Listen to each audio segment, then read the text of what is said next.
5 sessions of divine distributions. Date Thursday, August 1st to Sunday, August 4th, 2024.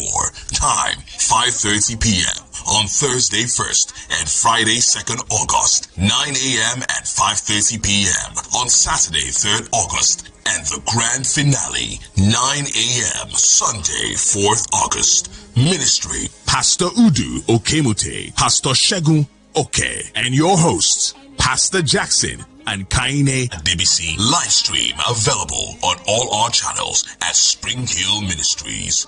We serve a covenant-keeping God.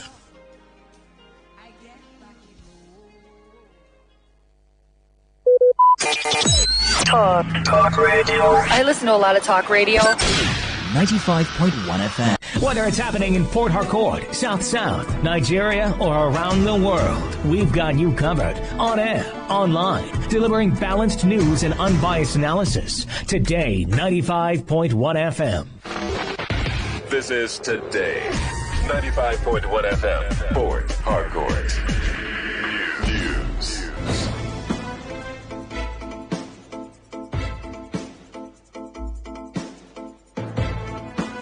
Good evening, many thanks for joining us. This is the World News on your premium talk radio Today, 95.1 FM Port Harcourt. And the headlines: court rules on legal representation for PDP in River State. Traders in River State urge protesters to desist from destruction of properties. Senate passes bill to increase percentage of ways and means loans for CBN. On the foreign scene, Sudan's military leader survives assassination attempt. I am Lucky Maxwell. The Port Harcourt Division of the Federal High Court has ruled that the state chapter of the People's Democratic Party has the right to appoint legal counsel for themselves without interference from the National Legal Advisor of the party. This followed a suit brought before the presiding judge, Mohammed Ubile, by the National Legal Advisor of the PDP, challenging the authority of the State Legal Advisor of the PDP in River State to appoint legal representation in a case filed by the both parties seeking to declare the seats of Martin Zamehule and 24 others vacant, following their defection to the All Progressives Congress, which the PDP has applied to be joined. The River State chapter of the PDP had appointed a lawyer, Joshua Musa, as senior advocate of Nigeria to represent them, but the National Legal Advisor of the party, Kamaldeen Ajibade San, also appeared in court to represent the party as well, and argued that as a National Legal Advisor he is saddled with the responsibility of defending the party and its candidate in court. He further objected to the appearance of Musa in court, saying the state has no authority to appoint legal representation without the permission of the national body. In his ruling, however, Justice Obile held that Ajibade has no authority to challenge the appointment of Joshua Musa, and that the National Legal Advisor is hereby restrained from denying the State Legal Advisor the right to appoint legal representation. All objections filed by Ajibade were struck out, and 100,000 naira cost was awarded against him. Traders in River State has urged protesters to avoid violence and destruction of property during the upcoming protest.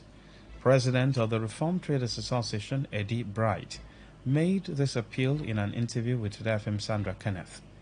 Bright reflected on past protests that caused significant damage and advised traders to remain vigilant. He emphasized that while protesting is a fundamental right, they do not want to suffer the consequences of such actions. Is coming up as a citizen of Nigeria. I'm not here to speak against those who want to go on protest, but as the president of the traders, I really want to call on the attention of our traders on issues like this. We traders always become the victims. The victims in a sense that you see people, the genuine ones are there doing the protest, but those who have an evil intention, who have a different thing in mind, will go ahead and begin to loot things. We are aware of the past protests that happens where the hoodlums use that opportunity to enter into some of our markets and began to cut away our goods. Bright also noted that markets across the state will remain open, with market chairmen tasked with maintaining peace and order within their respective areas. So I want to use this opportunity to call our traders, please let us be very careful and be vigilant. Thank God we had a meeting concerning this, and we have all agreed that all the chairmen of the various markets should call the attention of their members. They should be very careful. They should be mindful of what they say, of the things where they find themselves. If you want to join the protest as a citizen of Nigeria, if you don't want to join the protest, please, you can either stay at home or sit in your shop. Do not find yourself in any gathering that will put you into trouble. Meanwhile, the Caretaker Committee Chairman of Ilimi Local Government Area in River State, Brian Gopa, has announced plans to launch an empowerment scheme aimed at alleviating the economic hardship faced by residents. In a statement released by his Chief Press Secretary, Udeme Obot, Gopa urged residents and business owners in the area to avoid participating in the proposed August 1st protest. Gopa described the protest as ill-timed and potentially disruptive, emphasizing that it could lead to an unnecessary crisis. He appealed to the organizers to postpone the protest to allow President Bola Tinubu more time to address the country's challenges. While acknowledging the current economic difficulties, Gopa stated that 1 year in office is too brief a period to judge the Tinubu-led administration harshly. He also highlighted intelligence reports suggesting that hoodlums might hijack the protest to incite chaos in the state, and advised residents to avoid supporting troublemakers. The leadership and members of the Simplified Prayer Network, Emoha Local Government Chapter, have extended their congratulations to River State Governor Siminalayi Fubara on his successful first year in office. The Emoha Simplified Prayer Network also expressed gratitude for the appointment of their sons, particularly Charles Beke, as Commissioner for Local Government Affairs and David Omeriji as Caretaker Committee Chairman of Emoha Local Government Council. They described this appointment as a perfect fit for their roles. In a statement jointly signed by Emoha LGA Coordinator Eze Emmanuel, State Provost Officer Kingsley Amori, and State Media Coordinator Ovodo Thank God, the group cited Romans 8:31 from the Bible. What shall we say about such wonderful things as these? If God is for us, who can be against us? The statement, which was also endorsed by former minority leader of the River State House of Assembly, Azubike Odum, who is also a former Caretaker Committee Chairman of Emoha Local Government Area and patron of the Simplified Prayer Network, included prayers for a successful tenure for the governor. The group also thanked the governor, the Commissioner for Local Government Affairs, and the CTC Chairman of Emoha Local Government for their continued support and leadership. The Caretaker Committee Chairman of Emoha Local Government Area of River State, David Omeriji, has urged the people of Emoha and River State to avoid participating in the nationwide protest scheduled for August 1, 2024, viewing it as contrary to the progress of the people. Omeriji highlighted several initiatives by President Bola Tinubu, including the signing into law of the 70,000 naira new minimum wage, the establishment of the Northwest and Southeast Development Authorities, and the directive for crude oil sales to Dangote Refinery in Naira, diverging from NMP's limited policy. In a statement issued by his Chief Press Secretary, Chizi Enyi, Omeriji noted that the President has provided palliatives to Nigerians twice and has directed the payment of 50,000 naira monthly to 10,000 youth from the Niger Delta, as well as reduced the price of rice to 40,000 naira per bag, among other measures. Omeriji attributed the current economic difficulties not to the President's policies but the systemic issues predating the current administration. The statement affirmed that the Tinubu administration is making every effort to improve the economy, a commitment mirrored by Governor Siminalayi Fubara's efforts in River State, which are positively impacting the people. Omeriji appealed to the people of Emoha to grant the current administration more time, and also mentioned that he had received the recent palliatives distributed by President Tinubu through the Governor of River State and would begin the disbursement shortly. He concluded by asserting that the forthcoming high-level empowerment initiatives in Emoha, set to commence within 3 weeks as directed by Fubara, will be unprecedented and highly impactful. Support for President Bola Tinubu by the Niger Delta Development Commission has been notably reinforced under the current administration of the board. This increased support is evident through various completed and ongoing projects across communities in the Niger Delta region, particularly in River State. Tony Okocha, the Rivers State representative on the NDDC board, highlighted this during a recent project inspection tour in Umechem in Iche, Emoha, Soku in Degema, and Obiakwa local government areas. Okocha stated that these projects aligned with President Tinubu's renewed hope agenda, as he emphasized that the project addressed the specific needs of these communities and assured that no project in River State will be abandoned under his watch. We have sent people here to find out what are the problems of Umechem people. We know that you are an oil-bearing community, and we didn't know that when we sent people here. And the reports we got is that part of what you need is what we have brought to you. So we work based on needs assessment. We don't just throw projects to communities because we need to do projects. No. We work according to their needs so that when we leave here, we would have left indelible marks on the science of history. So we're here to inspect the buildings. Looking at this structure, it is an edifice that will stand the test of time. It is contemporary. It is suiting for the people. Okocha also spoke against the planned August 1st protest, arguing that such demonstrations have historically not resolved problems. He urged organizers to allow President Tinubu more time to address the country's issues, warning that the protest might be hijacked by hoodlums. Okocha cited the adverse effect of violent protests in Kenya and Sudan as cautionary examples. The secondary school project that was built by the community themselves is very real. The project is looking beautiful. What we have by the time we are done will add some aesthetics to what structure you have here. And the essence of our comment, in addition to seeing how our projects are going, is to sermonize, to preach against violence. Protest is legal, is constitutional. If our people from here are even thinking of protesting, nobody can gag you. Let the protest be as peaceful. If the protest gets to the point of people coming here in anger to destroy what you have, you're your own. Traditional leaders and other stakeholders in various communities expressed their gratitude to President Tinubu and the NDDC for the ongoing project, as they pledged their commitment to protecting these projects both during and after construction. The Umechem people, we have been suffering. We have about 40-something locations, and nothing is done to them. But today we are happy. Because it's through you. We know that the president is aware about your coming. May God bless you. I know that you have been helping us and you will continue to help us. We have to appeal to you. Many projects we want to hear. I know you will do it. I'm talking about the light, the solar line. Please help us. We know that it's through you and let this. So much people at large are happy because since the history of this community, we have not heard, we have not seen government project in this community. We have requested, we have written, we now have heard. But our own time, we are still this kind of thing through you, sir.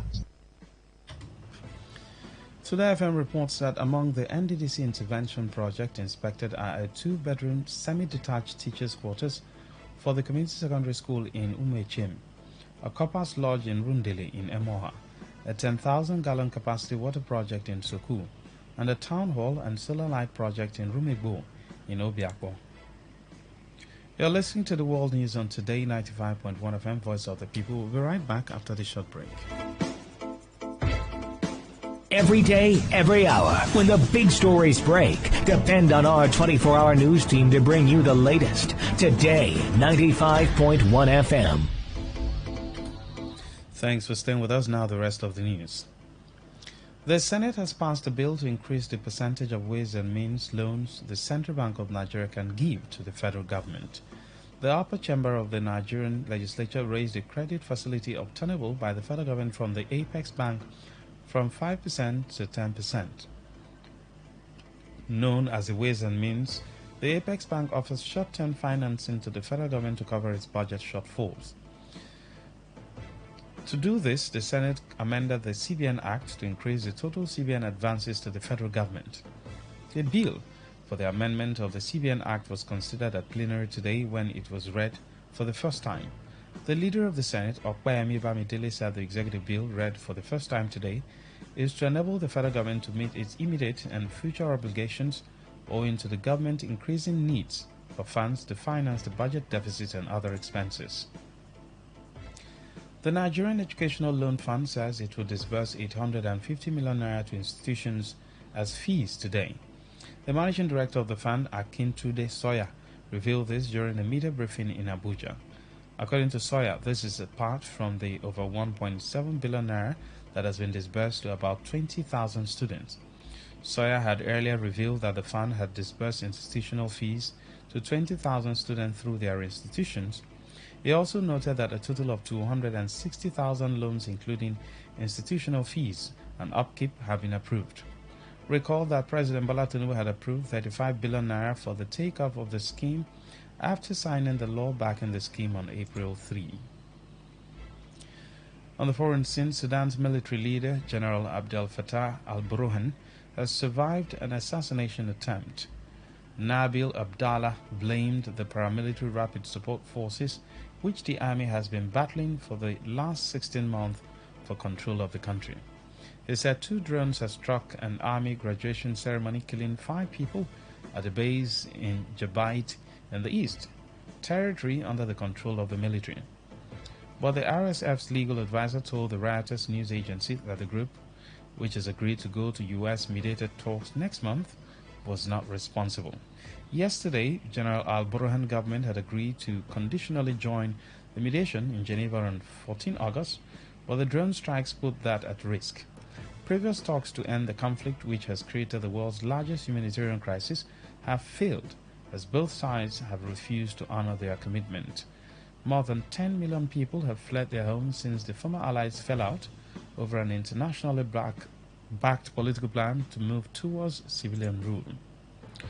Elsewhere, U.S. Secretary of State Anthony Blinken says the United States was not aware of or involved in the killing of Hamas political leader Ismail Haniyeh in Iran. Hamas said Haniyeh was in Iran to attend the inauguration of Iran's new president when he was killed by an Israeli airstrike today. Israeli Prime Minister Benjamin Netanyahu has vowed to destroy Hamas in retaliation for its October 7 attack on Israel, which sparked the war in Gaza. Washington is Israel's key military backer and has been pushing for a Gaza ceasefire, which Blinken said remains manifestly in the interest of the Israeli hostages and Gazans who have been caught in the crossfire of Hamas making. As the political chief of the Palestinian movement Hamas, Haniyeh was overseeing the negotiations for a deal to end the war in Gaza and release hostages held in the territory in exchange for Palestinian prisoners detained by Israel. In sport, the Athletics Federation of Nigeria says the body cannot explain how the name of the women's 100-meter national champion, Favour Ofili, is missing from the women's 100-meter event of the Paris Olympic Games, insisting she was registered for the 100-meter, 200-meter, and the women's 4x100-meter relay. Ofili raised the alarm yesterday night, accusing the Nigeria Olympic Committee and the AFN of failing to register her. Technical Director of the AFN, Samuel Onikeku, however, said the body is as shocked as the athlete over the development. However, a check on the entry list published by the World Athletics shows that Ofili will be competing in the 200-meter and women's 4x100-meter relay. Ofili qualified for the women's 100-meter during the AFN National Trials, which was held at the Samuel Ogbemudia Stadium, Benin City, in June.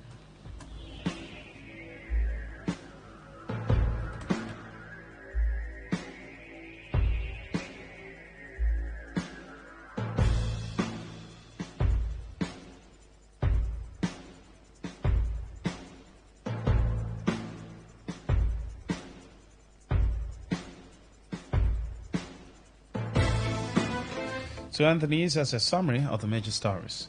A federal high court in Port Harcourt has ruled on the legal representation for the PDP in Rivers State. Traders in Rivers State have urged protesters in the state to desist from destruction of properties during the demonstration, which commences tomorrow. You heard that the Senate has passed a bill to increase the percentage of ways and means loans the CBN can give to the federal government. On the foreign scene, we told you that Sudan's military leader has survived an assassination attempt. Ifunanya Obeme Ndukwe, editor of the news. For comment and inquiries, please call 0818-389-2850. Send your emails to news@todayfmlive.com. Read our stories on todayfmlive.com. Good evening. I'm Lucky Maxwell. Today's news, today's entertainment, today's sports, today's issues. Today on Today 95.1 FM. Port Harcourt. What's a successful business without sales? And what is sales without an audience? Well, do you know that you can reach 8 million listeners across 6 states in 2 geopolitical zones all at once? How? With Today 95.1 FM, you can get millions of people to know about your business. And what does that mean to you? More sales. Call 081-389-2850 now for more information.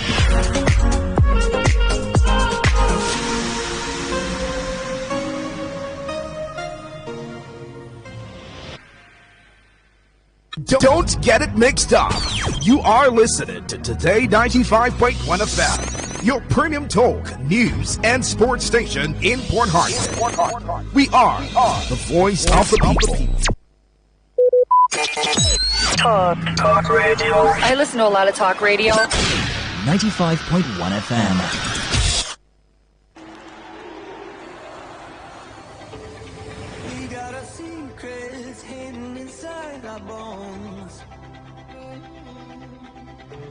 Starlight that bleeds when all of the lights come on. It's a beautiful miracle. How you lift me up when I feel low. Beautiful, everglow. Now I'm shining like a sea of gold. Yeah, we're on fire tonight, like a million diamonds in the sky, and we're lost in all the lights. Here together, we're on fire tonight. We're on fire. Well, good evening, ladies and gentlemen, and welcome to Soccer Nation, the best 15 minutes of football you'll find anywhere on radio. My name is Henry Ogugo, and I'm here with you this evening to give you the latest and trending stories in the world of football for your listening pleasure. On that note, I say take a seat, fasten your seatbelt, and let's get this show on the road.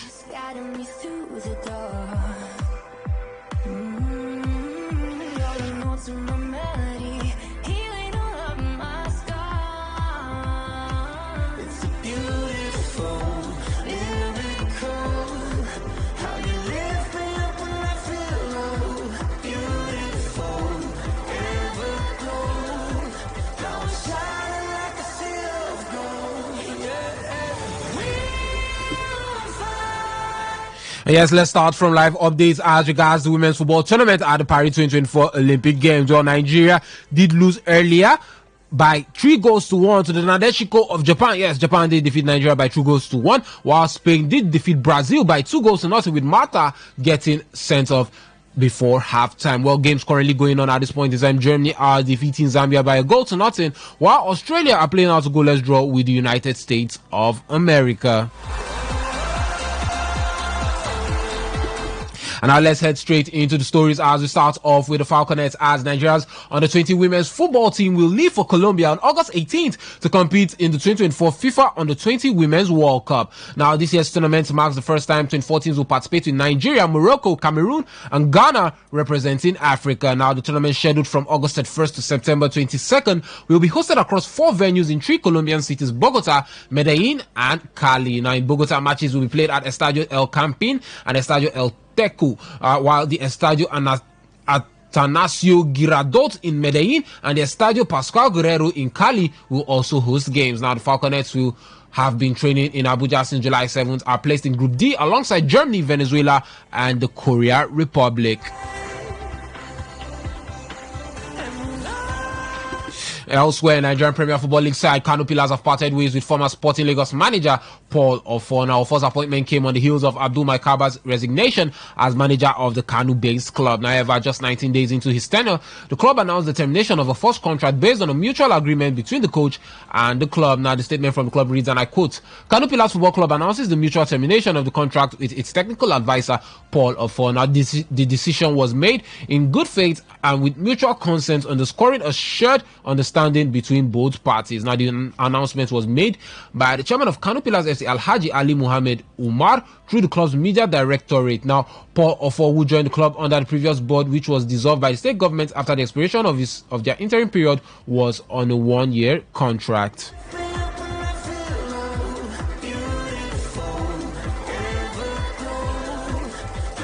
Now let's talk about some Super Eagles players and their respective moves or transfers or rumors around them at this point in time. We start off with Kelechi Iheanacho, as La Liga giant Sevilla FC has officially confirmed the signing of the Nigerian international and former Leicester City forward. Now the contract of the 2013 FIFA Under-17 Golden Ball winner with the East Midlands expired in June, which ended his 7-year stint at the King Power Stadium. Now, Super Eagles star has now penned a 2-year contract with the Spanish club, bringing his free agency to an end and marking a significant addition to Sevilla's attacking lineup.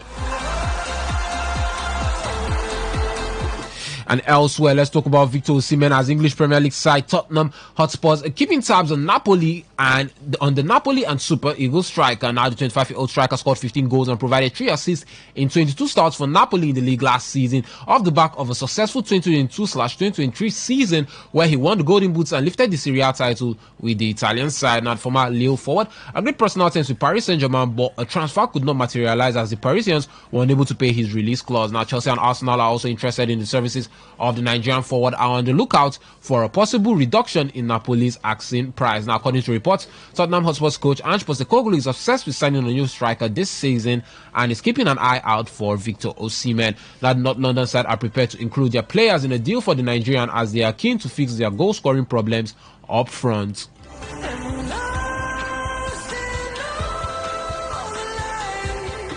Also, Slavia Prague president Jaroslav Tidvik has revealed that Peter Olayinka's return to the club has been halted due to Red Star Belgrade's decision to make a U-turn. Now, Olayinka joined Red Star Belgrade from Slavia Prague last summer after 5 years in Czech Republic. The 28-year-old striker registered 50 goals and 26 assists in 183 appearances for Slavia Prague before his exit last summer. At Red Star Belgrade, he was impressive, registering 12 goals and 4 assists in 43 games, helping them win the Serbian League and the Serbian Cup. Now, however, despite his success with the Serbian Giants, news broke 2 weeks ago that Olayinka was keen on a return to Slavia Prague, and it even looked like the deal was already sorted. But recently, the talks have gotten cold as nothing concrete has come from Olayinka's camp of the two clubs involved. Now, in a new development, Slavia Prague president Dvirdik revealed the current status of the deal as he stated that Slavia Prague had already agreed on a deal with Red Star Belgrade, but the Serbian club made a U-turn and decided to increase their fee for Olayinka.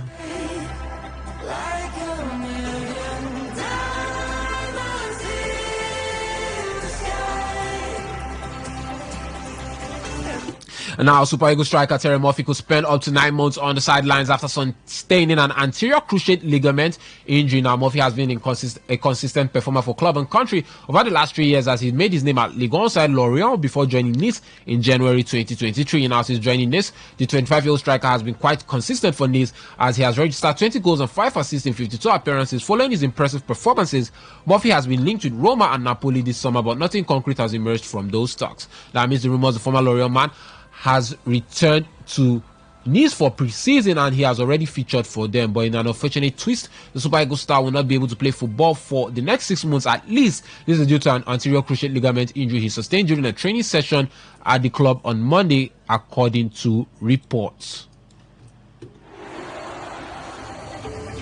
We got our secrets hidden inside our bones.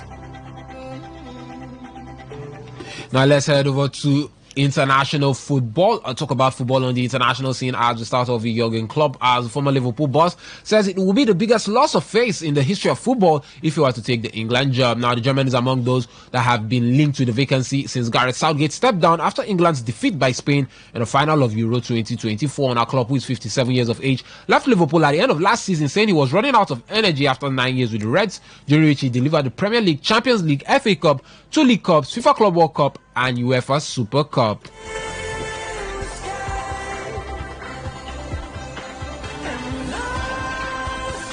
Elsewhere, Manchester United defender Lenny Yoro has been seen wearing a protective boot and using crutches at the club's UCLA training training base. Now, Euro was forced off during the first half of Saturday's preseason defeat by Arsenal at the SoFi Stadium in Los Angeles. Now, the 18-year-old, who only completed his £52 million move to United from Lille on July 18th, could barely put any weight on his foot as he left the pitch and went onto the team bus before the final whistle. Now, Euro was filmed getting on the team bus with a protective boot on his left foot, sparking fears of an extended absence.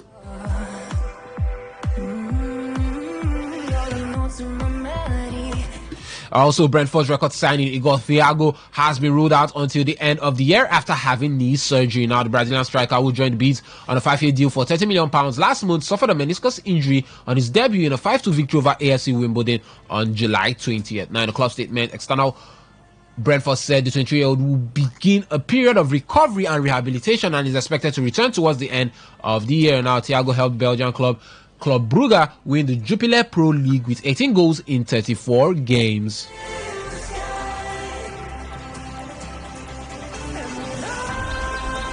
Now let's talk about Kylian Mbappe, as the Real Madrid man has completed a takeover for Ligue 2 side Caen. Now, Interconnected Ventures, founded by Mbappe, has bought a majority stake in the French club through its investment arm Coalition Capital. Now, France international Mbappe has reportedly invested about 15 million euros of his own money via the investment fund. Now, Coalition Capital replaces previous majority shareholders Oaktree, an American investment fund.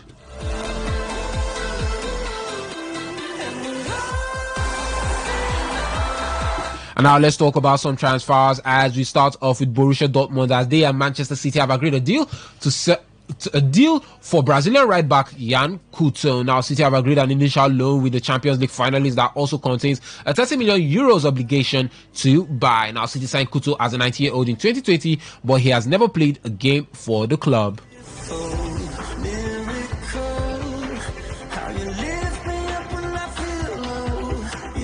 Also, West Ham are close to completing a deal for Leeds forward Crescencio Somerville. Now, the Premier League club has been linked with numerous players this summer as technical director Tim Stainton tries to strengthen Julian Lopetegui's squad. Now, however, Somerville, last season's Champions League player of the year, has emerged as the London club's primary target. Now, sources say that talks are at an advanced stage and personal terms with the 22-year-old are not expected to be a problem. Now, Dutchman Somerville scored 21 goals in all competitions last season as Leeds missed out on promotion with defeat to Southampton in the playoff final.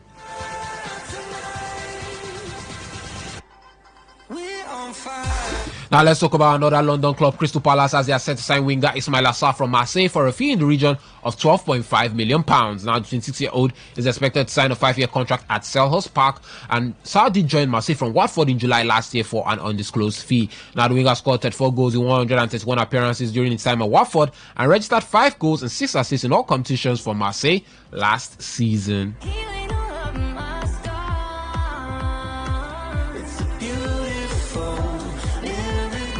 Still staying with another London club, Chelsea have signed goalkeeper Philip Jorgensen from Villarreal for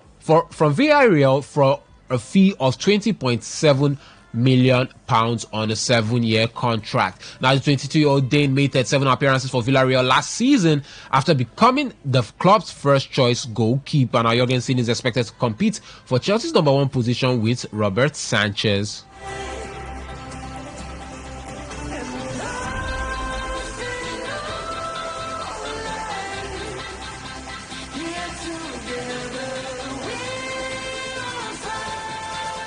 Now let's head over to the Olympic Games, as Canada's women's team have lost their appeal against the 6-point deduction at the Paris 2024 Olympics after a drone was used to spy on a rival team's training session. Now, the Canadians were docked 6 points, while coach Bev Priestman and officials Joseph Lombardi and Jasmine Manda were banned from any football-related activity for 1 year after New Zealand lodged a complaint about drones flying over their training sessions. Now, while Canada accepted the bans for their backroom staff, they argued the points deduction was too severe, but the Court of Arbitration for Sportscast dismissed the appeal on Wednesday.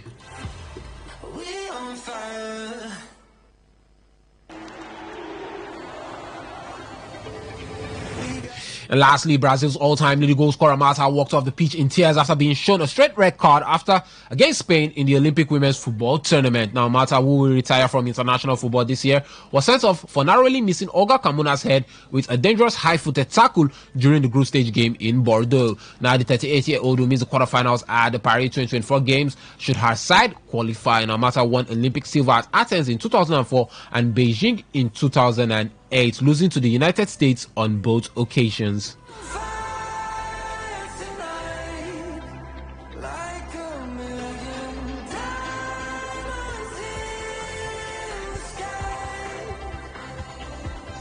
And that's the size of the package, ladies and gentlemen. It's been fun and exciting hanging out with you. Join us same time, same station tomorrow for more trending football stories. My name is Harry Ogogo, and this was Soccer Nation. On that note, I say stay safe, stay blessed, and enjoy the rest of your evening. Bye-bye. We're on fire.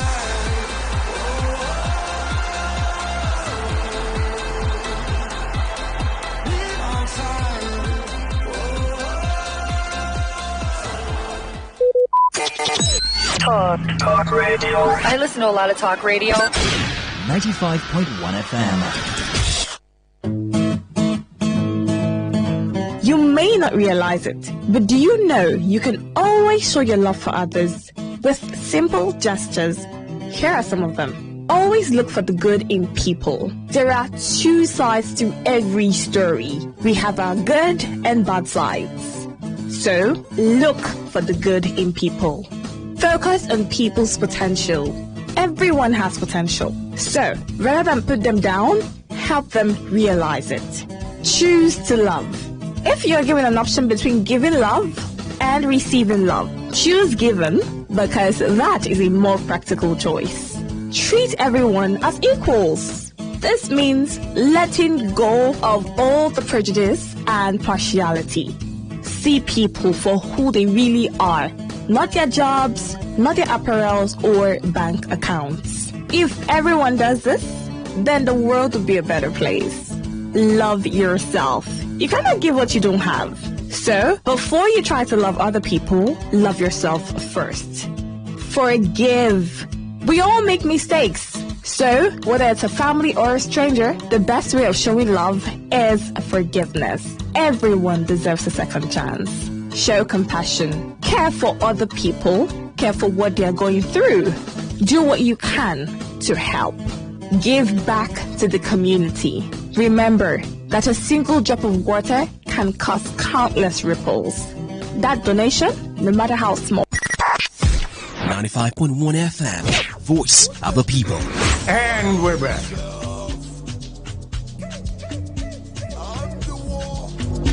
Of the fight. Of the battle. I got the powers. I got the powers. I'm about to release my powers. I'm about to release my powers. Abito sheka, kanduka kandusa, lebre la mandi, palebo skendelebo. Abito sheka, da buscaba, le face fale, in da boski, babose. Banu menu menu meji, banu menu menu meji, banu menu menu meji, banu menu menu meji. I got the power, I got the power. Citadel, Santos, San Antonio, pandemic, epidemic, pandemonium, catastrophe, cataclysm. I'm a burning fire. I'm a burning fire. Abito sheka, kanduka kandusa, lebre la mandi, palebo skendelebo. Abito sheka, da buscaba, le face fale, in da boski, babose. Banu menu menu meji, banu menu menu meji, banu menu menu meji, banu menu menu meji. I got the power. I got the power. Power pass power. Power pass power. Power day day day. Power day day day.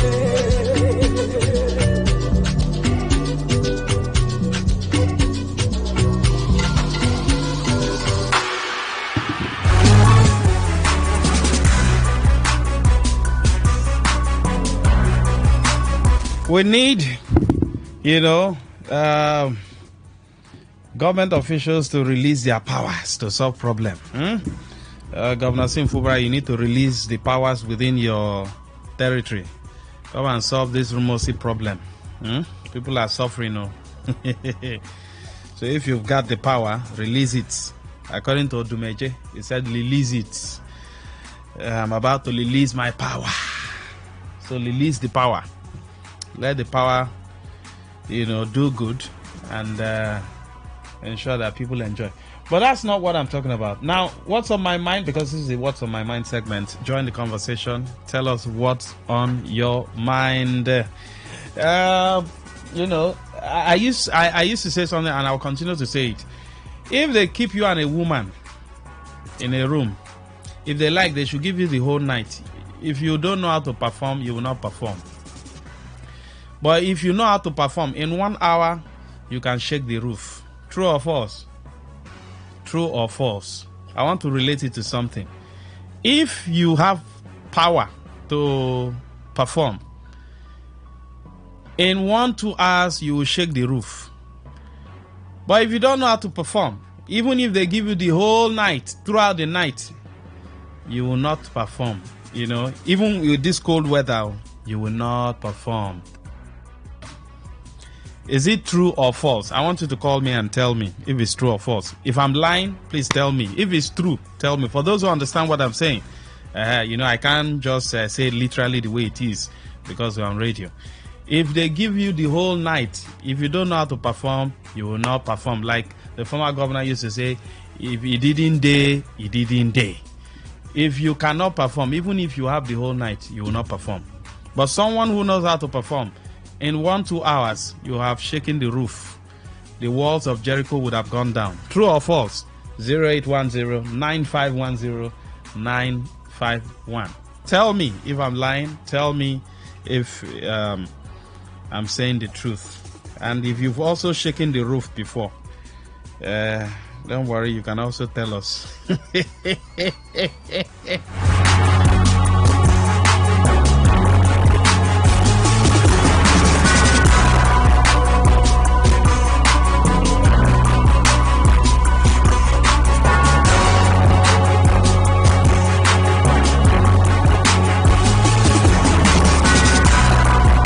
Yes, good evening, welcome.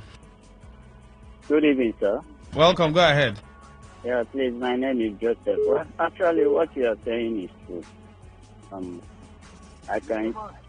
Evening, sir. Hi, sir. No, sir. Please, I'm talking. Hello, sir.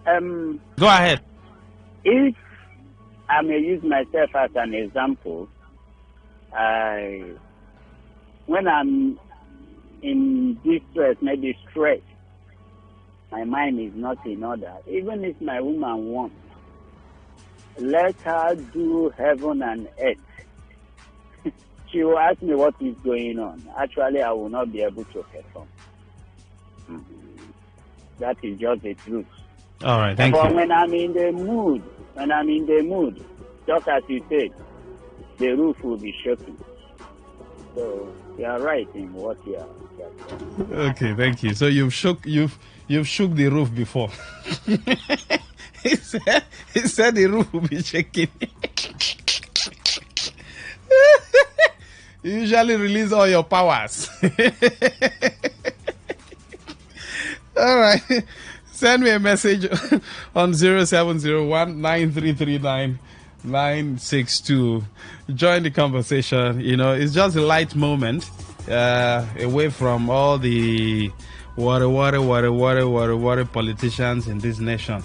The ones who are saying that they don't care about those protests, they will be eating and flexing. Please leave them alone. Let them be eating. Last, everybody now 6 feet. Onyeka Onwenu didn't know that was our last dance. In just a few days' time, we've lost Iwanyanwu, we've lost Ifan Yoba. Onyeka Onwenu is gone. This world is nobody's own, and everybody will leave everything here. If they like, they should pack all the subsidy. 6 feet. That's why I love God. God has kept everybody equal. Yes, good evening. Good evening, welcome. Good evening, Maxwell. Welcome, sir. Go ahead. Now, Michael, they call you for NTA here. Go ahead.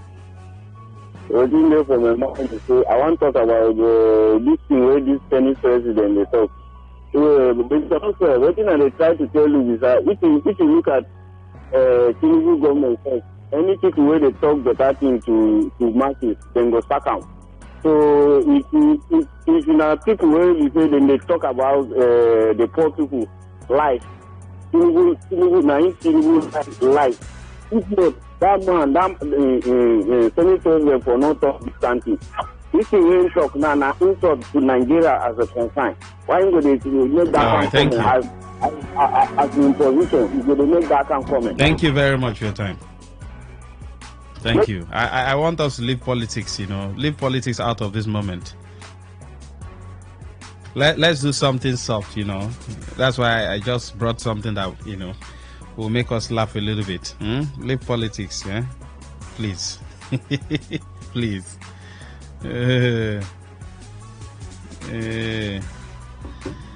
All right, let's go further. Simply Goodness from Alakaya says, what you've just said is true, but I haven't actually shaken the roof as a single guy because diaper is expensive right now. Simply Goodness. You can still do it under a protective environment now. Don't you think so? 0810-951-0951. In case you're just joining us, I said something. I said, if you know how to perform, you just need an hour or two and the roof will be shaking. But if you don't know how to perform, if they like, they should give you all night. Keep you and a female in a room, nothing. If you didn't dare, he didn't dare. Have you shaken the roof before? Let me hear from you. Good evening. Good evening. Yes, a lady is calling us. Let me give you a bell. Welcome. Thank you. Yes, go ahead. Yes, what you said is very true. Keep a lady and a guy in the same room. Definitely, if the guy is in the mood, definitely we shake the room.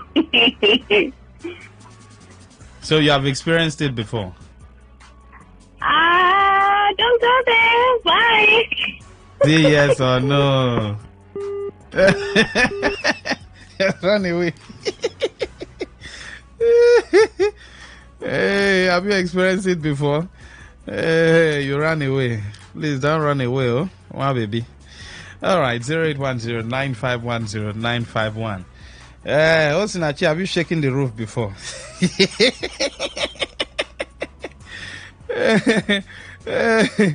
Okay. Handsome says, how are you going to perform under this economic problem in Nigeria? The morale is low. Everyone is psychologically unstable. Handsome, do you think so? With this weather, leave economy, whatever. You need to set your mind, properly. Definitely. That man there, no go school. Yes, good evening. Hello. Yes, good to have you. Thank you. What you said is actually true. What's your name? My name is Delamy. Okay, good to have you. Go ahead. If they actually keep someone into a guy and a girl in a room, if you are not, they call it, if you are not capable, you are not capable. Even if they keep you guys from now to... Yes, go ahead. Hello? Uh-oh. I have two females that called in now. Hey. So these ladies, they like this kind of thing. It's all right. Just imagine we were talking about Rumosi, Akpabio, Wike, Simfuba. They will not call. By the time you switch to the other end, they are now participating. Yes, good evening. Hello, Max, my man. Good evening. You don't shake the roof before? Max, keep asking, don't you? I like the way you're making us to be on a very lighter note because if we follow this country. My brother, no go get high BP. Finally, at the end of the day, now still as you talk, I'm now 6 feet. Now 6 feet. Everybody will leave the thing here. somebody go say, Natama go see eat your body, whether you been a drink a golden moon or na your ebana gold color self, now still that might go chop you. So if they say something about the other room, so if they keep you, if you not go perform, you not go perform. And they are the need a third person, but not for people like us, enjoyment, we have our own, they have our body. They your body, they shake roof every day. Eh? They shake the roof every day. I do the shaker now. I never even use Gandusa. All right. Thank you. Osinachi does not want to answer my question. Osinachi, have you shaken the roof before? Osinachi does not want to answer me. 0810-9510-951. You can send me a message. If you've shaken the roof before, send a message to 0701-9339-962. Like I said, even if they give you the whole night, if you are not a performer, you're not a performer. If you didn't day, you didn't day. But if you know what to do, in 1-2 hours, you can shake the roof. Yes, Osinachi, good evening. Hello, Mark. Yes, good evening. They are looking for my trouble.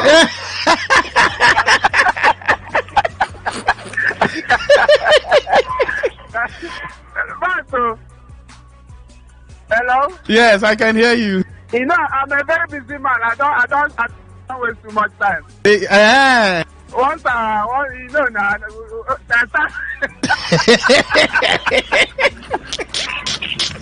man, good night.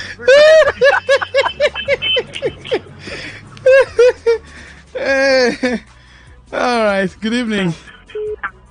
Hello, man. Yes, good evening, welcome.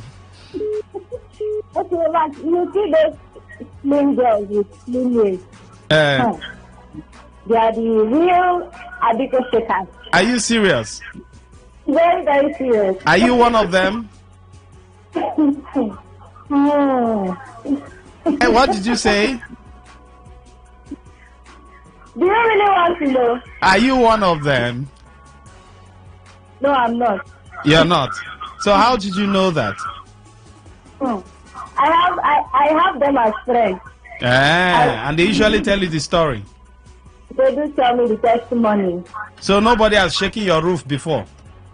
No, I don't have a roof. You don't have a roof?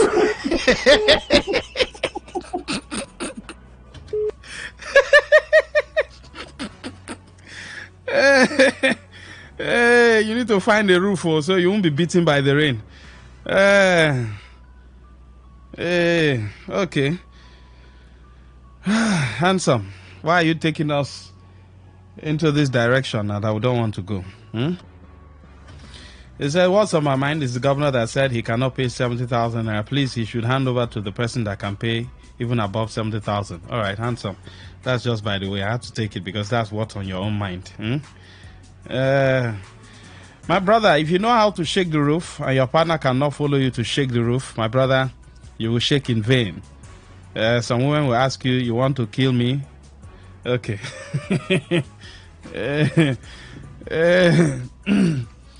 Sir Max, you're very correct too. Trust me, if you can't shake the roof as a guy, trust me, you're in trouble. But seriously, the last time that happened, I thought she was dying because she literally fell down from the bed, saying she was tired. I watched her staggering to the bathroom. At that point, I said, yes, I got this one straight.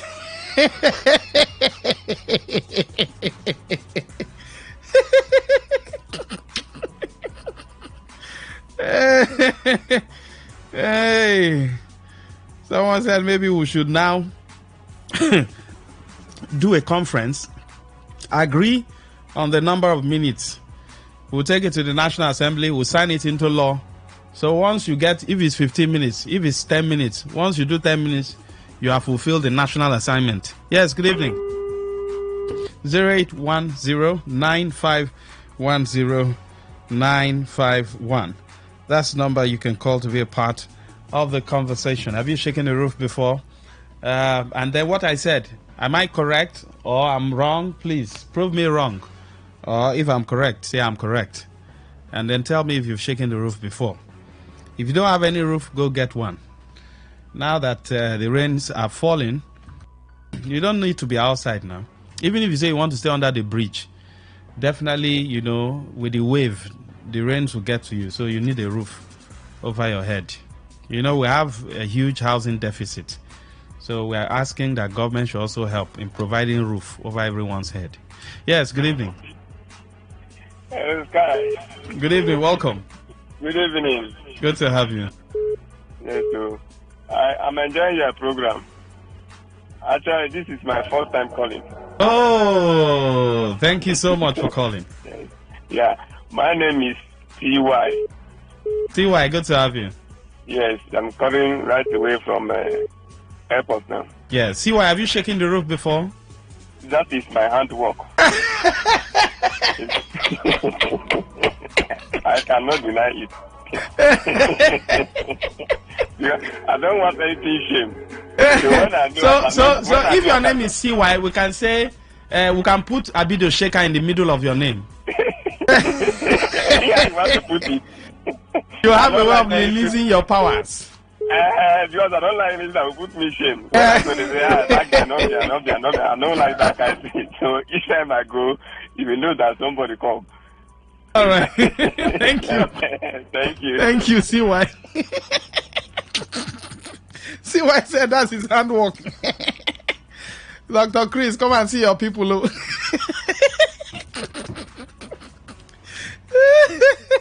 Good evening, welcome. Hello.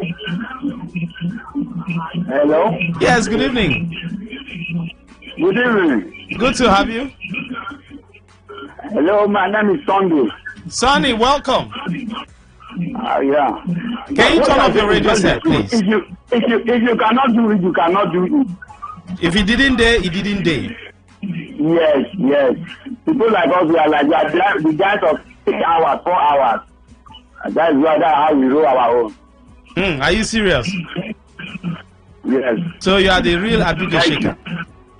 Yes, you go that use Abido Shaker to shake your room. Thank you. All right, thank you. Dr. Chris, come and see your people. Come and see what your people are doing in the Lord's vineyard. 0810-951-0951. All right, let the ladies also call in. Yes, good evening. Hello, Ross. Good evening. Good evening, welcome. It's Freeman from Port Harcourt. Yes, please, go ahead. Actually, what you said is true. If you are not in the mood, you are not in the mood. But, for example, like me, if I'm in the mood, I bring down the roof. Are you serious? Like seriously. So you go and call carpenter the next day to to roof the house. No, most of the audience our ladies, they like it like that. Okay, all right. All right, thank you. Thank you.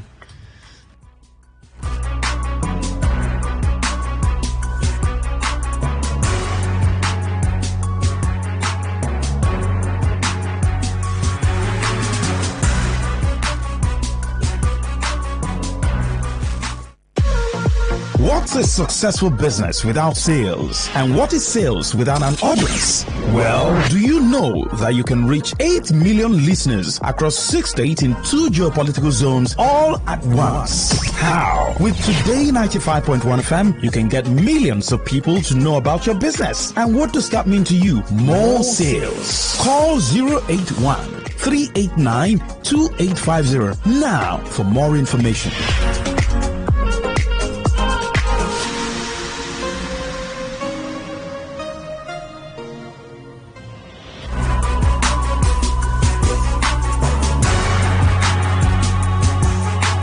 All right, welcome back. It's still today's Connect on Today 95.1 FM, and this is where we take a look at what's on your mind. But, like I said, I just like making it soft, just away from the headaches out there.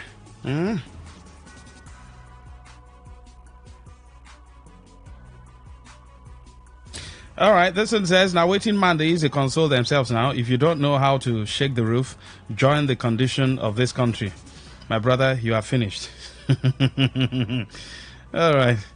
0810951095. We can just take one more call. Yes, good evening. Good evening. Hello, good evening. Welcome. Good evening. Welcome, sir. Go ahead.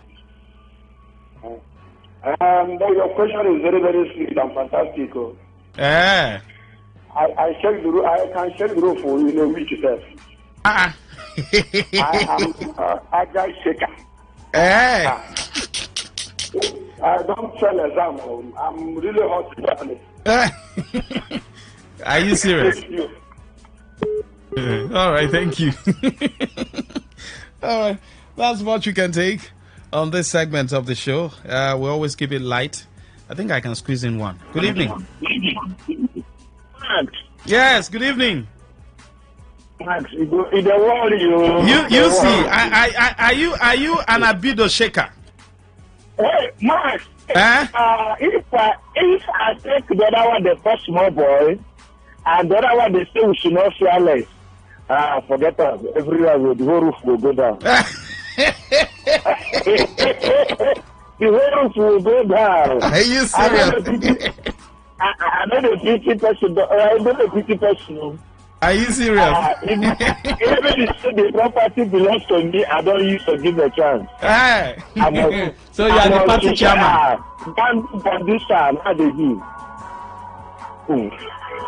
All the powers. All right, thank you. I have the teaching. Thank you. Thank you very much. All right, we'll go for a short break. We'll be right back. Don't go anywhere. When we'll come back, we'll talk about strong issues. All right, we'll move away from soft issues to strong issues. But like I said, please don't allow the condition of this country give you high blood pressure. Your Senate president told you that they will be eating and flexing. So you too look for a way and eat and flex. Don't kill yourself. God will set things in place. I'll be right back after the short break. Stay with us. Hey, you want to speed drive? Come on, go to the racetrack. You want to smoke? Not on the steering wheel. You want to drink alcohol? Don't do it on wheels. Go to a bar and don't drive afterwards. Seatbelts are not for fancy. They're there to save your life. Know your traffic rules and obey them because they're for your own good. Drive with care because life is dear.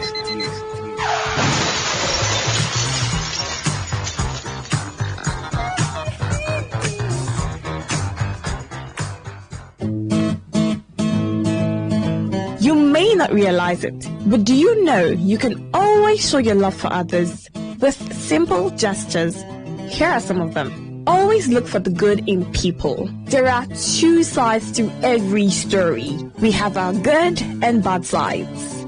So, look for the good in people. Focus on people's potential. Everyone has potential. So, rather than put them down, help them realize it. Choose to love. If you're given an option between giving love and receiving love, choose giving because that is a more practical choice. Treat everyone as equals. This means letting go of all the prejudice and partiality. See people for who they really are, not their jobs, not their apparels or bank accounts. If everyone does this, then the world will be a better place. Love yourself. You cannot give what you don't have. So, before you try to love other people, love yourself first. Forgive. We all make mistakes. So, whether it's a family or a stranger, the best way of showing love is forgiveness. Everyone deserves a second chance. Show compassion. Care for other people. Care for what they are going through. Do what you can to help. Give back to the community. Remember that a single drop of water can cause countless ripples. That donation, no matter how small, can inspire others to do the same. Smile, even to strangers. Remember that you're never fully dressed without a smile. So, do not underestimate the power of a smile. Not only does it lighten up your face, it will also brighten up another person's day. Be the spark of positivity you want to see. When you smile, the whole world smiles with you. This message is brought to you by Today95.1 FM, the voice of the people.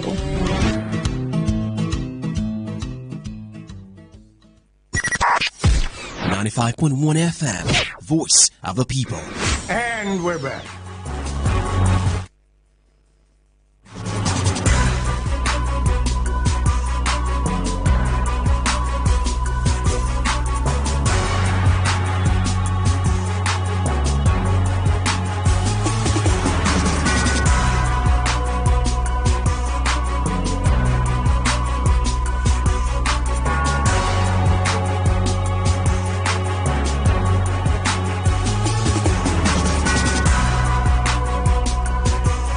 Welcome back.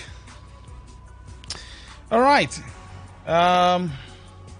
Let's look at what is bedeviling Nigeria. There is no sugarcoating, including children in the womb are aware of what's happening in Nigeria.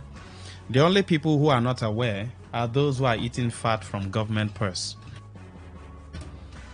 It is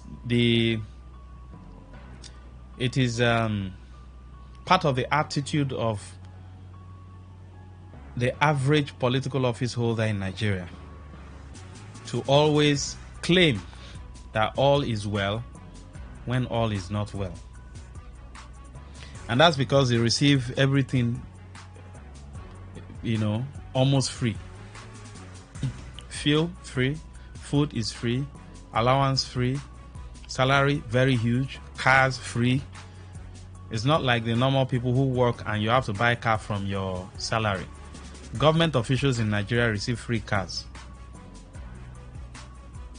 When palliative come, they share it amongst themselves. So everything is virtually free. So what is the man lacking? Nothing. With the build-up of the protest, which is as a result of hardship in Nigeria currently, we know where Goodluck Jonathan left Nigeria when it comes to staple food, price of staple food, price of fuel, which is of course a major determinant as to what both the local man, the urban man, enjoys.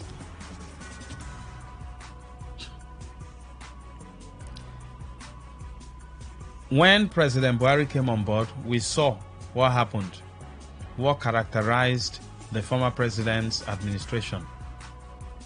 That was when Nigerians have been going through hardship right from 1999, but there are thresholds, there are levels to hardship. Nigerians haven't really enjoyed, when I mean the dividends of democracy, except those who have occupied one office or the other, and I stand to be corrected. Because if we want to start juxtaposing what democracy is, how it is being practiced in other nations, what our counterparts in other nations, citizens in other nations are enjoying, and you compare it to what Nigerians are enjoying, in fact you can't even compare it.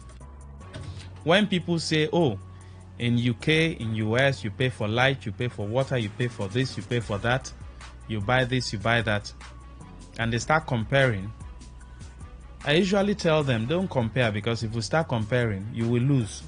If we have to bet money, you will lose. And they say, how? I say, okay, I'll give you specific points. One, do they have potholes there? Do they have police harassing people, collecting money from motorists on the way? The person will shut up. What is their minimum wage? What is the economy like in those countries that you're trying to compare? What about the standard of education? An average indigene over there has free education. I have never had free education from my state government, nor my federal government, nor my local government. So how do you compare me with them? I've never had. I don't know if you've had. I've never had. The only time they were supposed to give scholarship here in the state, yes, some people got, but they also removed some people's name. And my name was amongst those they removed. So, so if you start doing the comparison, we are talking about democracy. And we're supposed to have a solid foundation being laid from when Odili took over and Obasanjo took over. Did they lay that foundation? We can't actually say they laid or they didn't, because if you look at the parameters, yes, they did some few things here and there, but it's not commensurate with the kind of resources that is available. Now, those countries that you talk about don't have nothing. Holland, Netherlands, what do they have? I mean, compared to Nigeria. Let's not even compare to Nigeria. Compared to River State. The same oil that is in Nigeria is the same oil that is in the Arab nations. The Arab nations, the average indigene enjoys almost everything free. Would you compare that? What was used in building Dubai? Oil money. Why didn't they use oil money to build River State, Niger Delta? So, if you start looking at all these parameters, so from time to time, from one administration to the other, you could see some form of deteriorating effect. Instead of the lives of Nigerians to be going up, is now, nosediving. The standard of living keeps on nosediving daily, because there's massive looting going on in the system. People mistakenly transfer money from public account to private account. Governors are misusing funds in almost all the states. They come in without nothing. They leave office extremely wealthy. How do you expect the average citizen to be happy with that situation? Let me bring it down so you can understand to the most tiniest level. In your family, your father is extremely rich. He has 3 boys and 2 girls. First son, maybe first daughter followed, just like that, for 5 children. Let's say his net worth is 500 million naira. And in his will, he willed 450 million naira to his first child. And then the other 4, they are going to share 50 million. Will you be happy in that family? Now let's assume he's still alive. But when he was sharing houses, if he had 10 houses in Port Harcourt, he gave 7 of those houses to his first child, whether a girl or a boy. And the other 3, he said 4 of you should share it. Please be sincere. Don't sugarcoat. Will you be happy?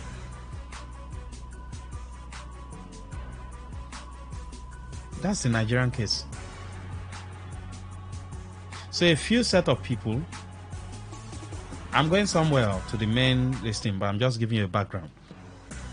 A few set of people get into office and they feed so fat.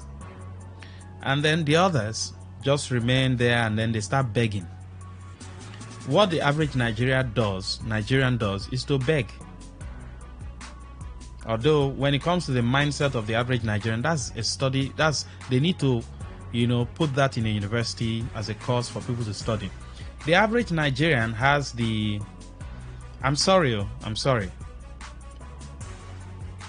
but I'm also a Nigerian. Even if I'm a broadcast journalist, I'm also a Nigerian. So I'm not removing myself from the equation. Even though I've been able to develop a different mindset. And of course, the way I talk, I don't have that mindset that you're doing me any favor. No, you're not. No government official is doing me any. No governor. In fact, what they're even doing is peanut. It's nothing. So there's no need for me to appreciate it. Except the person takes me to the moon and back. That's when I'll say, thank you, sir. If you've not taken me to the moon, there's nothing you want to do that will impress me. Now, someone will say, oh, the other person did not do. That does not mean it is right. But let's go away from there. The average Nigerian asks for rat when he's entitled to what? Truckloads of cows. You can see the disparity. A rat is very small. You roast it, you cut it into two. You can't even use it to cook one pot of soup, even if it's that bigger rat. But in reality, the average Nigerian is entitled, with the enormous gifts God has given to us and resources, we are entitled, each person is entitled to a truckload of cows. Now count how many cows are in one truck. That's what one Nigerian is entitled. I'm just giving you an analogy. But the average Nigerian is satisfied when they give him one small rat. It's a mindset. It's a slavery mentality. That's why you hear people say, we are calling on our governor to come and help us. No, that's a slavery mentality.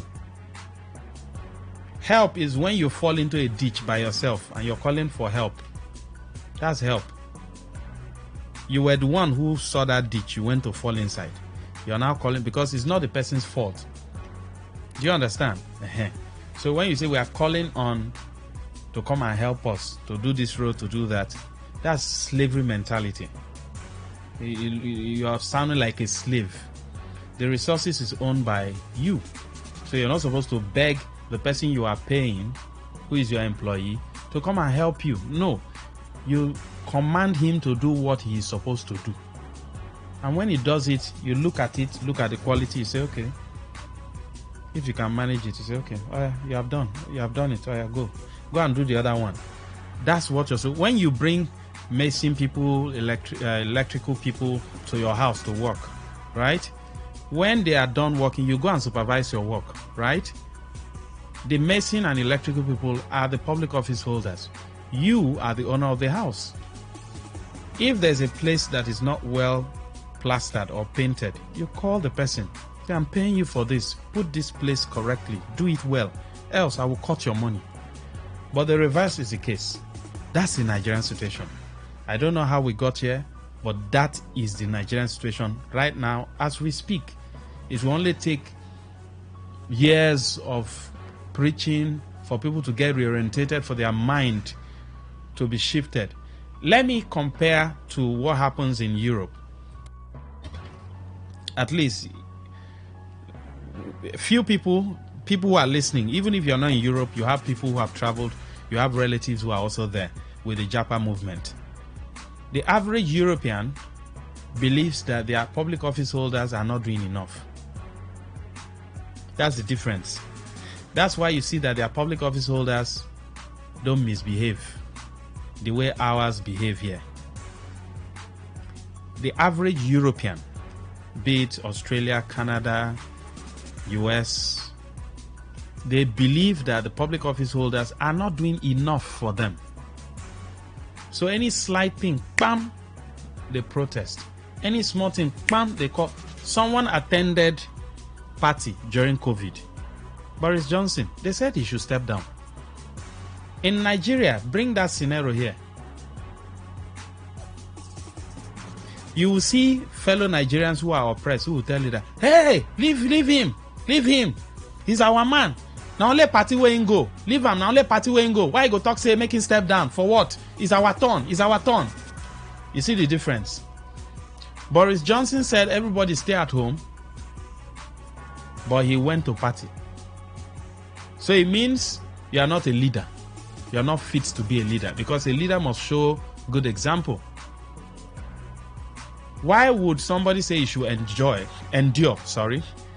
then he is buying private jet? I don't know if you understand what I'm saying. Somebody says you endure. Chop agbado. They give you rice, you chop. Then the person is buying private jet and yacht and co. You see the difference? But somebody attended party over there and they said he should stay. He didn't steal money. Boris Johnson didn't steal money. He just attended party during COVID when people were at home. He went to do jolly. Maybe there was one kwekus he was eyeing. Permit me to use that. that local One baby was eyeing. You know, we never saw his wife. I think he had a girlfriend or so. So maybe the girl said, hey, Johnson, let's meet tonight. So he went for party. That was what cost him his job. He just went for party. Bring that scenario here in Nigeria. You will see people who carry placard. Leave Boris Johnson. He's our own. Leave Boris Johnson. He's our own. They will give them 2,000. Here in Nigeria. That's the difference. So the average European believes their public office holders are not doing enough. They believe they should be living, and you just wonder, with all the system is working, everything, you're earning averagely. I'm not saying there is heaven, but at least to a large extent. If you are working and you're earning, you pay for something, you get value for it. If you're paying for water, you get value for it. Here, you pay for light, you don't have light. Do you have light? They defraud you now. Broad day, transformer, you beg NDCs to come and put transformer. But there's a light and electricity company that is supposed to give you transformer. But you are now begging NDC. You see the technicalities there. So even the average Nigerian also is the cause of his problem. Because the average Nigerian does not demand for what truly he's qualified for. They give him rat, he collects, and he's very grateful. And the man who gives him rat had already carried his truckload of cows. You now tell the driver, drive it to my house. That's why they will give you rice. In 21st century, I don't know, except in Hamas in Palestine, where Israeli and Hamas, they're having issues. That's where they take food to, because that's a war zone, right? But we're not at war, yet they're giving you rice. So you have been shouting, reduce fuel price. They say, no, take rice. Fix refineries. No, take rice. Clear security agencies off the road. Fix the road. No, take rice. You see the difference? So, in 2020, there was a protest. We know what happened. People were killed, of course. It's been a subject of debate. The government says nobody was killed. The other set said people were killed. But we saw videos flying all over. DJ Switch, who actually was doing some live videos, she's not in the country now. She had to run for her life. We all know what happened during 2020. In 2023, the same party was on board, the same set of people. Now in Nigeria now, I don't even know if we have party or not, because I think they are all the same. They are now all, whether it's PDP, APC, Labour. Once you are in that circle, everything is well. All is well. So, countdown to 2024. We started hearing, there will be protests on August 1. There will be protests on August 1. There will be protests on August 1. The whole thing started gaining traction and all that. The government, maybe they were thinking that people were joking. And then the next thing, they saw that this thing was real. Most of the big traditional rulers now started saying people should not protest. Most of the big names say no, this is not the right time to protest. And they might even have genuine reasons why they are saying people shouldn't protest, because you know that people are hungry. If you say people should now go to the street and protest, won't there be some form of looting of innocent people's shops? Because these are not government shops. The same shops that people might loot, those same people are going through the issue, this same hardship. The average person who is a trader in the market is saying that they are not even selling enough, because when things have gone up, people start scrambling. They won't buy what they need because they don't have enough money to buy what they need. So even the trader is also going through hardship, because If you sell rice, you're going to the market to buy meat, and meat is also expensive. So if you sold the way you also bought, you will go and buy meat now. You cut your hair, you will pay transport from one point to the other. So it revolves round. Whether you're a trader, civil servant, oil worker, except those who are in public offices in Nigeria. It's not like that in European countries. They don't have that huge emoluments that they receive as salary and allowances. No, it's not that huge. Go and check that of the British Prime Minister. It's not that huge. Oh. Those guys, their budget is in trillions of pounds. It's not that huge. The average governor in Nigeria might be richer than the president of the US because of the massive looting. Nobody, of course, checks how much they spend. They just tell you what you need to hear. So if you say none of them are saints, you might be correct.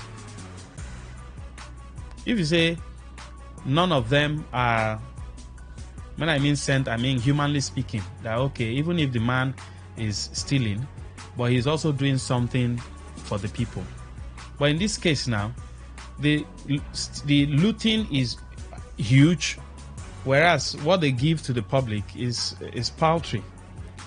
And because the average Nigerian has that mindset of give me rat, I'll be satisfied. Once they give them rat, they are satisfied. They will now drive the truckload of cows and take it to their own destination. They will go and stock it in Dubai, in US, buy houses everywhere. So we have heard people say, don't protest, don't protest. Now let's come to River State. We have a different scenario in River State. Of course, we have been having political issues even before the announcement of this protest. River State's case has been, a different scenario. I don't know why it is like that. I don't know if they should fold River State and then everybody will now scatter and go to other states to go and so that we know that River State is not existing again, God forbid. But the way politicians in River State play politics, every time River State is in the news for political reasons, not mature politics like they play in Europe. Politics of bitterness, politics of we should be in charge, politics of we should carry everything. That's the kind of politics that is ongoing in River State. Very unfortunate. The people have always suffered. Look at River State now, go around with all the money, nothing. Dilapidated roads everywhere, hospitals. It has always been like that too. Maybe we had some form of serenity during the Amechi's regime, even though what he also did then was not enough compared to the resources that came in. Let's leave that. We have heard some CTC chairmen, they might have a good point, looking at the precarious nature of Rivers politics, how everything that has to do with River State, people politicize it, including healthcare. We have seen where, of course, women and children have been tear gassed. And a very respected, mature man said, Maxwell, you're a journalist. You're not supposed to say this. You're supposed to be up on the fence. I said, sir, sorry, concerning that issue? He said, yes. I said, okay, explain. He said, you should have asked what happened before they tear gassed the women and children. I said, sir, are you the one saying this thing? I should have asked what happened. I said, sir, sorry. You have traveled even more than me. Isn't it? Where in the world, for any reason, even in times of war, do they tear gas women and children? He couldn't answer. He has not answered that question till now. I said, so being a journalist, does it make me superhuman? I am also human. So I have feelings for the vulnerable group. I've also read that you don't touch those vulnerable groups. You secure them. Even in time of war, soldiers will look for a way to carry those children and the women into a safe place. It is terrorists who usually go after everybody. Soldiers who are trained, they are trained to secure vulnerable groups older people, women, and children. If there's any pregnant woman, they might look for a way to put her into maybe a bomb, a building that you can't bomb if there's any such thing within that environment, or even into the tank so that she won't be attacked. That's what they do, even in time of war. And you are saying this? I was disappointed. People are politically blind to things that are humane, because we are talking about human beings now. Before you became a politician, you were a human being first. Nobody carries APC of PDP flag when he's been buried to go to the other side. So we have seen some CTC chairmen saying, no, Rivers people don't protest. And like I said, I want us to look at it from all angles. Let's also look at the precarious nature of Rivers State, how things are politicized. Let us also look at the present condition where we are now, where we don't know what will happen tomorrow. There are court cases here and there between the two groups that you all know. It looks as though it is a battle for the soul of the state. And what is the soul of the state? Treasury. Let's not sugarcoat it. It's treasury. It is treasury. Why do people fight for landed properties? Because it's a treasure. If it's not a treasure, nobody will fight. Who fights for polythene bag? Say, give me this polythene bag. They start arguing. Nobody. Nobody fights for polythene bag. But people fight for houses, landed properties, money in the bank, gold. These are treasures. Rivers State is the treasure base of the nation. Every Nigerian politician wants to be associated with Rivers politicians, whether for their own selfish to milk the state and then the people suffer.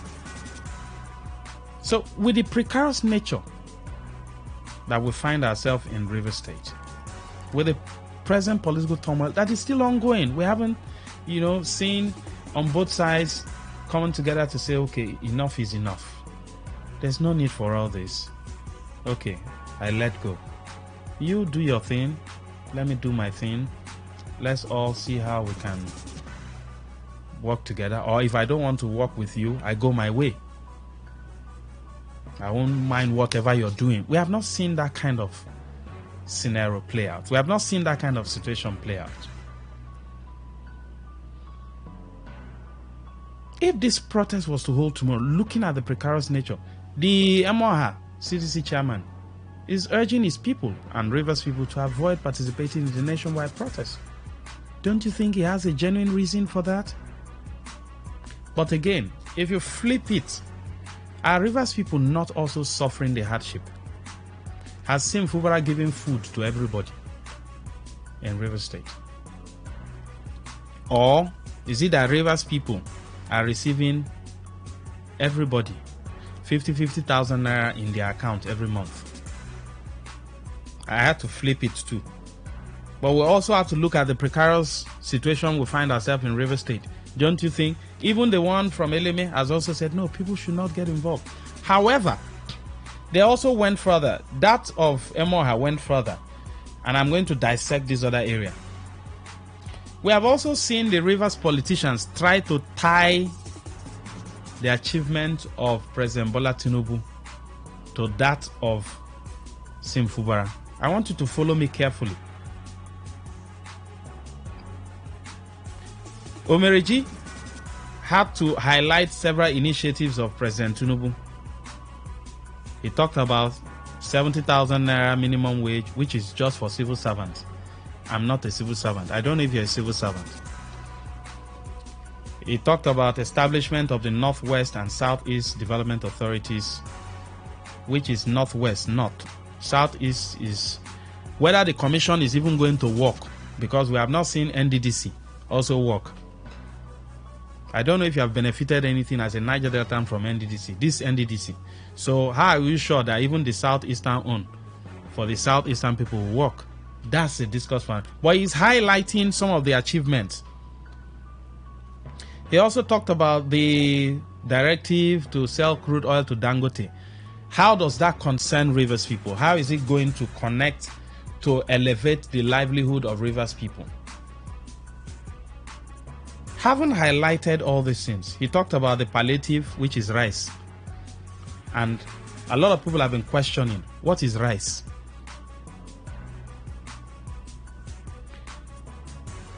Tying what, in quote, he feels President Tinubu is doing, I want you to relate it with you as a citizen of Rivers State and a citizen of the entire nation, Nigeria. Also tie it to the precarious nature politically we find ourselves in Rivers State. Looking at the fact that politicians have a way of hijacking things. The key point here is the protest, though, that will kickstart tomorrow.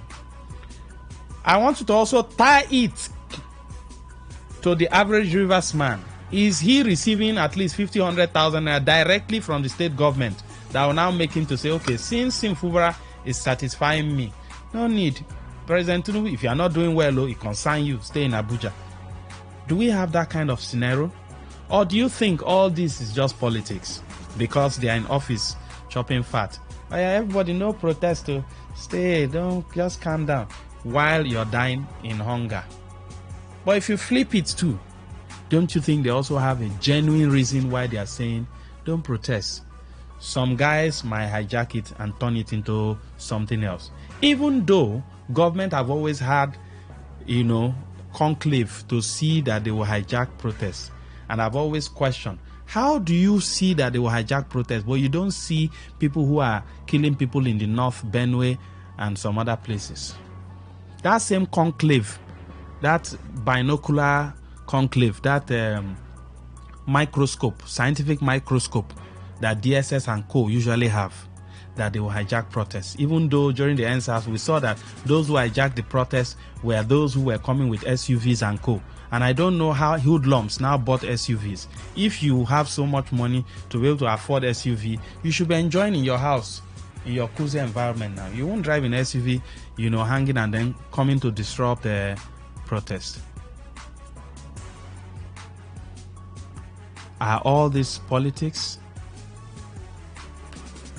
In our news, was it yesterday, a political stakeholder, Lord Sinwoso, he said that Governor Simfubara should stand tall and speak against the anti-policies of the federal government. And I asked a question. I said, which governor, including Governor Sim, can come out to say President Tinubu is not doing well? Because if they say so, we will also look at them and say, Oga, are you doing well? Which of the governors is even doing well? Which one?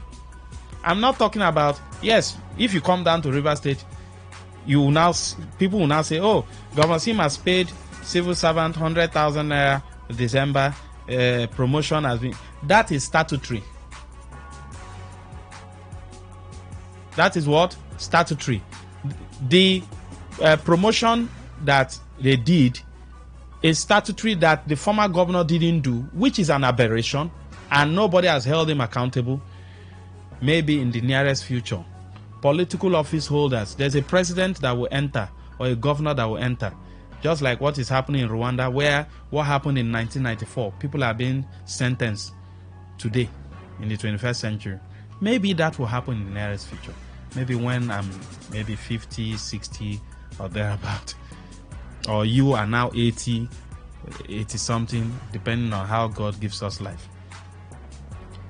So, do you think all this is just politics?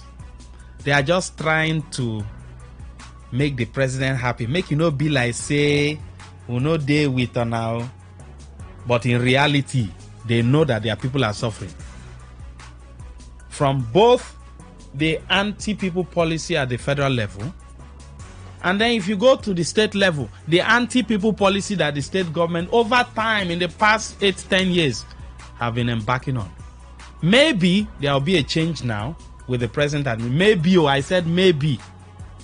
because the governor said he took over in February or thereabout. Again, these same CDC chairmen and politicians are saying, oh, give the president time. Give him time. Let me go back to the soft touch we did during the What's on Your Mind segment. I said a performer that you place with a woman in a room, 1-2 hours, he will shake the roof. But if he does not know how to perform, throughout the whole night, nothing will happen. No. He will be sleeping and snoring. It's the lady that will be waking him up. True or false? And everybody said, I knew why I brought that issue, because I'm going to tie it to what we're discussing now. If they are saying Nigerians should give the president time, let me take you back 2015 when President Buhari came in. After 1 year, things started deteriorating from 8,000 bag of rice to 20-something thousand. Life started becoming more and more intense and more, becoming more harder for Nigerians. Give him time. He just came on board. This APC government, they have gold medal in transforming the system. 2 years gone, 3 years gone. 2019, he stood for election. He won. 4 years gone. Killings were still ongoing. Price of rice and staple food were still, border closed. This one, that one. People were shouting. People say, okay, just leave him, let him go. After the suffering, 2023 election, we will correct it. We will do it. People didn't know that probably there are other plans too, because politicians, they think of the next election. They don't think of you, the average Nigerian politician, not European politicians. You saw Rishi Sunak, he took the blame and said, I messed up, I didn't do well. He is now an opposition. Keir Starmer is now, of the Labour Party, is now the Prime Minister, right? Did you see any fight? Did anybody die? People were going to work and voting. Here, they will close border, close water, close the road, close your door, because you want to vote.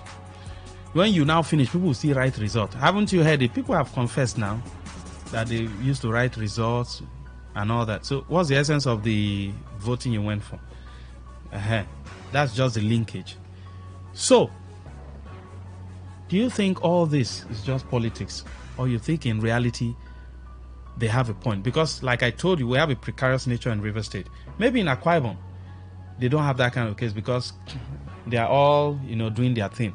The governor and the Senate president who said they will be eating, people should go and protest, not their business, who was the governor before, they are all dining and whining, and including Udom Emmanuel, they are all dying. So they don't have any issue. I've lived in Akwa Ibom, for a very long time. They don't have the kind of political crisis we have. No, they don't behave like that. They just do their own thing.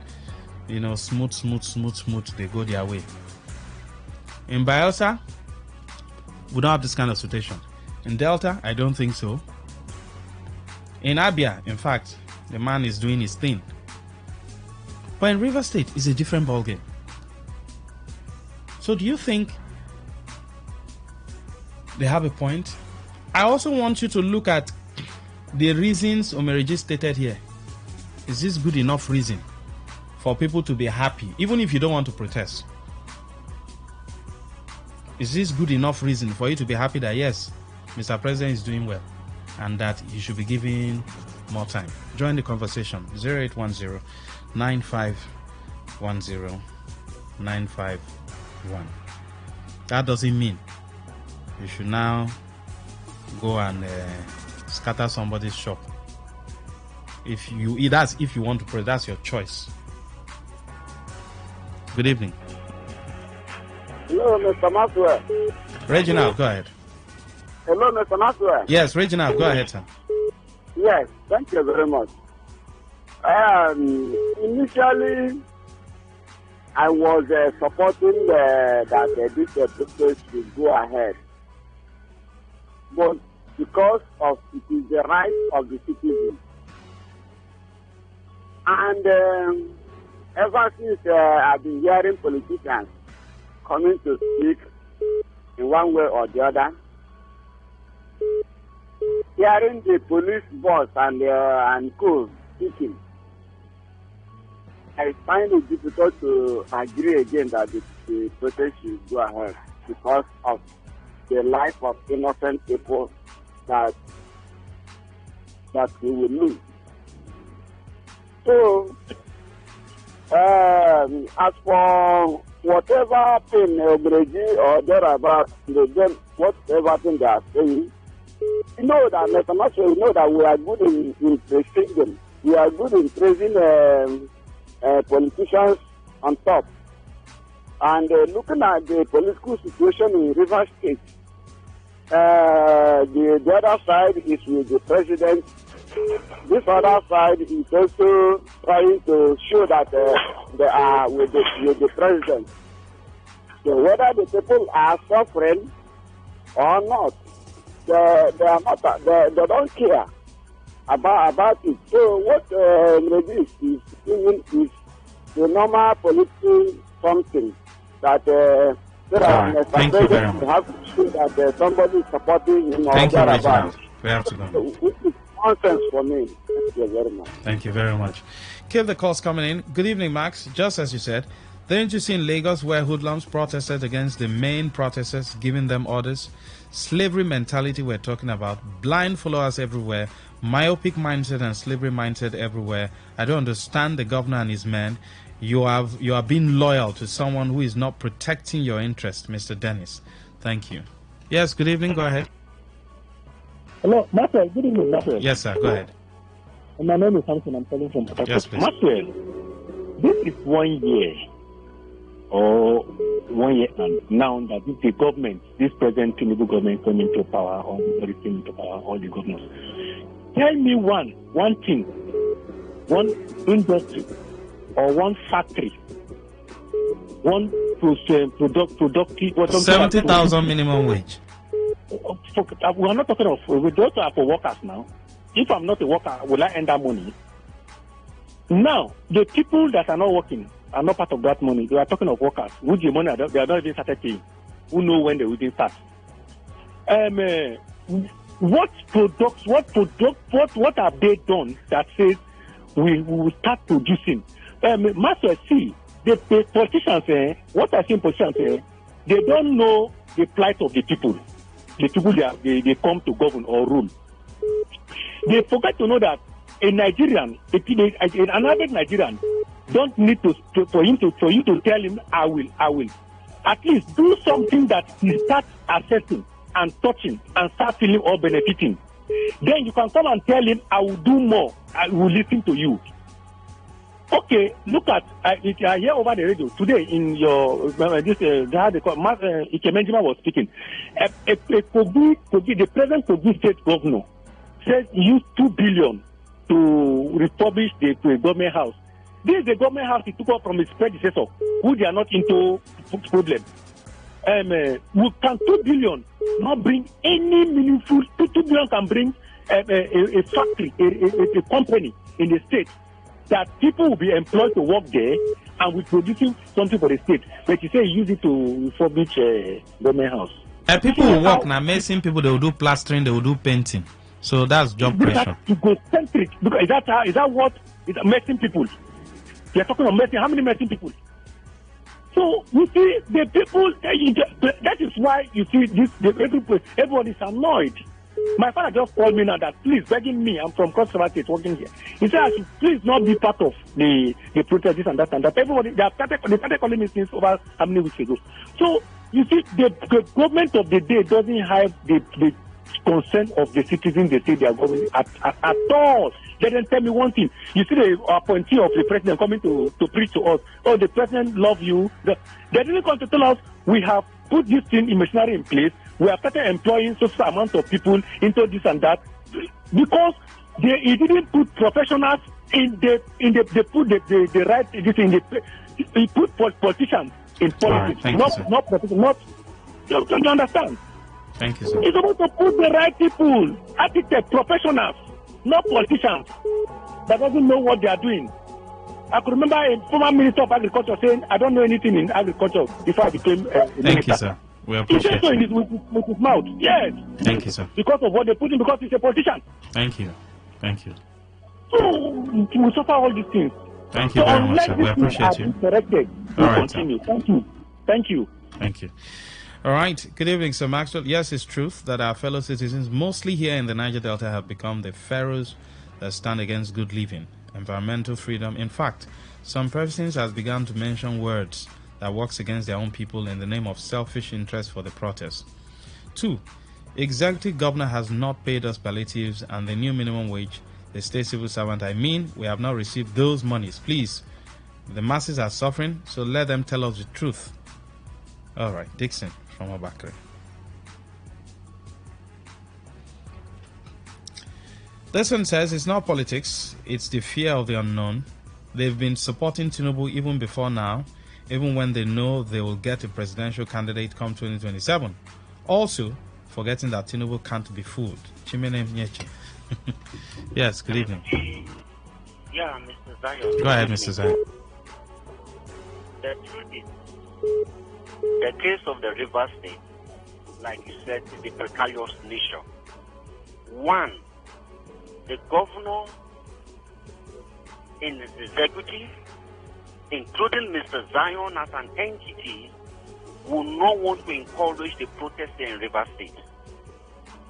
So that those people who are plotting for a state of emergency will not take this as an advantage and cause me. That is just the truth. I am one a proponent of the protest. As an Ijoman from Bayelsa, we are ready. Bayelsa State is ready. Tomorrow you get the results from Bayelsa State. Peaceful protest. But in River State, I will not encourage it. So that those who are plotting to set the state on fire don't take advantage. Oh, it is the protest. The protest was peaceful, suddenly it became bloody. No. Now those people, they never wanted this peaceful environment.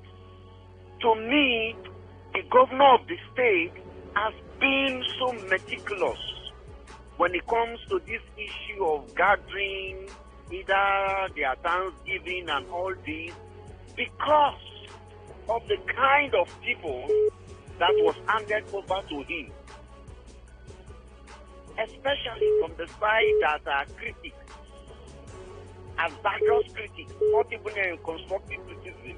I've never seen any constructive criticism against Governor Snow Fubara because he has proven himself to be distinguished. So wait, Mr. Zion, the things that they are even saying that President Tinubu has done, has he done anything for Nigerians? Is it the governor of the state that said those words? No.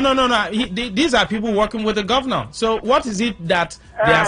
I'm asking. What they are saying that President Tinubu has done, is it not the market woman and the keke driver that is supposed to say that? Is it the politicians? No. If you look at most of the defending voices, most of them that are saying to go and protest, the president has done this, done that, they are not governors, cabinet members now. Oh, but the governor is not talking now, so they might be talking on his behalf. To make the president feel good. Looking at also the precarious political nature of the state. Well, don't forget during the campaign, like the one that was speaking, not the governor. The governor is not the talking side. All right, thank you very much, Mr. Zion. Thank you. It's not talking, it's working. So for the case of River State, it is because of the detractors, for them not to hijack the process, cause mayhem in River State, and declare a state of emergency. We don't want them to achieve that result, and they will not achieve it in Jesus' name. Thank you. Simply Goodness says, this one, everyone in authority, both in the government and non-governmental sectors, are calling for the cancellation of this protest. Brown envelopes must have exchanged hands behind the scene, because I don't understand again. Well, what do I know? The president is probably protesting on our behalf, just like the information minister said. It is obvious that those calling for the cancellation of the protest are definitely not speaking from a place of concern for the people. They are just trying to be in the good books of Mr. President. Yes, good evening, welcome. No, good evening, Maxwell. Go ahead, sir. That's Mr. Congo. Yes, please. I think my good brother. You see, my own pattern of life is this. Anything that will be done that will better the people to be done. If protest is going to be a relief to Nigerians, let there be peaceful protest. But if it is not going to take off anything, let people relax. Because cohesive defense apparatus will have, that's the ruling people. They are saying, let there be no protest. People do not know, and we know that dialogue is the way to achieve whatever to the West achieve. But then, if the protest will be safe, and if it will be in a peaceful form, that at the end of it all, what the protest is justice. Thank you very much. Thank you. Obingili says, Maxwell, ignorance is a worse sickness. Omeriji is speaking his opinion to please his master. River State belongs to PDAPC. Sim Fubara's group and Okocha Wike group belongs to Tinubu. Nigerians are the problem themselves. May God bless you, Maxwell. But you didn't say anything. You're just speaking in parables. All right, let's take more calls. Good evening.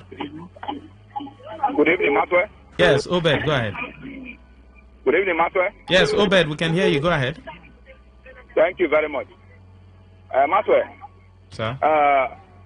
The statement made by the governor, for me, it's in order. He didn't stop any person from protesting, which, of course, that protest, we are going out tomorrow. He only said, he alleged, because I'm not seeing the truth on what he has said. I don't think anybody will come out from outside state for whatever reason. But what I must tell you, Maxwell, that protest has come to stay, and nobody will stop it. I've already bought my flag. Look, Maxwell, if you look at over the years, let me start from this very current administration. He made a pronouncement regarding subsidy removal. Maxwell, can you point out one thing that this current administration has put on ground? Minimum wage. Hello? Is it? Minimum wage. Why are you laughing, bro? Minimum wage, how much? 70,000. After he signed minimum wage into law, Maxwell, right now, petrol, we are queuing now to buy petrol, right, as I'm talking to you. With what we are seeing right now, it may likely go up right now. So if you look at the whole thing, and somebody will come out somewhere and tell people not to protest, look, the people must protest, even though we might not get the results. But I tell you, it's a cry to the global community to know the sufferings and penury Nigerians are going through, irrespective of any statement coming from any angle. Some people who are appointed to the president, I don't know why president will allow his appointees to be making derogatory statements about protesters who actually put them in. People who look like Democrats in their faces, but right inside of them, they are worse than a dictator. You understand? So the people have the right to protest, and that we must do tomorrow. I don't think anything will stop it. I just heard, I'm just reading through, I'm looking at where they say the president about 800 and something million for student loan and whatever.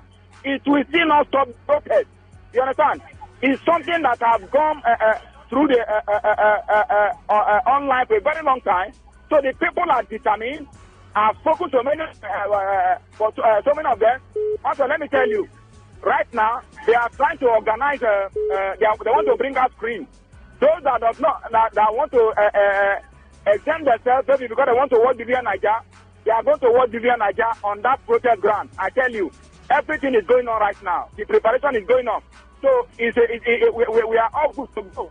Nigeria has the right to protest. It's a constitutional guarantee right. I don't think any police officer or any army officer, any DSS, who will come up with intelligence reports, and I have never seen any of them come up one day with intelligence reports to foil any attempt to kill Nigerians. There is one ton killings in this country, no intelligence report. It's only when people want to protest, they want to come up with several intelligence reports, so the one they want to pick at the dustbin and all that, but it will still not stop the protest, I tell you. The people are determined, and we are coming out tomorrow to hit the streets. Thank you very much, Maxwell. Thank you. All right, let's take more messages, and then we'll just wrap up. And then we'll go to Eyewitness Report. You can now hear On the eyewitness report segment, you now hear the real sufferings of the people. So I'm sure whatever Mr. President have done and the governor has also done and the CTC chairman have done will be able to take care of those issues that people will bring up. Nigerians, so protests shouldn't be held in River State because of the fear of state of emergency. Do you know these same people wanted to crucify Wike for calling for the cancellation of the protests in Abuja, even when they know Abuja is facing more security problems? In my last SMS, I said hypocrisy is the biggest problem we have in Nigeria, and that's why we are where we are, and will continue to be here because the number of hypocrites is more than the sincere people. Maxwell, in life, it's only change that is permanent. Every other thing changes. Today, our politicians are smiling and laughing over the avoidable sufferings of the masses. However, let them be reminded that he who laughs last laughs best. Emilokon, time of the masses will surely come. 2 Timothy. Good evening, Maxwell. Our politicians do not care about Nigeria's citizens, nor how we feel. They do only what pleases them, and Nigeria's senseless youth will come out and defend them against their own will. From the day this protest popped up and a day was fixed for it, a capable government would have by now fixed what they needed to fix to calm down the minds of the protesters. We saw a different thing. Even religious and traditional leaders can't help it. The bottom line is that the government of the day can't perform more than what we have seen. Comrade Goswell. Honorable Maxwell, the protests against bad governance, is it only against federal government? Is state government innocent? Have they fulfilled their own part? Is local government not included in government? DK from Port Harcourt. Questions begging for answers. I think that's much we can take on the segment. We'll take a short break, come back for Eyewitness Report. Now, for Eyewitness Report, prove me wrong. Please prove me wrong. For those who say, oh, government have been doing well, for those who sing praises, with the issues that people will bring up, are those issues, or will those issues reflect the fact that government has done well or government hasn't done well? I'll ask you that question. After the short break, stay with us. 95.1 FM, voice of the people. And we're back. If you know, you know. But if you don't know, you know. Now you know. Now you know. If you know, you know. The big ballers in town. Now you know. Now you know. Forget what they know them, yes. How much is money? It's nothing. Balling. Premium or nothing. Now you know. Now you know. Now you know. Now you know. Forget what they know them, yes.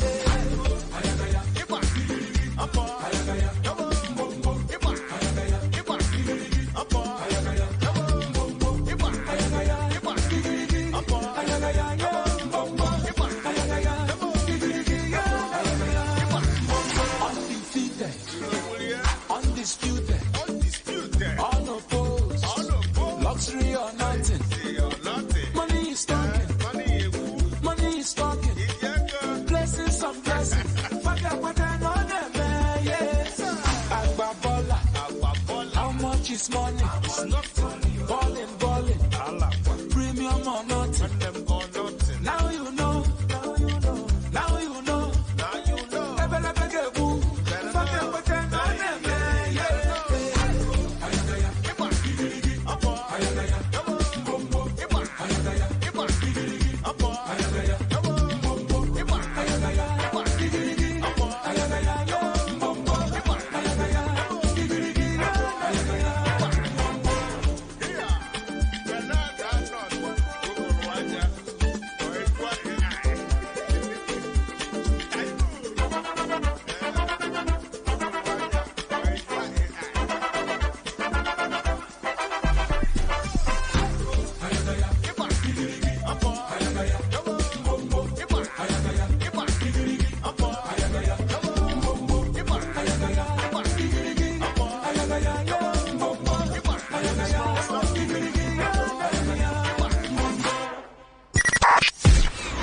95.1 FM, voice of the people.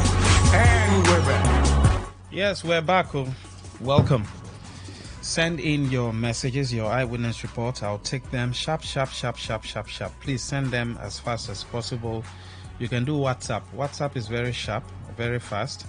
You can do a voice note, okay? WhatsApp is 0701 9339 962. Now, our eyewitness report will take a new twist. Don't say we are begging on the government to come and help us. It is your right. So change your language. That's my own creation. Don't say government should help us. It's not help. It is your right. Say we are demanding that government does this for us. So it is not a favor. If I say send me your account number and I send you 5,000 naira, it's a favor because you didn't do anything for me, you didn't help me, you did not do any job for me. But if you worked for me and I gave you 5,000 naira, I'm paying you for the job you did. If what we agreed was 5,000 and I now give you 7,000, you can now thank me for the extra 2,000. I hope that's clear. Government is not giving you road and water because they are doing you any favor. It is your right. It is enshrined in the Constitution that you must get those things. So if you've not gotten it, it's an aberration. That means you have been cheated. So because you have been cheated, for government to even come and put it, they are supposed to give you minimum double. Even God does that. When you even get, some things you're supposed to get before and you didn't get it. That's why you hear in some churches they say everything are double. God gives you double. So don't say we are begging on the government. Say we are demanding that the government does this because it is their responsibility. Both your CTC chairman and the state government, there are things you should go and meet your CTC chairman to do. Stop praising public office holders. That's what is killing this country. All right. Good evening. Good evening, Maxwell. Go ahead, sir. My name is Gucci, calling from Port Harcourt. I think today, my eyewitness at the Eleme Junction, there was a kind of panic buying at the market. People we are talking about tomorrow something. I think it's tomorrow they are going to go and protest. So people we are talking about it. There was a rush, a panic buying. Some people we are trying to say they will not come out so that the boys will not come there and look their food. There was a lot of fear. People we are buying, rushing things, buying. I think all these things that is happening, we know that it is good for us because the way we sound in this country is as if maybe protest is a bad thing. But it's because of the type of person we are. You see, corruption and the evil and the type of person we are in this life is a kind of something that people cannot even tell about. A life where somebody will live, how to correct our emotion, how to guide our people, how to address and admonish. Thank you very much. We have to go now. Thank you. Nobody do Thank that. you. So what we need is this. Let them help us so that we are going to do things very well. Thank you. Thank you very much for your time. All right, that's your eyewitness. Please send in the messages early, all right, so we can take them.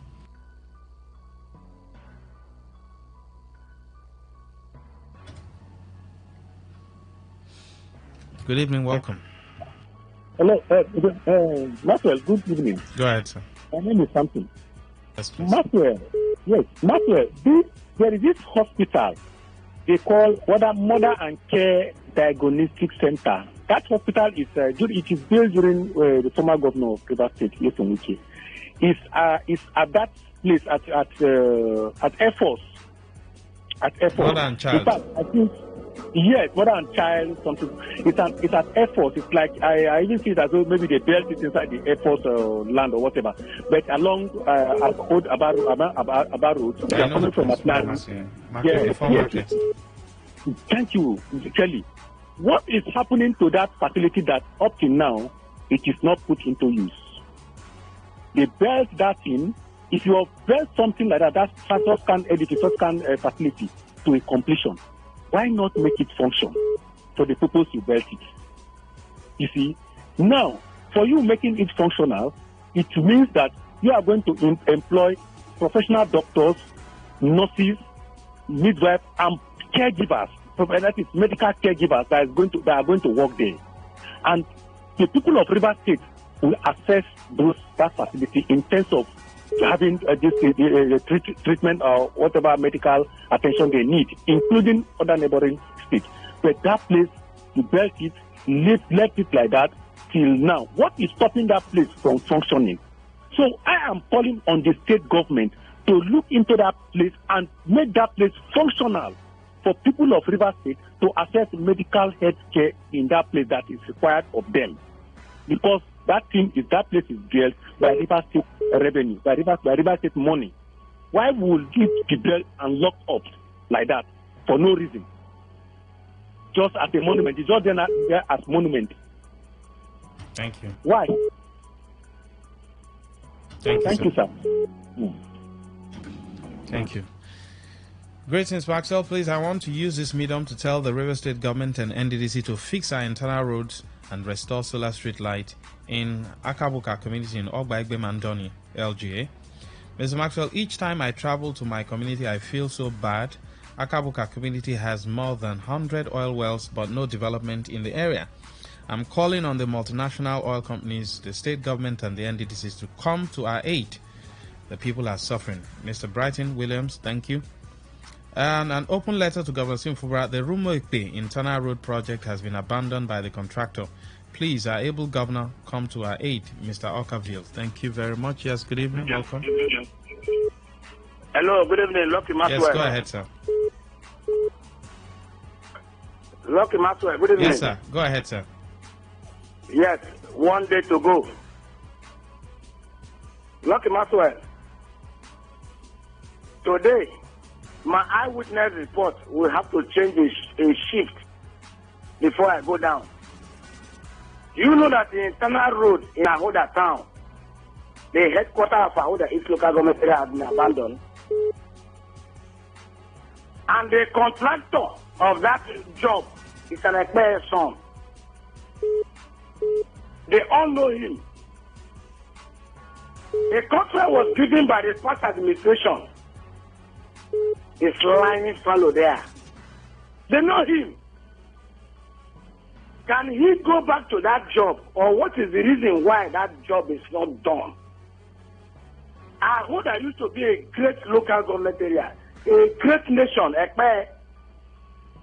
To the extent that up to my three, up to Ishoko, Ikureche, they were all under Ahoda division.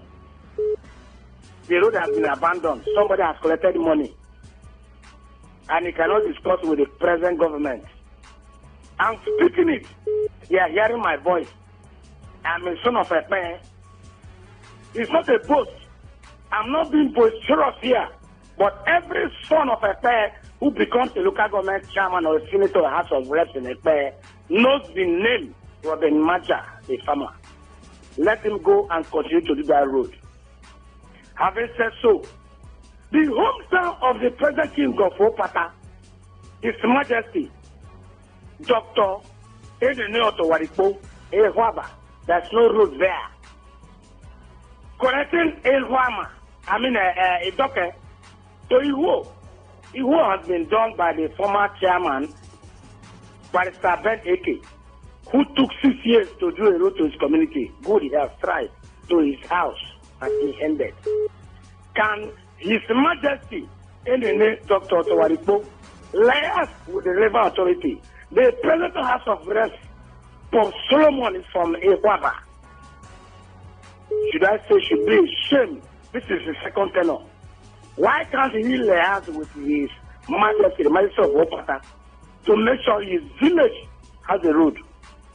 Having said so, I'm still saying the health center between Ojabiri and Okorowo has not been attended to, and my people are suffering.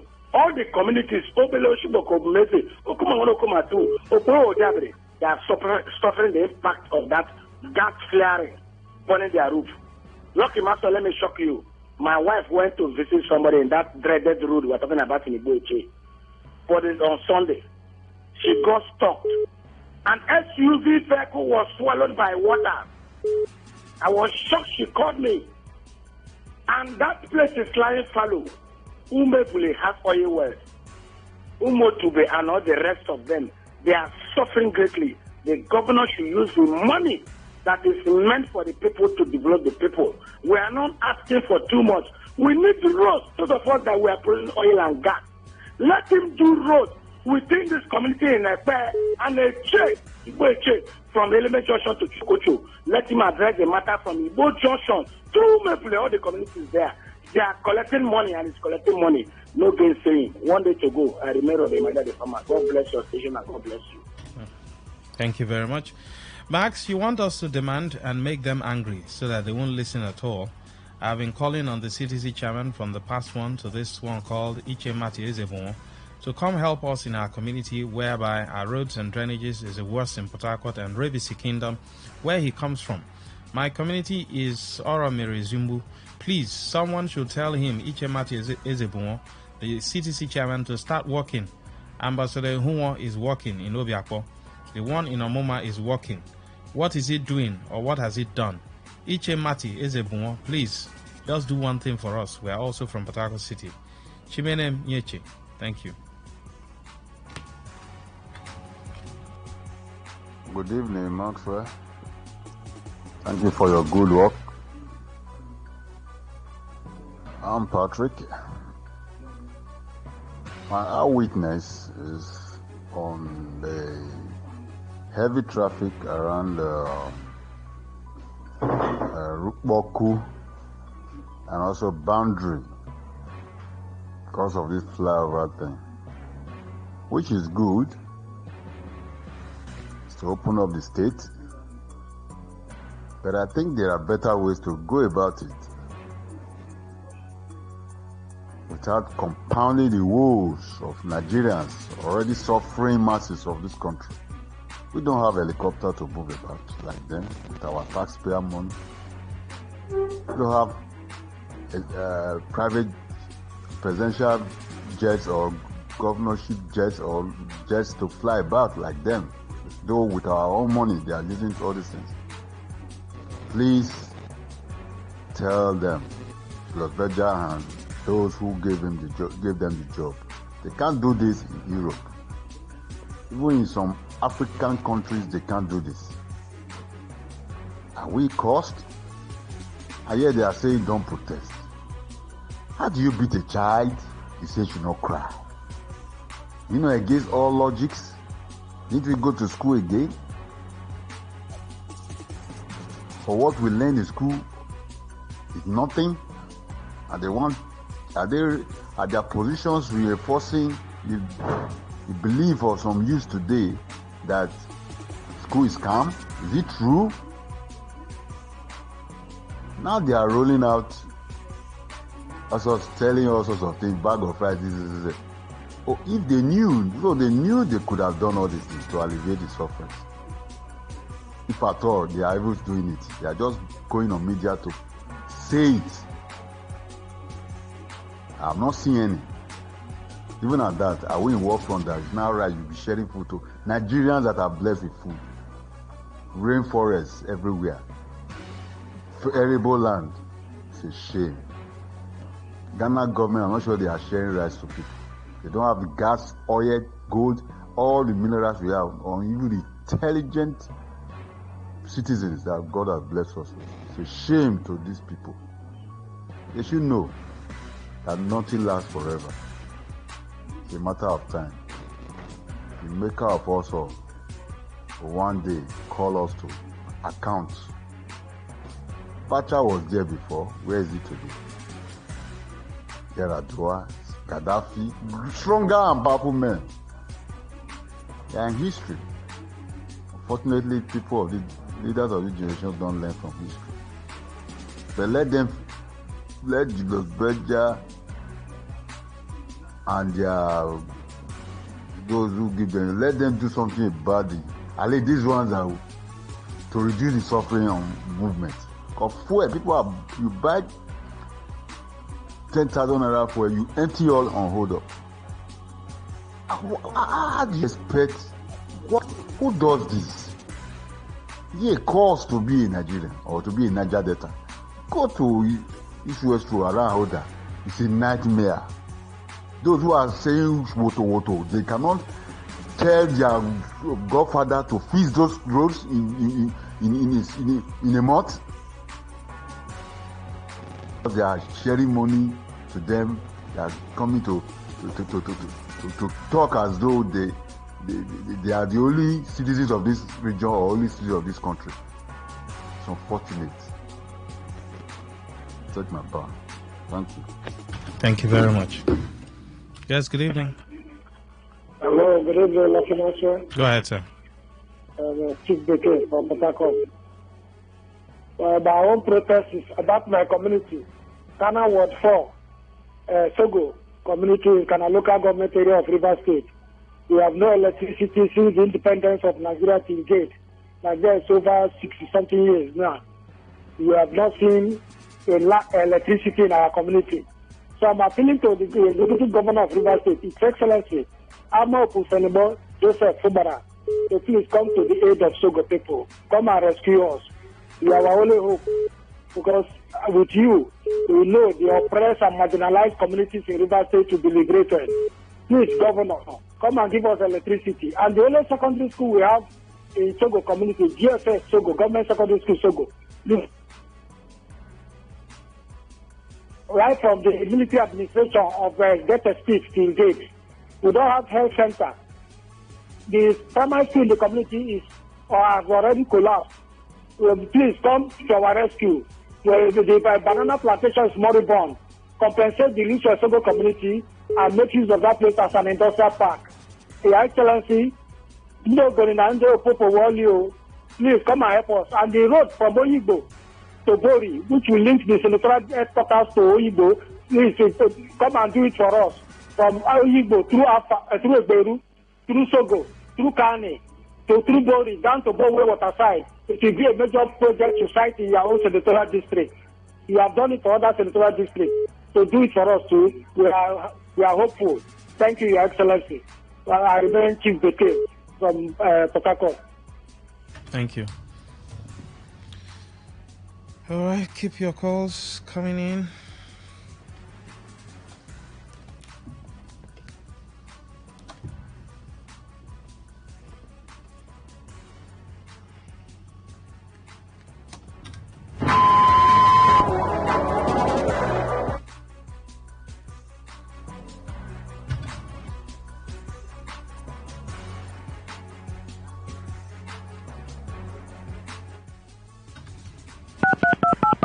Yes, good evening. Go ahead. Hello, Mr. Maxwell. Reginald, go ahead, sir. Yes, thank you very much. Mr. Maxwell, I think you have done well by reminding the callers not to beg anymore, because it is our right to demand for what belongs to us. Let me also add that praising those who call to praise whoever they want to praise. I think that the era of that praising should be over. In this program, we also add the issue of praising. Having said that, Mr. Maxwell, I love my friend Robert Maja. He has been very, very constant discussing the issue of the Umebi Road. But if people from the state discuss this thing that is affecting them, just like what Robert Maja is doing, it will be a welcome development. And I continue to ask Why is my dear brothers, those who call themselves leaders, CDC and traditional rulers, why are they keeping quiet?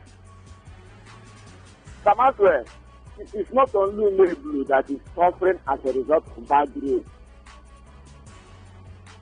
Almost all the whole communities in the are suffering as a result of bad roads, internal roads. And the people of the state use the whole 8 good years to praise somebody that he has done well. And the same thing they are doing, they have also started it now. Instead of reminding the governor that these are areas that the people want him to come and do something.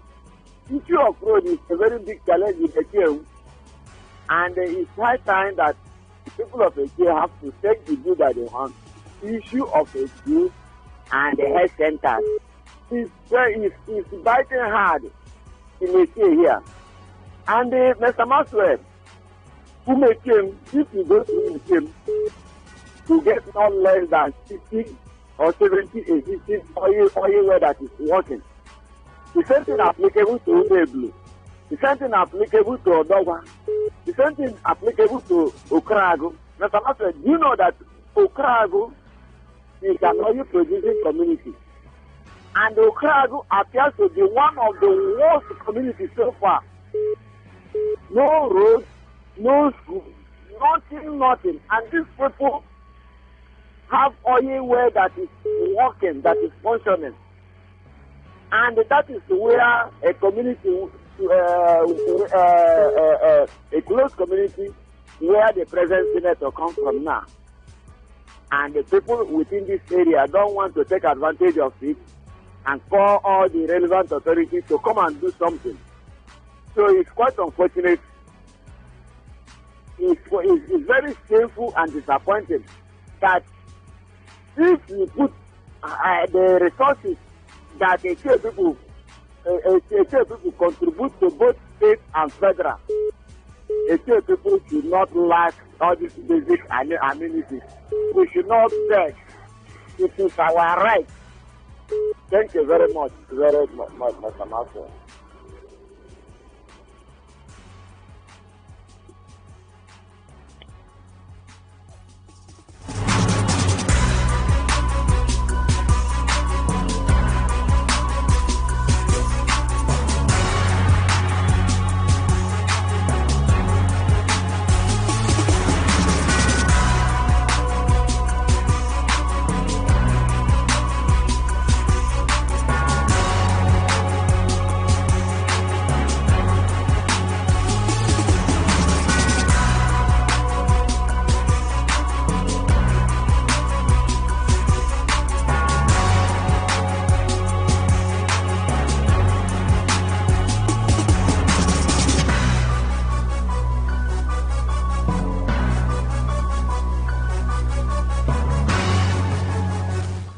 Yes, good evening. Hello, Master. Yes, welcome. Yeah, I don't know why the people that own oil in the community, the suffer most. And when it goes in deeply, you find that some few individuals, the elite in that community, are people benefiting the success of the community than the majority of the people. Go deeply and do a research analysis. You see the CDC, the chairman, I tell you, they are competing facts. Why the other coordinating has no development in the domain. I don't know if I found that way. My concern for tomorrow protest, here the Asari, Akbabio, and the rest of the elites of Niger Delta, I think we ought not to protest tomorrow that really the Niger are enough to eat. I want to let them know that the majority of Niger Delta is have nothing to show off because the masses are hungry. What are they? What did they put on ground for them that say we should not protest? What are they doing on ground? Is it like 4,000 now, right? That is the main promise you cannot see in the market? what evidence that let us to know that if the gist of protest that this thing is done, don't take more flashes that you know 40,000 naira. Tell the government, let them know that people are hungry. Thank you very much for your time. We've got your eyewitness. Thank you. Nigerian government, that they are starving and the policy that is not working to a nation. All right, thank you very much. We have to go now. So sorry, we've got your thought. Simply Goodness from Alakaya says, my eyewitness report is on the proliferation of bet shops in Port Harcourt. Young people are complaining of hunger, and the little they have goes into over 2.5 and under 2.5, all in a bid to keep body and soul together. Please, the state government should provide jobs and create an enabling environment for the youth of River State. I'm not talking of political appointment, too. I'm talking of sustainable employment that can stand the test of time, because the amount of white paper in the pockets of our youth is now more than the money in their bank accounts. Simply Goodness, thank you. And that job you're talking about is factories. Factories, when you have factories, jobs are created.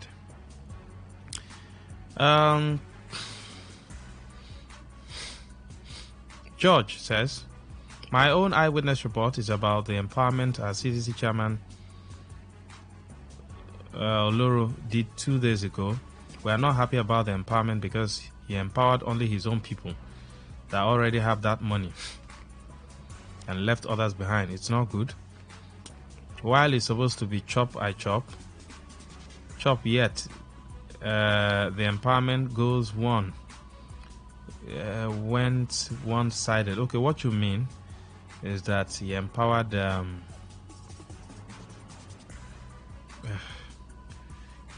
his own. I mean, you are talking about his political friends. Is that the people he empowered? Please make it clear. My eyewitness is since the inception of creation of River State by Ebiriba community in Ahoda West. I've never seen government present in Ebiriba community. No light, no road.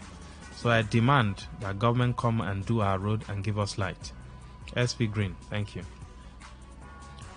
Sir Max, why is the government of River State advising our citizenry not to embark on tomorrow's protest? Must it be about themselves all the time? Even the palliative that was given to the state government can't be accounted for. If at all, we need such help now. Hunger is the order of the day, yet they can't see. The CTC of Kana is only saying this because he has been made CTC of Kana. Governor Fubara needs to employ the youth of River State. No job, high cost of food, high cost of rent, no initiative to elevate the suffering, yet they are all feeding fat. I've been complaining about Okwale community not having good learning environment, as in the secondary and primary school, deteriorating primary health center, no drinking water, bad road, no electricity. Why is it that this government pays deaf ears to the plight of our citizens? I'm beginning to lose hope in this SIM administration. Move into rural areas and fix these problems. Is it that they don't listen to Today FM? Where is JAJ? He should be able to convey our outcry to the governor. Victor Nuadum, thank you. Please, if you're sending in a voice note, make it brief. 2 minutes is okay, all right? So others can also participate. Please, please, please, make it brief. Good evening, my brother man. My name is Ranches from Remaking. My eyewitness report is about the bad shape of all internal road in Remaking. The government have abandoned us for a very long time. They have not remembered us for once. The only road we have in Remaking is the straight road from east-west road that leads to Alo. That is the only road in Remaking. As it is raining now, nobody will see a place to match leg. Everywhere in Remaking is messed up. Even the ring road that they are constructing, the alternative route, which is from Remaking Market Road to East-West Road, Yanzun, Remaking, it's nothing to write home about. If you pass there, it's either something punctures your tire or you will sink inside the mud there, which is very bad. We have alternative routes from VIP Remaking Health Center to Today FM Drive, which leads to East-West Road, which will congest the congested traffic but they don't want to help us in any way. We have another road, Chuku Street to UPTH or to Today FM, which will lead to East West Road 2, or to no avail. That of Market Road to Yan Zone is in bad shape. We have another alternative route again, which is from School Road to Obrikwere. If I stand in my house, I will be seeing vehicle passing to Obrikwere. But how will the road link? The road is in very bad shape. Before we go out, we have to turn around Port Harcourt before coming out Obrikwere, which is a stone throw from Rumekin to Obrikwere. We have another road again, which is called Rumuchi Street to Whitfield Station. This West Road there. No one. We are passing through hell in Rumekin. No development in Rumekin. No government intervention in Rumekin. No infrastructure. I don't know what we have done to our River State government and that of NDC. We are calling on the River State government and NDC to come to Rumekin and see that there is nothing. Rumekin is in darkness. No business is moving. Every community secondary school Rumekin, when it rains, they see nowhere to pass. Everywhere will be flooded. They pass through flood to enter school. I sent you the picture yesterday. There is nothing to write home about in Rumekin. Let the government come and witness that Rumekin people are suffering in all ramifications. Thank you. I still remain Rantface from Rumekin. Thank you very much. Good evening, go ahead. Good evening. Yes, please. My name is Gori, calling from Port Harcourt. I think I have been shouting in fact, in our local government. Also, it was last time, the first one that they went to the whole town with a gong, and we are telling people to be prepared of the light. And they flashed the light.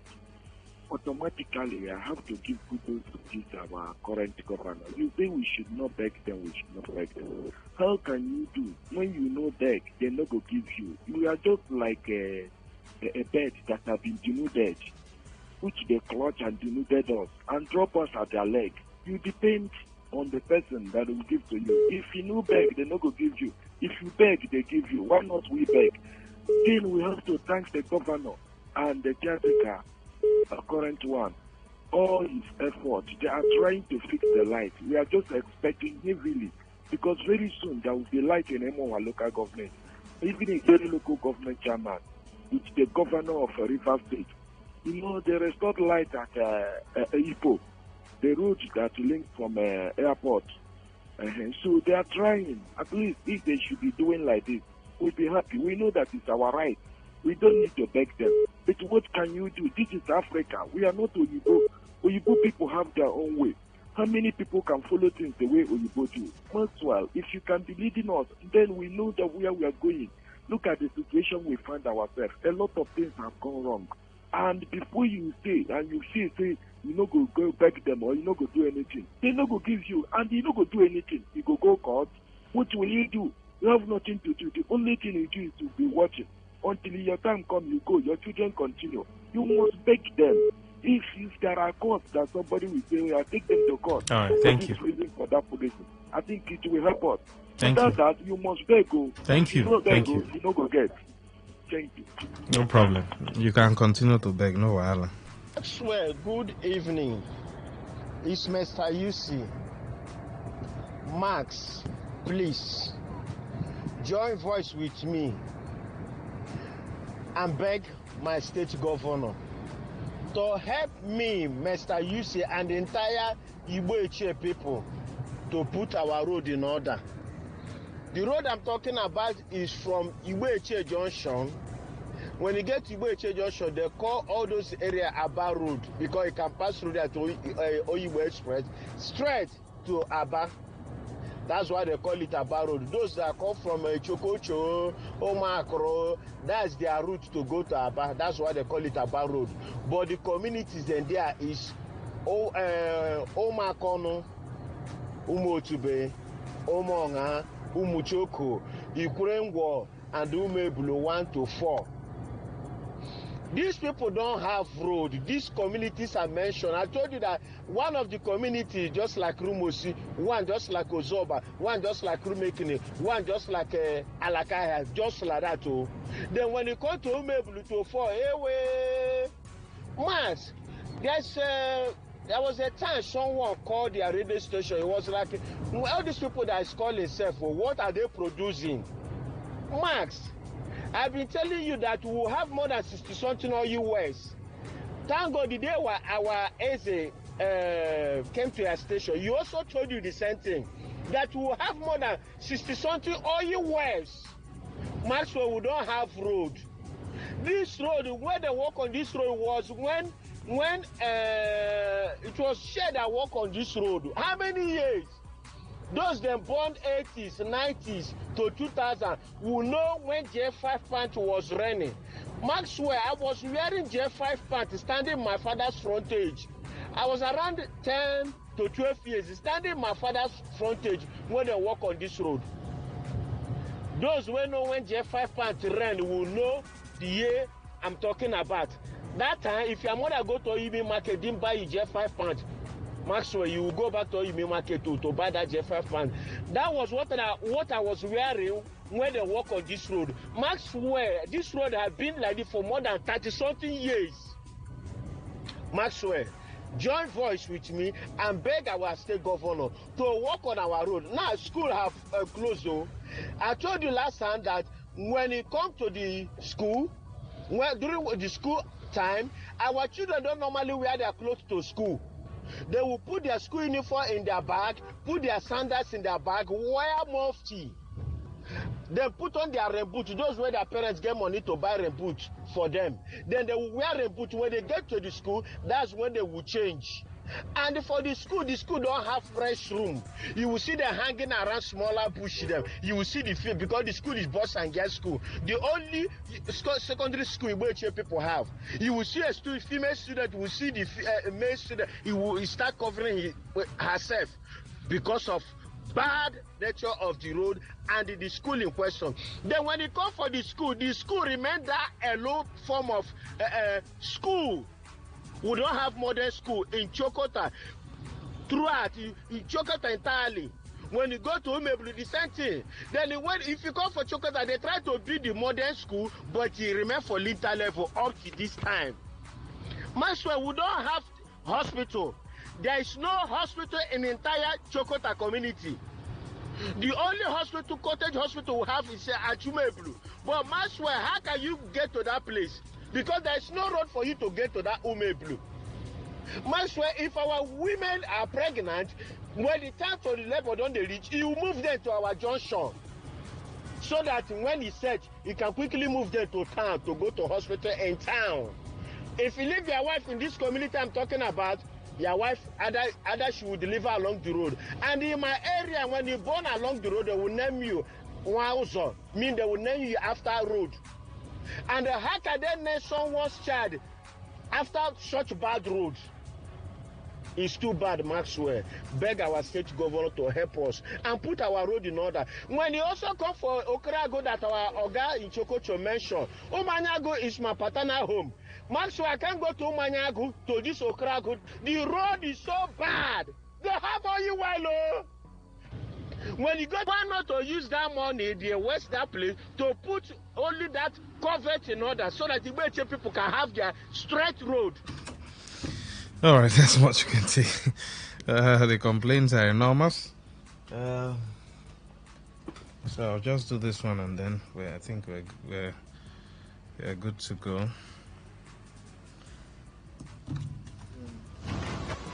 Mr. Maxwell, my name is Prince. My witness report is all this calling, all these villages, rural areas. Are they not the one that was calling with?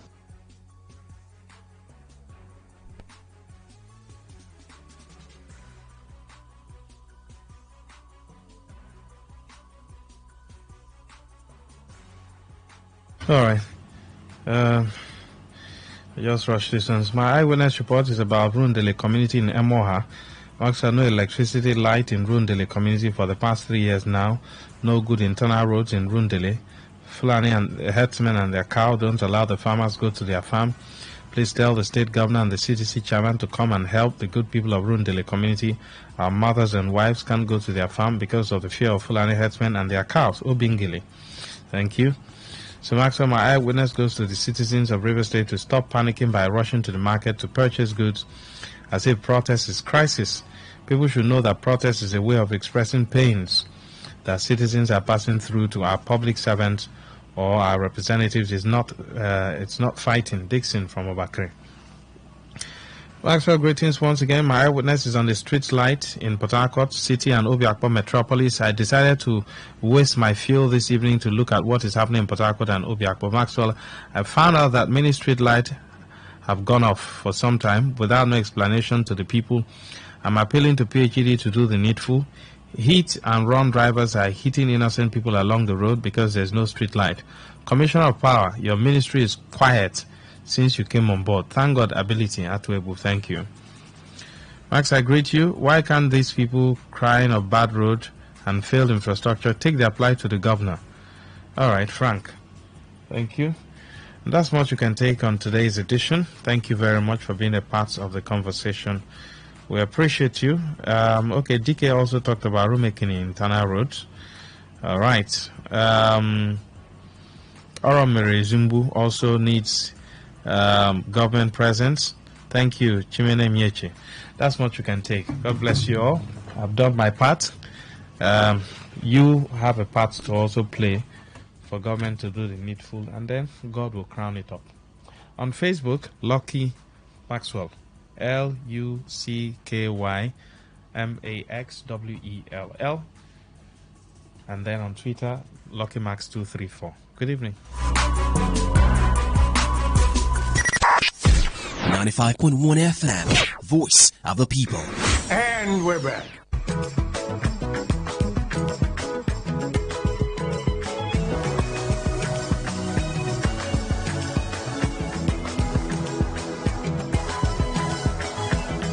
I don't know how old you were many years ago. We always say, feed the yak and it will score. The name Yakubu Ayegbeni will never leave us in a hurry. For me, for all the good things that he did, playing for the Super Eagles of Nigeria, and of course, making history, that record in the Premiership still stands. My name is Godwin Einakna. Thank you for joining us. It's Global Sports Update. Of course, you heard it already. Yakubu Ayegbeni is waiting to talk to us, but you know how we do it here. We take a quick break. When we come back, we are going to be feeding a yak. I want to find out if we'll score.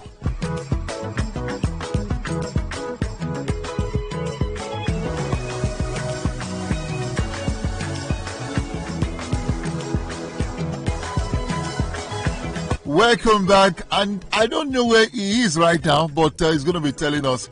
Yakubu Ayegbeni, thank you for joining us. Thank you so much, my brother. It's been very long time, you know. It's been a long time. When I used to play, you're one of those guys, always following the Super Eagles, and nice speaking to you again, my brother. Yeah, I won't say Nigerians, I would say the world wants to know where Yakubu Ayegbeni is right now. I'm in the UK at the moment. My family lives here.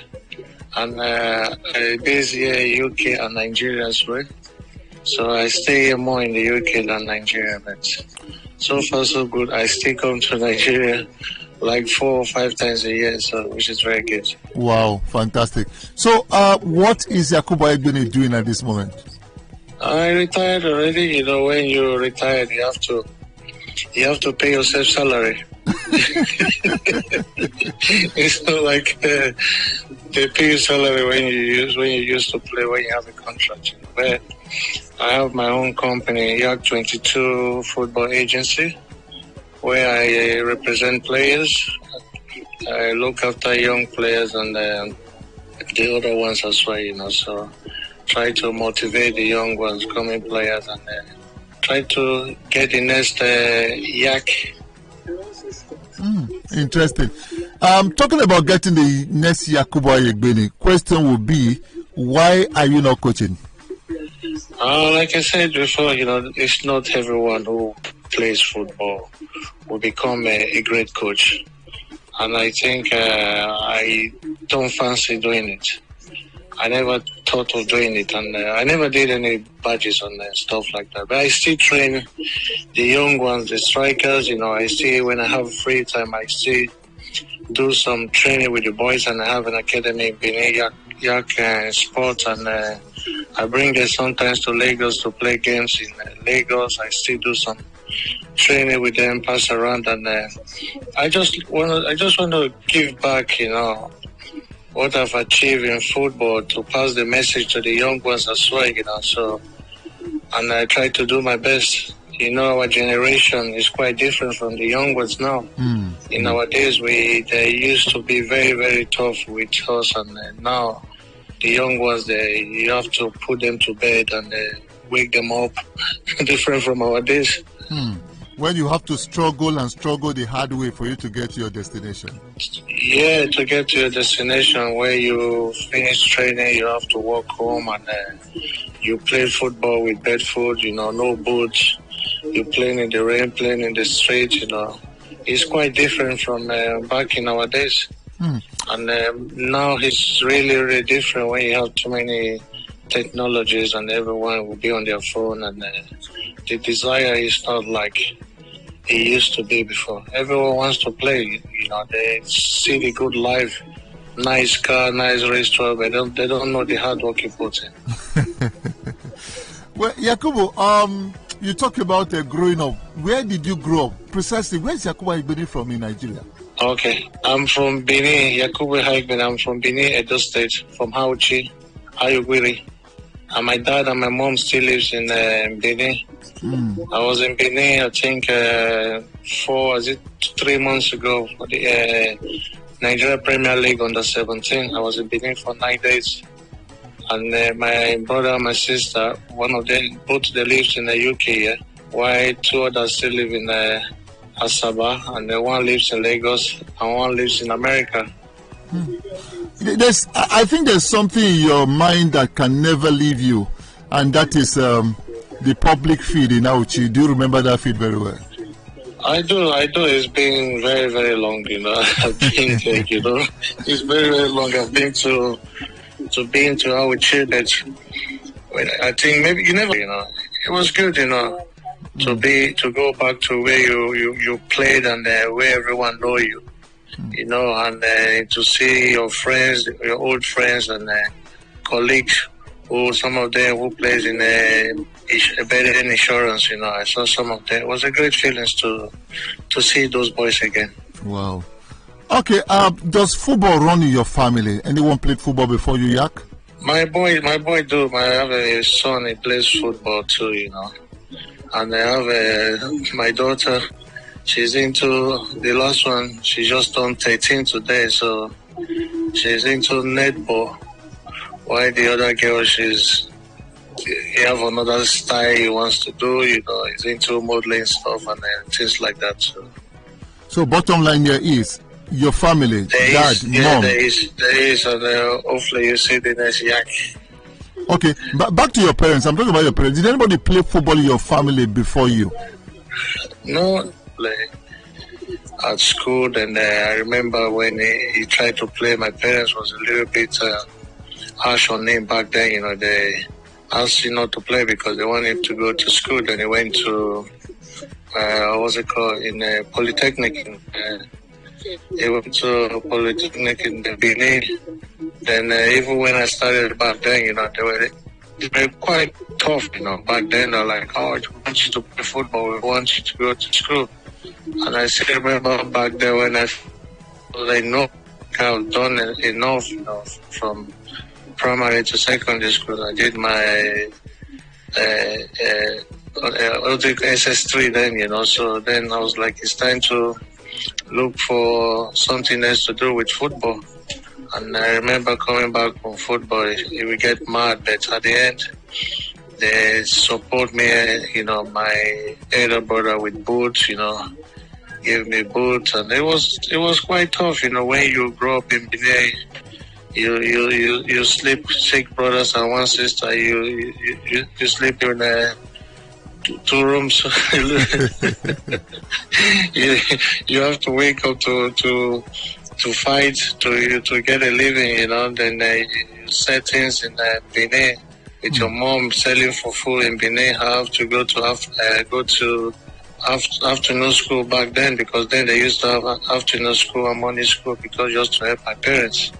It was very, very interesting. I think that we enjoyed doing it. I think it brings the motivation for we as well. We said, look, I have to become something in life and help my parents, and I did it. Wow. Yakubu Ayegbeni. Sometimes I say sorry. Sometimes I say to my kids, I say, you guys were so lucky, because you're living in a place where there's light, and in Nigeria and in Benin, where there's no light, for 4 days, 5 days, it's quite tough, Wow. So Yakubu Ayegbeni sold fufu on the streets of Benin City. I did. Anyone that know me, they will tell you in Benin. Wow. Is this one of the reasons? I know that many years ago, I was part of the Yak Foundation. Myself and your wife. I remember vividly today. I know. You're quite right. I know when I saw your message today, you see, I replied you straight away, and we lost contact years ago, and it's good to hear from you again. I think you're one of the guys in sport back then and now. You still try to say the truth about football. When you say white, you call it white. You don't call it black. And that's why I love you so much about that back then too. Thank you so much. Now let's talk about Yak Foundation. They accuse ex-players or even players who are still active of not giving back to society. Tell us about the Yak Foundation. The Yak Football Academy, I started it, and I can tell you I've been lucky to move some players, about 4-5 players from Yak Sport, and then giving our boys and to help these boys to become professional players, and then to help their family. But there was a time with this foundation you were giving foodstuff and what have you to the less privileged in Lagos and even beyond Lagos. And like I said, I was part of that. Are you still doing that? We did it for a couple of years, and other things came up. And you remember too. So I focus more on the players now. There's other things we do behind the scene, but we don't put it in the media. So. I agree completely. Well, for the purpose of this interview, Yakubu Ayegbeni, you played in the domestic league. Can you talk us through the last club you played for, how it all started? I mean, how did football start for you and the pinnacle before you left Nigeria? Let's start from how football started for you. Yeah, because I think I went to trials. I went to trials in the Insurance of Benin. I went there and they didn't take me. Then I went to Edo United. I know you remember Edo United. Yes, very well. Yeah, so I went there, Sweden. They didn't take me. Then I went to Sunshine Akure. So I was in the Sunshine of Akure for like a week. And they didn't take me. I went to Okumuhoye. From Okumuhoye, it's like a no-league where you work and play. It's a factory where they produce palm oil. Yeah. So we work there from Monday to Saturday then, and then we can go back to Benin, because it's like a 1 hour drive from Benin. It's outside Benin, the village. So we walk from 6 to 12. We'll get a break. 12 o'clock we'll be back. 1 o'clock. Then 3:30 we finish from work. Then we'll go for training. Sometimes I can put you among the painter. You can be attached to go with one of those painters to do a painter job. Sometimes you can be attached to go with those tractor guys. You can go there and do a job with them. It was hard, but for me, when I went there, I know that was transit for me. It was not the place for where I want to be. And I was just there to to get a living, and from there the insurance they try to bring me, like they want me, but I didn't want to go back there to pay the insurance because they didn't pay salary there back then. They owe a lot of players salary and pay the insurance, and I choose not to go. I choose to stay in Okumu FC, where I played the FA Cup of Nigeria, then the No League, scoring goals, and I was invited from Okumu to the Olympic team under 23 by Willie Basway. And I remember when he invited me, he was asking me, "Are you sure you can play?"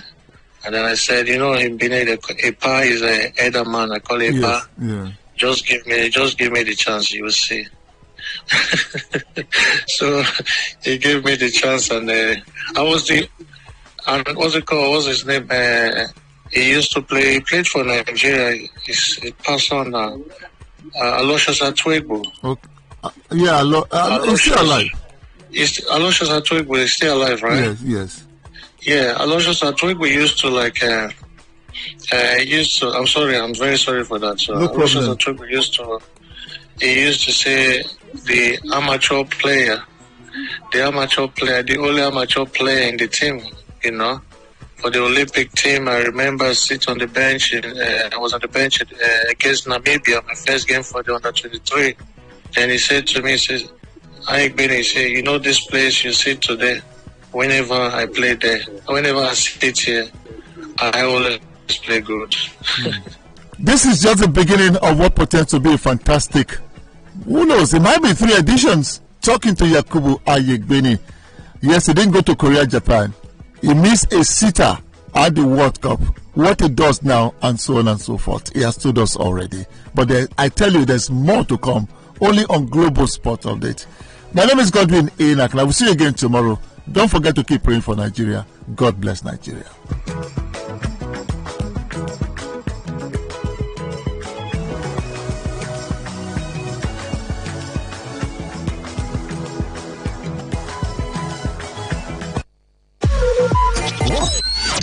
Talk radio. I listen to a lot of talk radio. 95.1 FM. Please listen to this paid infomercial.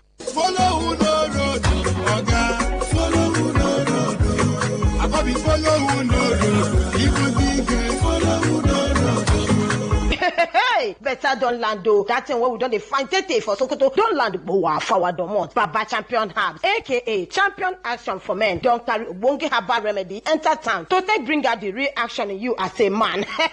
Baba Champion Action for Men. For that man when they perform well. Baba Champion Action for Men. You dey good for both young and old. Even if you don't reach 80 years, you go still maintain your wing. You go normalize your system, boost your performance, make you stand gidigbam. Dey kakaraka as a real man with correct action. Champion Action for Men. Correct wonder root wey go activate the real action in you. Now the day when you start to take am, that day go begin work for you. Even when you don't take and finish, you go still the fire they go. Because you don't correct your system, set and fine, make you carry the go. Baba Champion Day for number 62 Ikwere Road by Egede Street, my one Double Port Harcourt. Call 081-6920-2525. Take am again, 081-6920-2525. Baba Champion, now for real men. Greetings to you, wonderful people of River State. Thank you for joining us on this health enlightenment, sponsored by Baba Champion Herbs. Baba Champion Day for number 62 Ikwere Road by Egede Street, my one Diobo Port Harcourt. You can call Baba Champion on 081-6920-2525.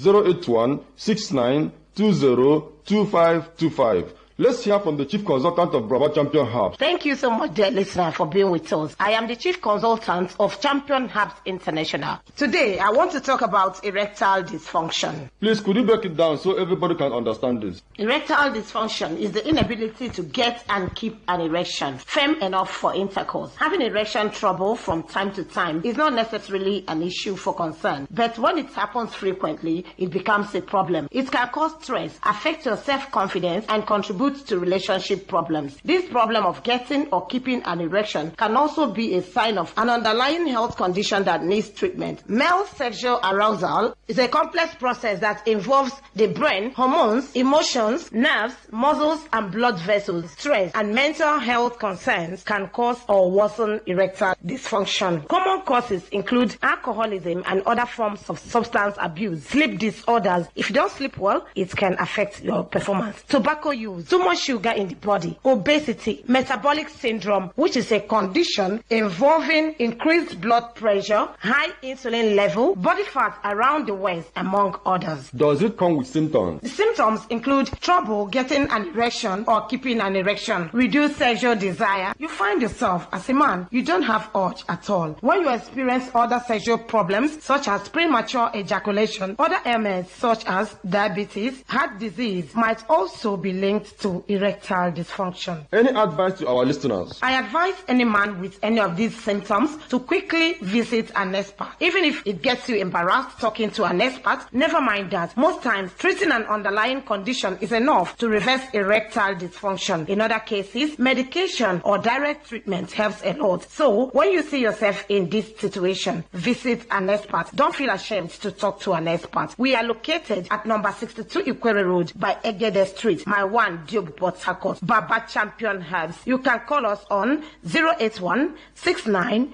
20 25 25. Thank you very much. Follow who no road, Oga. Follow who no road. Abobi follow who no road. People think follow who no road. Hey, better don't land though. That thing where we don't find tete for Sokoto. Don't land bowa forward domot. Baba Champion Herbs, aka Champion Action for Men. Don't carry Wonge Herbal Remedy. Enter town to take bring out the real action in you as a man. Baba Champion Action for Men. For that man when they perform well. Baba Champion Action for Men. You dey good for both young and old. Even if you don't reach 80 years, you go still maintain your wing. You go normalize your system, boost your performance, make you stand gidigbam. Dey kakaraka as a real man with correct action. Champion Action for Men. Correct wonder root wey go activate the real action in you. Now the day when you start to take am, that day go begin work for you. Even when you don't take am finish, you go still the fire they go. Because you don't correct your system, set am fine, make you carry the go. Baba Champion day for number 62 Ikwere Road by Egede Street, my one Diobu Port Harcourt. Call 081 69 20 25 25. Take am again 081 69 20 25 25. Baba Champion, now for real man. And that was a paid infomercial. It's a triple experience on this frequency. Talk, news, and sports. Right here, every day on Today 95.1 FM. The voice of the people.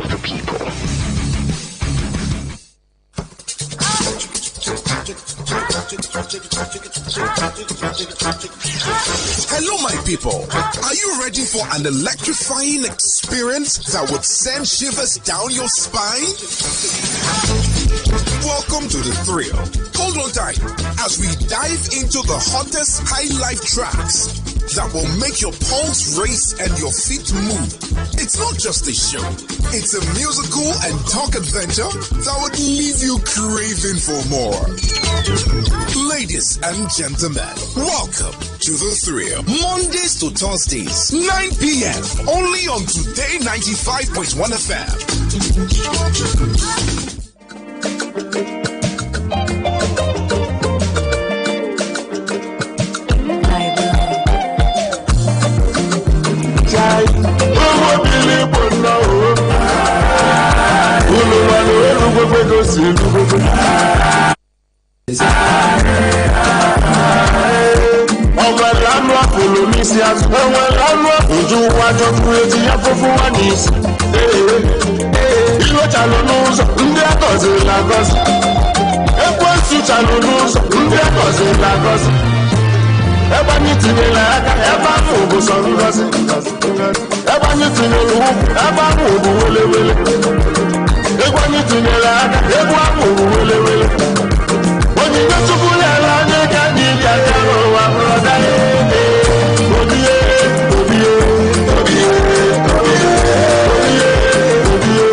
It's a beautiful Thursday.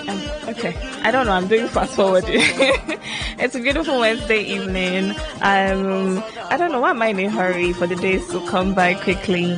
Anyway, maybe it's because I can't wait for July to be done and dusted. Good evening, beautiful people. I hope that you are doing well. I hope that you are doing okay. Well, it's time for the thrill, but before I take you through the conversation for the ninth, let's listen to this commercial from Desperados. The thrill will come right up. Okay, so get ready to join the conversation because, as you know, it is always a pleasure getting to hear from you.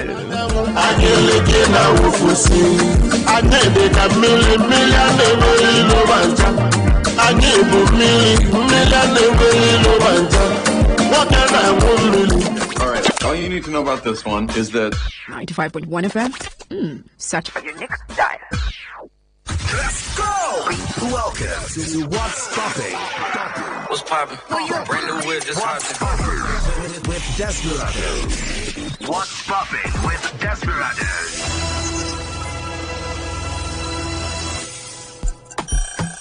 Yes, it's that time again to crank up the energy. Welcome to What's Popping with Desperados, the hottest radio show around. What's popping?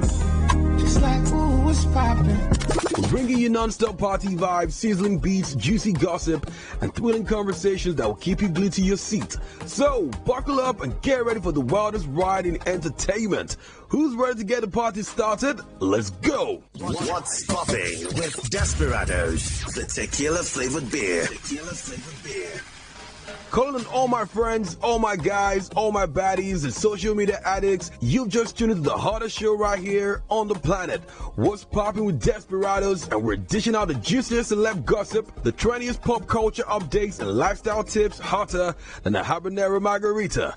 Just like a Desperados, refreshingly informative with a twist of wild fun. So buckle up, buttercups, because we're about to dive deep into the pop culture pool, and it's finna be lit. Today, we've got a treasure trove of pop culture goodies to unpack, so hold on tight, get ready, it's about to get wild.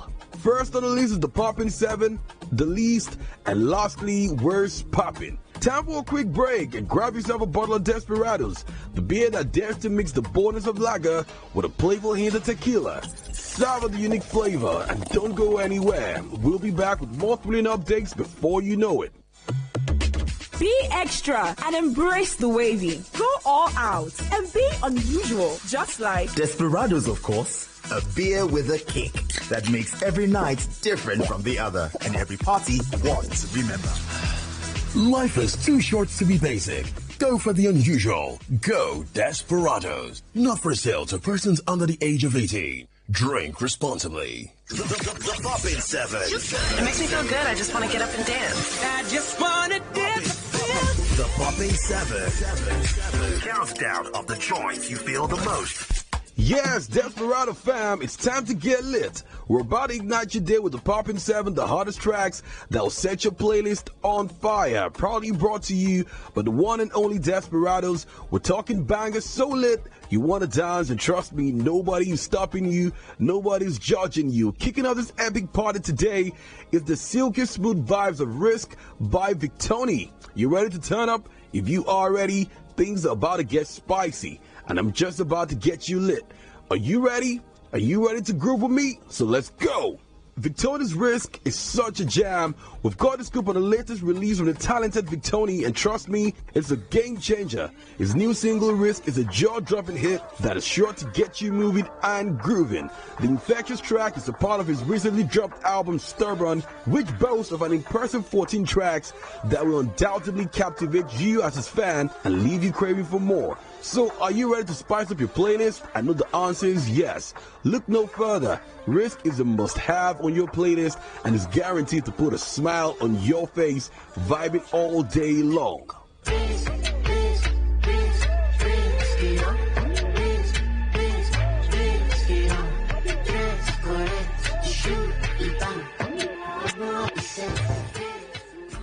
Next on the list is Brema's Macham. This record is super, super lit. The talented Rema is back with a brand new hit, and my jam is everything and more. I know you've been waiting for this record, and this record is definitely a jam. I mean, he's worked with a lot of people, but this time around he's alone on this record.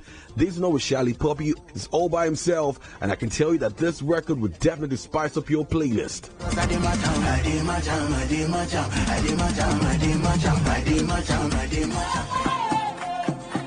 TML Vibes, Where I'm From, featuring Sheyi Vibes, is another jam that should definitely be on your playlist. This time around, TML Vibes is not alone like you already know. He teamed up with Sheyi Vibes on this record, Where I'm From, and this song is a jam. A track that is guaranteed to get you moving and definitely grooving. And this duo has blended their unique styles and sounds to create a masterpiece that is sure to impress you as a fan. And if you're not a fan, trust me, you will be from today. With its infectious beats and catchy melody, Where I'm From is the perfect addition to popping songs on Popping 7. Would you give me format? Make a new format. The other guy now in format. This thing don't get common. Somebody say I've been introvert. Right now in me love. Monday morning, why I'm trying to make you money. I know I just mumbled up the lyrics of the song, but hey, such a jam. Rema is back again with a scorcher like you already know, and this song has got everybody Insta story really, really lit. This track is taking over the airwaves and trending everywhere, and for good reasons, I tell you. This record is the jam to look forward to of the album. It is. So if you don't have it, you want to cop that record now.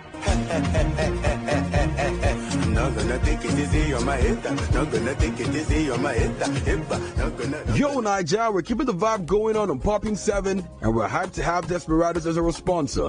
This pioneering tequila flavored beer is breaking the rules and pushing boundaries with its bold, refreshing taste and spicy kick. Desperados is all about embracing your individuality and living life on your terms. I love it.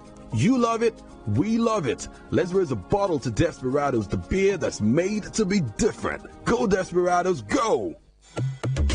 Be extra and embrace the wavy. Go all out and be unusual, just like Desperados, of course. A beer with a kick that makes every night different from the other and every party one to remember.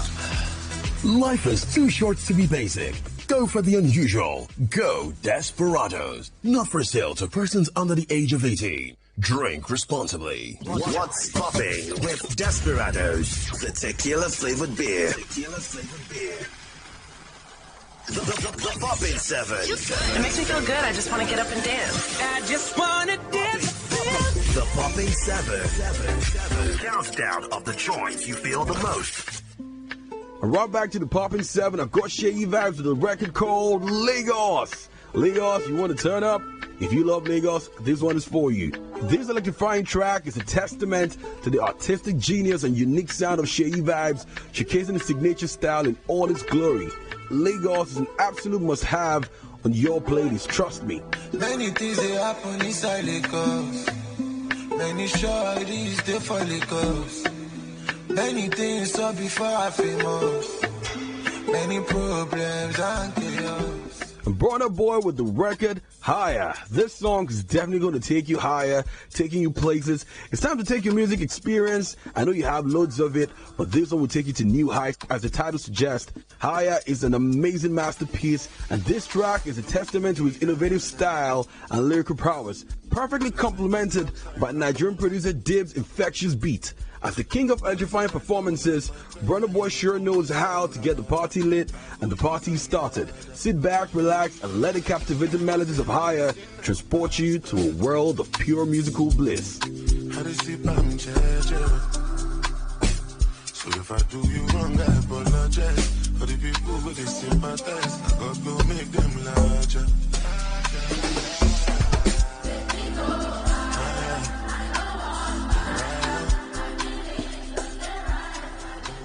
OG before I just back again, and that is none other than Olamide. And this one right here is called Hello Habibi. This record's got everybody talking. This song is an addictive tune that you must have on your playlist. Olamide still got it. His fans are loving every minute of this record, Hello Habibi, and it's the 5th track of the EP, Ikigai, and it's a certified banger. Get ready to have it, to add it to your playlist. Hello Habibi. Salam alaikum, Habibi. If you're ready, let's go, Habibi. I told you, Habibi. When the money enter, Habibi, I will definitely call you, Habibi. We dey go to Dubai soon, Habibi. Lana Max 400K. Shani, Habibi. Balaya will spoil you, Habibi. Oh, my baby. Now which store you want go, Habibi? Hello, Habibi. Salam alaikum, Habibi. If you're ready, let's go, Habibi. I told you, Habibi. When the money enter, Habibi, I will definitely call you, Habibi. We can go to Dubai soon, Habibi. Lana Max 400K. Shani, Habibi. Balaya will spoil you, Habibi. Oh, my baby. Now which store you want go, Habibi? What's popping with Desperados, the tequila-flavored beer. Up next is The Least, where we're dishing out all the sizzling details on young Nigerians' favorite celebrities in style, fashion, fitness, travel, and pop culture. But first, meet Desperados, the bold, daring, and refreshingly different beer that has got everybody talking. With a zesty lemon and spicy kick, it's the perfect companion for a pop culture party. So grab a Desperados, get comfy, and let's dive into the hottest celebrity gossip on what's popping. Cheers to Desperados. The List. Scoop about your favorites. This is where it's at. The List. And on The List today, party people, come forward. Welcome back to the show. Remember, it is proudly brought to you by Desperados. And we've got some sizzling hot gossip straight from the horse's mouth. Nicole, you already know he's an OG and is taking credit for pioneering the new sound of Nigerian music. Hold up. Let that sink in for a minute. The Bumper to Bumper crew now is saying he's the one who inspired the new wave of Afrobeat artists taking over the globe. In a recent interview, Nicole both said, "I'm the best at what I do. I'm a legend. I brought a new generation of sound and a new wave of new artists that is happening now." But here's the tea. He's not done yet. Nicole wants to do more, saying music never ends. Now, let's take a trip down memory lane. Nicole started as a dancer, got signed to Mo Hits record in 2006, and dropped hits like Ololufe, Bumper to Bumper, and You Bad. He even won the Next Rated Award in the 2010 headers. And guess what? Wizkid, Fireboy DML, and Oxlade have all credited Nicole as an inspiration in past interviews. This guy knows what he's talking about. So, what's your take on Nicole's claims? Is he really the OG of Nigerian music's new sound, or is he just blowing his own trumpet? Let me know. What's popping with Desperados, the tequila-flavored beer. Be extra and embrace the wavy. Go all out and be unusual, just like Desperados, of course. A beer with a kick that makes every night different from the other and every party want to remember. Life is too short to be basic. Go for the unusual. Go Desperados. Not for sale to persons under the age of 18. Drink responsibly. Does anyone know where the plug is? Where it's popping. Looking for something. Places and events for you. What's popping? Yes, it still was popping with Desperados like you already know. And the next part of the show is Where's Popping? Drum rolls. Yo, party people. Welcome back. Where's Popping today? We're shining the spotlight on the ultimate nightlife destination in Surulere. It's called The Cabin. Located at 114 Bodithama Street, Alaka, Lagos, this swanky lounge is the perfect spot to level up your evening vibes. Imagine a sophisticated restaurant and a lounge fusion where you can indulge in the gourmet delights and sip on signature cocktails, all under one stylish roof.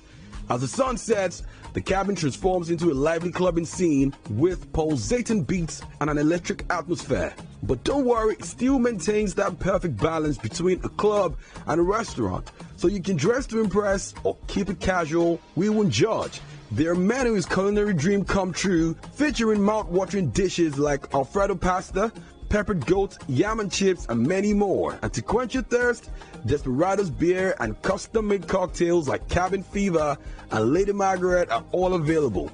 But wait, there's more! The cabin also boasts of a stunning patio area, perfect for all frisco dining and lounging. With its comfy seating, great music, and delicious eats, this spot truly has it all. So, what are you waiting for? Head to the cabin and experience the ultimate nightlife thrill. And that's a wrap, folks. It's been a blast having you join the party and what's popping with Desperados. As I always say, do you like beer? Check. Do you like tequila? Check. Then you're ready to join the Desperados tribe. This tequila flavored beer is the perfect combo of spicy, lemony, and sweet. And it's available at retail stores nationwide. So grab a few, gather your squad, and let's get the fiesta started. Until next time, stay popping, stay jiggy, and keep it desperados. Goodbye and have an amazing evening.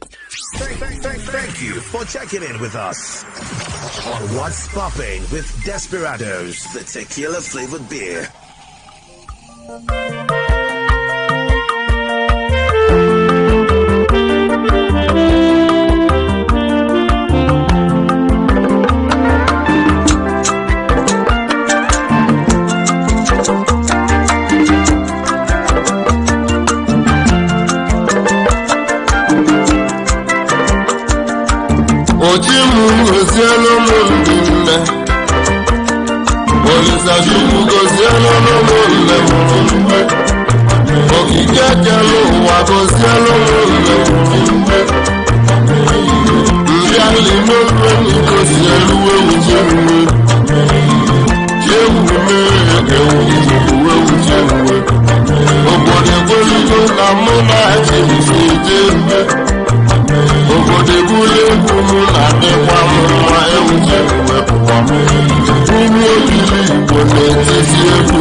And High Life songs to the rescue right there, because it's the thrill. You can rest easily now, because of course the songs you'll be hearing on this dial for this show are of course amazing.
Alright, good people of Nigeria. So the gist tonight for the thrill, music artist Habib Okikiola Badmus. You know him as Portable. Yeah, the person who sang that song Zazuze. Yeah, so that's Zazu song. A lot of people Well, when he did release the song, yeah, a lot of people had a lot of things to say about, the song. It did resonate well with the Gen Zs, but of course the other generations of millennials did not quite agree with the song, the style, the lyrics, and all of that. But apparently he has an opinion about the planned protests scheduled for August 1st. August 1st is tomorrow, by the way. Okay, so music artist Habib Okikiola Badmus, popularly known as Portable, has berated individuals planning to organize or join the nationwide protest scheduled for August 1. The Zazu Kruna claimed that those planning to protest are jobless and should focus on fighting for themselves, not for Nigeria, because according to him, Nigeria is okay. Yeah. So, in a post on his Instagram story, Portable argued that there is no need for the protest, stating that Nigeria is okay. He says that people should focus on fighting for themselves rather than fighting for Nigeria. And then he also made it clear that he would not be participating in the protests. He said he needs money, and so he's hustling, and that anybody who takes their job seriously will not join in the protest, that they should fight for themselves, not fight for Nigeria. Nigeria is okay. That anybody who goes out to protest, people who want to protest are the people who are not okay, that there is money in some places, and that if people are complaining about hardship and stuff, yeah, he's saying that there's money in some places, that people are not hustling enough, and that some people are not loyal to their helpers. Well, looking at what Portable has said, yeah, Portable as a celebrity. Now, so far, we haven't really had a good number of celebrities supporting nor condemning the planned protest via their social media handles, as they did during the NSAS protest. During the NSAS protest of 2020, we saw a lot of celebrities post, they used their social media handles to really publicize the protest, and most of them were present. Most of them took to the streets. Most of them were present. They were, they even did like concerts and stuff at certain places, especially in Lagos. And with this planned protest, this hunger protest, right about now, we've not really had, celebrities come up to talk about it so far. It now feels like the ones who even want to talk about it are not exactly supporting, neither are they condemning. Well, apart from the likes of Portable, of course. So Portable has come out to say that it's not something that people should do. People should not fight for Nigeria, because according to him, Nigeria is okay. He says that there is no need for the protest. Well, what is different about this protest? During the NSAS protest, we had celebrities come out in their numbers, from those who carried out the protest via social media, and then those who were physically present at the protest grounds. This protest, however, we seem to be noticing a decline. So what is different? Is there a class of Nigerians unaffected by the economic hardship? Do we have a category of Nigerians who are not being plagued by the economic hardship? Like, they're not the things that everybody else is going through. These things are somehow eluding them. They don't hustle to get some fuel, or maybe they're buying fuel at subsidized rates. They're not buying the food stuff at the same rates that other people are buying. Maybe they have things easy. So do we have a class of Nigerians unaffected by the economic hardship? Because that is, of course, what Portable has insinuated by the statement he made. He said Nigeria is okay. So do we have a class of Nigerians unaffected by the economic hardship? And then should celebrities be at the forefront of the planned protest? Now, what do you think? Concerning the fact that we had a good number of celebrities lend their voices during the NSAS protest 2020, And then this time around, we seem to be noticing the opposite, going on. So should celebrities be at the forefront of the planned protest? Do you think that, because they are out there, do you think that for some of them who already have, international recognition, do you think that they would serve to, take the plight of Nigerians global? Do you think that they would do this whole thing where the voices of Nigerians would be heard internationally? So if the celebrities would be at the forefront of the protest, do you think there's anything different that can be done, or that would be the result at the end of the day? I'd love to get your thoughts at this point. So 0810-9510-951. Let's have you join the conversation. 0810-9510-951. Tell me what you think. First off, is there a class of Nigerians that are unaffected by the economic hardship? People who are probably buying fuel for Sasa, yesterday I was hearing that fuel is about 1,000 naira per litre now. So I don't know how true that is. But are there people who are buying fuel for 200 naira per litre? Well, let's know. Hello. Hello. Good evening, my beautiful sister Amaka. A blessed evening to you, and a bad one to all the bad politicians and those people that have bribing one way or the other to come against this protest. They will not work in Jesus' name. They will not succeed in Jesus' name. Okay. Good evening to you. Yeah, my one and only beautiful sister Maka. Sister Maka, you see, these celebrities who one way or the other, they are now licking fingers with these politicians who don't mean well for them and the nation at large. We don't need them. This protest is a divine protest. Some of these celebrities, they are the ones even corrupting our younger ones, this younger generation, because of their lifestyle, the way they behave.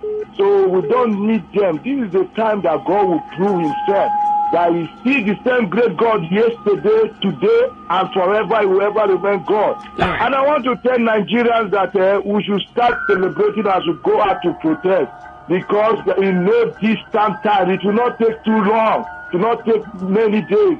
Even up to the day they are talking, government will change hand in this country, and there will be a new Nigeria that everybody will have to celebrate and rejoice. We will rejoice. Thank you. Before the weekend, you will see there is a change of government coming. Thank you. And thank you. Oh, all right. Sorry, lost time on there. Please try calling me again. Okay, 0701-9339-962. Text messages and WhatsApp messages to that number. Hello. Amaka. Good evening to you. Good evening, young lady. Name and location? My name is Onu Samuel, calling from Port Harcourt. Welcome. Amaka, can I humble you? Can you do what? Let me just humble you. I'm telling you this information. The reason why the celebrities are not showing themselves. Now, the end protest and the end bad government protest is quite different. Now, I will tell you the reason now. If they try it, Lagos is like their farmland. And any celebrity that partake in such protests against bad government of Tinubu, automatically they will frustrate their activities and their business in Lagos. That is the secret, and that is the thing they are not showcasing.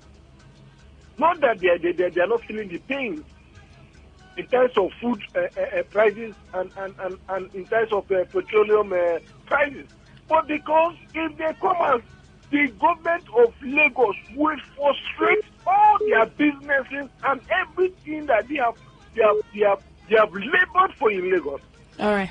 I'm telling you the honest truth, and that is why you see they're hiding like I don't know what you would call them. Okay. But we don't need any celebrity to show their face.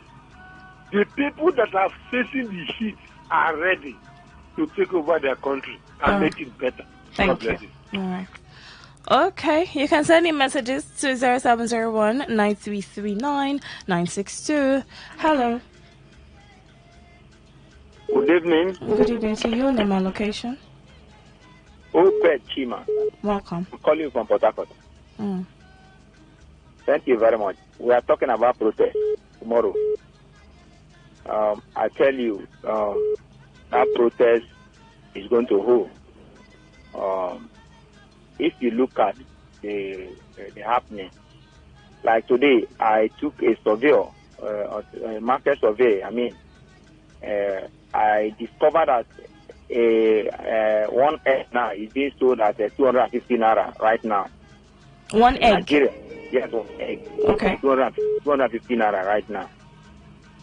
So if you look at all these indices, can you tell people not to protest? Ever since this administration came on board and pronouncement was made regarding subsidy removal, Nigerians have waited patiently to see if there is any measure that the federal government can come up with to mitigate the effect of this subsidy removal. I don't know your name, but can you pinpoint one thing that the president has done? And I wish to know your name. Present, please. Okay. Can you pinpoint? I'm doing the asking. Amaka, yes, thank you. I remember. Okay. Yes. Amaka, can you pinpoint one thing the federal government have put on ground that can help Nigeria? Nothing. It's just recently, I'm just hearing now, they say they bring down bag of rice. How long is that going to last? And I have not seen any person who have bought that same bag of rice right now. All right. I'm hearing approving of 850 million for student loan. I'm hearing it right now. It still not stop the protest. Look, the people are fed up with this kind of leadership. All right. Thank you. Honestly, it's unheard of. So we are going out tomorrow. I'll be there. And I pray that Nigerians turn up so that let us tell the whole world the suffering that we are going through as a result of great leadership. Thank you. All right. Thank you. Okay.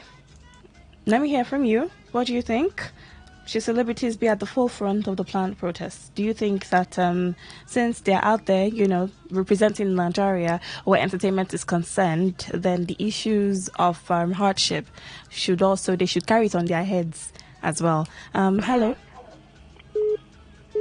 Good evening, Amaka. Good evening to you. Name and location. That's Congo, calling from Africa in the local government area. Welcome. The protest is courageous, and the matter is this: the people that are at the helm of affairs. I am talking about the self-pass corrective apparatus that are saying that no protest. A year and some days now, I should put it that way. And this government has been in office and able to perform. See, our people used to say that you know a child that is strong at the instinct of walking. But then, a year and some fraction weeks now, there is nothing to show. All right. They promised us the binary last year, the binary December up to date. So no refinery. And now too, they are started promising 50 kg of rice at the rate of 40,000. Look at the truth. Taking it up, coming down. I haven't known that the problem we have is petrol in Nigeria. If the cost of petrol is low, the cost of everything will come down. All right. The cost of transportation is high. Okay, thank you. All right, thank you for bringing that to our notice, actually. Lots of things that we already know, but all right. Hello. Yeah, good evening. Good evening to you. Name and location. Yeah, my name is Chandra Chris. I should work. Welcome. Work is good. Thank you. If you're talking about the celebrities and the, do you expect them? What is the difference between celebrities and the Nigerian politicians? You expect them to join or to tell you? All of them, most of them, are they not politicians do invite them to come and participate in their show? They are the same.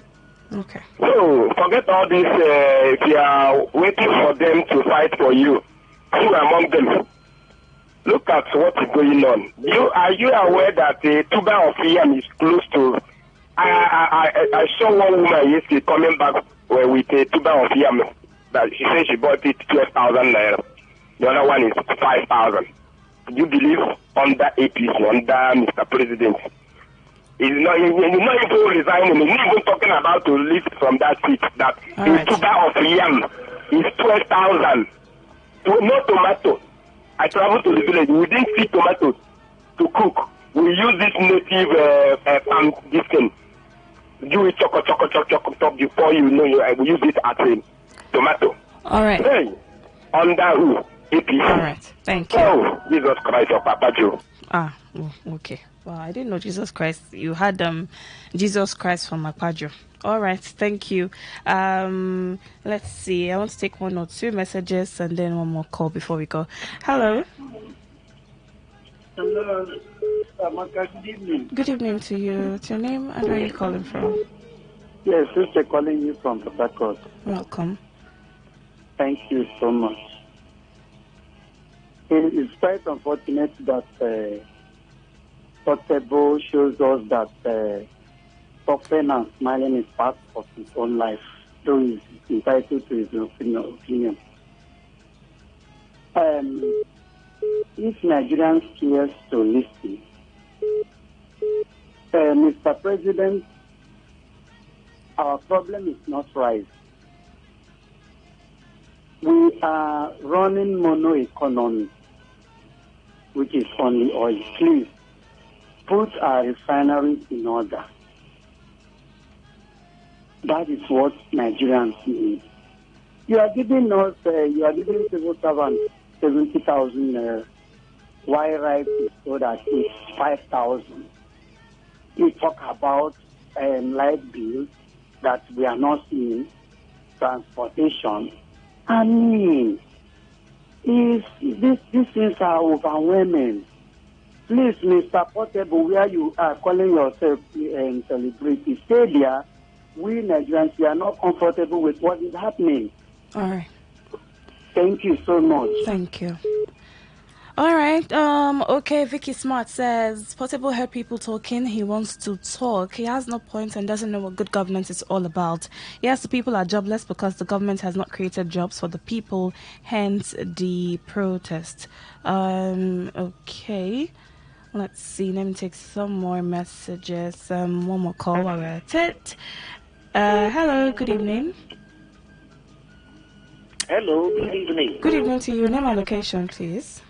Yeah, my name is Paul. I'm calling from Woji Estate. All right, briefly. Yeah, I'm calling from Woji Estate. I'm a first-time caller. Most time I want to call, this line will be so busy, then I will leave. Okay, welcome. Sorry about that. Yeah. I do listen to you most time, especially when you read 10 o'clock news, and then you normally anchor one program like that, and take my something. I think you are Amaka Phillips, right? Yes, I am. Okay. It's like the line is breaking. Are you hearing me? Yes, I can hear you very well. Hello? I can hear you. Hello? All right. Hello? Well, I can hear you. Hey, the line is... Oh, sorry about that then. Taunosaki Jumble says, celebrity or no celebrity, protest must hold. Many of these celebrities have one way or the other, in one way or the other, associated with these politicians. So some may not show their faces, but the fearless, selfless, and those celebrities who are touched by the suffering poor masses, will surely be noticed. What's it called? Our country must take back sin's words and cries, including shouting cannot solve the problem. Let actions speak. This one says, a very good pre-protest evening to you, Amaka. Oh my God, I didn't know there was something like that. Anyone that wants to protest tomorrow should know that he or she is on their own. The celebrities will not save you. they are fighting for their personal interests. Okay. Amaka, even if the protest is peaceful, politicians will rent to infiltrate the crowd. Okay, so my people, now you see why you simply use your head tomorrow. Okay, simply goodness from Malaka here. Thank you so much. That's so much I can take on the show. It's been the thrill, and trust me, it's been pleasant doing this with you. The thrill continues tomorrow, hopefully, at 9 p.m. Stick to the dial. A commercial comes up next. I'll take you to the news, the world news at 10 p.m. and the world today will follow. Keep it locked on Today 95.1 FM.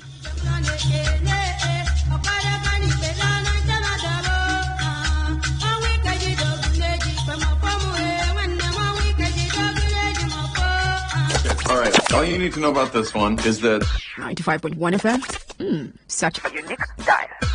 Please listen to this paid infomercial. Herbal Heritage International, the Kokoroko, for herbal medicine, when they produce strong, correct medicine, they take the support with country healthcare system. Countryman, correct bakelistic Ogbonge herbal medicine, they we know they come out for public anyhow, like a big masquerade. Food gram, as every Christmas have been boundary. Seeking a self-sabi medicine will pass them. After all, monkey smart now because tree near tree is our forest. Heritage International go use the technology of computer testing machine to see and know before attacking that your health condition. We don't become Obarogba for your life with the correct treatment. Therefore, whether definition or without definition, make you visit Herbal Heritage International. Offices way near you. Herbal Heritage International. Now you. Hello and welcome to the program Roots and Herbs.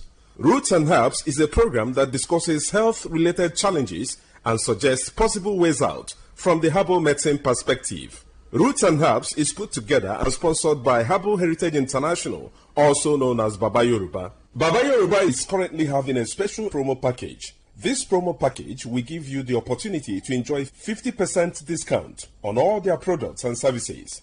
This offer runs while the stock lasts at number 24 Ikwere Road, Mile 1 by Education Bus Stop, Port Harcourt. Number 24 Ikwere Road, Mile 1 by Education Bus Stop, Port Harcourt. This promo package will give you the opportunity to enjoy 50% discount on all their products and services. And at the same time, it will give you the privilege of meeting Baba Yoruba himself at the venue. For details and inquiries, the telephone number to call is 080 33 111 946.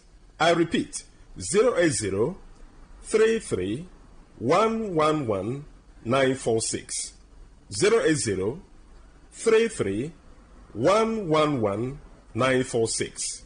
On today's edition of the program, our topic for discussion is staphylococcal infection. And I have with me in the studio Dr. Otumba Abiodun. Sir, you're welcome to the program. Thank you, Mr. Moderator. Staphylococcal infections do occur in the body system when Staphylococcus bacteria enters into the body system and spread within the body system, destroying body cells. Staphylococcus bacteria are majorly of three types that can afflict men. But of these three, the most pathogenic in nature, that is the one that is capable of causing diseases easily in men, is the Staphylococcus aureus, because it is capable of invading body cells, destroying them, causing different pathological changes in the body. When Staphylococcus bacteria spread in the body system, there are a number of changes that one can experience. This can result to burning sensation within the individual, and this can be seen as fever from time to time, or a situation where there is certain hotness coming from within. There can be skin manifestations in staphylococcal infection that can be given one periodic boils or rashes all over the body. In some people, such rashes can come around the pubic region, or even leading to boils that can lead to blisters or even ulcers on the skin. It is possible for one to experience persistent headache in staphylococcal infection because the body fluid is already contaminated. Staphylococcus, as we know, is a form of bacteria. Any bacteria that is capable of spreading in the body system can lead to reactions in the body that can further damage body tissues. And when this occurs, it is possible for one to experience joint pains, in form of infective arthritis. Part of this bacteria can spread deep into the tissues of the heart, affecting the valves of the heart. And when this occurs, you discover that there can be palpitation that some will start witnessing as if they have panic attack. When this is allowed to continue in the body system, it is possible for one to start getting tired easily. There are many people, by walking from one pole to another, they get tired, or by doing just something that is not supposed to be that tasking in terms of energy consumption, they discover that it's as if they don't have enough hair where they are located. All this can be as a result of weakness of the heart, resulting from infection or spread of this bacteria we're talking about. When this bacteria is able to pollute the body fluid, it is possible for one to witness mouth odor. Mouth odor is a form of changes that is called halitosis, where people will start coming up with breath coming from within that is already polluted. There is no amount of time such people wash their mouth, you discover that the breath coming out is very offensive. All this can be as a result of pollution of the body system. It is possible, if any bacteria is able to dwell so long in the body system, to contaminate the whole body fluid and even damage nerves. When nerves are damaged, there can be tiredness. Not only this, it is possible for men to suffer a lot because this can degenerate to a situation where a man is unable to stand like a real man. When a man is unable to stand like a real man, it is seen as a serious challenge because the whole family can be affected. Part of the joy of the relationship can be stolen, and this can cause different rancors in the family. A man that is unable to stand as he should can find it difficult to get arousal. The desire for opposite sex can disappear, and once that arousal is not there, that is the ignition point. It means such a man will not be able to stand like a real man. In some people, the arousal can be there, but you discover that because nerves have been damaged, the transmission from the upper center down to the power point of man, that is in between his two thighs, can be weakened. When such occurs, you discover that such a man can even get arousal or is able to stand, but the type of standing that he has is not strong enough to help him to even get into the heart. In some people, they make efforts to get into the heart, but you discover that they are unable to spend more than a minute or more before they are exhausted. Mind you, before a man can be called a real man, such a man must be able to have the arousal as desired and also be able to sustain the energy he has been able to gather for a considerable length of time. That is when such a man can be able to make his partner happy when it comes to man-to-woman interaction. So such men do suffer from this from time to time. It's after knowing the root cause of the challenge that one will be able to know the right step to take for one to be totally free. Whenever you experience anything that we have been able to mention or other things, it's very important for one to visit a competent healthcare giver who will be able to run tests on one and pinpoint where the problem lies and provide solution. For more enlightenment and advice, the number to call is 080-33-111-946. I repeat, 080-33-111-946. Thank you all. All right. You've been listening to the program Roots and Herbs. Roots and Herbs is a program that discusses health-related challenges and suggests possible ways out from the herbal medicine perspective. Roots and Herbs is put together and sponsored by Herbal Heritage International, also known as Baba Yoruba. Baba Yoruba is currently having a special promo package. This promo package will give you the opportunity to enjoy 50% discount on all their products and services. This offer runs while the stock lasts. At number 24 Ikwere Road, Mile 1 by Education Bus Stop, Port Harcourt. Number 24 Ikwere Road, Mile 1 by Education Bus Stop, Port Harcourt. This promo package will give you the opportunity to enjoy 50% discount on all their products and services. And at the same time, it will give you the privilege of meeting Baba Yoruba himself at the venue. For details and inquiries, the telephone number to call is 080 33 111 946. I repeat, 080 33 111 946. 080 33 111 946. I repeat, 080 33 111 946. Let's take our sponsor's message. Don't go away. We shall be right back. Herbal Heritage International, the Kokoroko, for herbal medicine, where they produce stronger, correct medicine, they take it, they support with country healthcare system. Man, correct, bakelistic, ogbonge herbal medicine, they know they come out for public anyhow, like a big basket. Food gram, as every Christmas have been boundary. Sickness self sabi medicine will pass them. After all, monkey smart now, because tree near tree is our forest. Heritage International will use the technology of computer testing machine to see and know before attacking that your health condition. We don't become Obarumba for your life with the correct treatment. Therefore, whether definition or without definition, make you visit Herbal Heritage International. Offices way near you. Herbal Heritage International. Now You're welcome back to Roots and Herbs. Roots and Herbs is a program that discusses health-related challenges and suggests possible ways out from the herbal medicine perspective. Roots and Herbs is put together and sponsored by Herbal Heritage International, also known as Baba Yoruba. Baba Yoruba is currently having a special promo package. This promo package will give you the opportunity to enjoy 50% discount on all their products and services. This offer runs while the stock lasts at number 24 Ikwere Road, Mile 1 by Education Bus Stop, Port Harcourt. Number 24 Ikwere Road, Mile 1 by Education Bus Stop, Port Harcourt. This promo package will give you the opportunity to enjoy 50% discount on all their products and services. And at the same time, it will give you the privilege of meeting Baba Yoruba himself at the venue. For details and inquiries, the telephone number to call is 080 33 111 946. I repeat, 080 33 111 946. 080 33 111 946. Until we come your way again, remain blessed. And that was a paid infomercial. This is Today 95.1 FM, Port Harcourt, voice of the people. Every day, every hour, when the big stories break, depend on our 24-hour news team to bring you the latest. Today 95.1 FM. Whether it's happening in Port Harcourt, South, Nigeria, or around the world, we've got you covered. On air, online, delivering balanced news and unbiased analysis. Today 95.1 FM. This is Today 95.1 FM, Port Harcourt. News.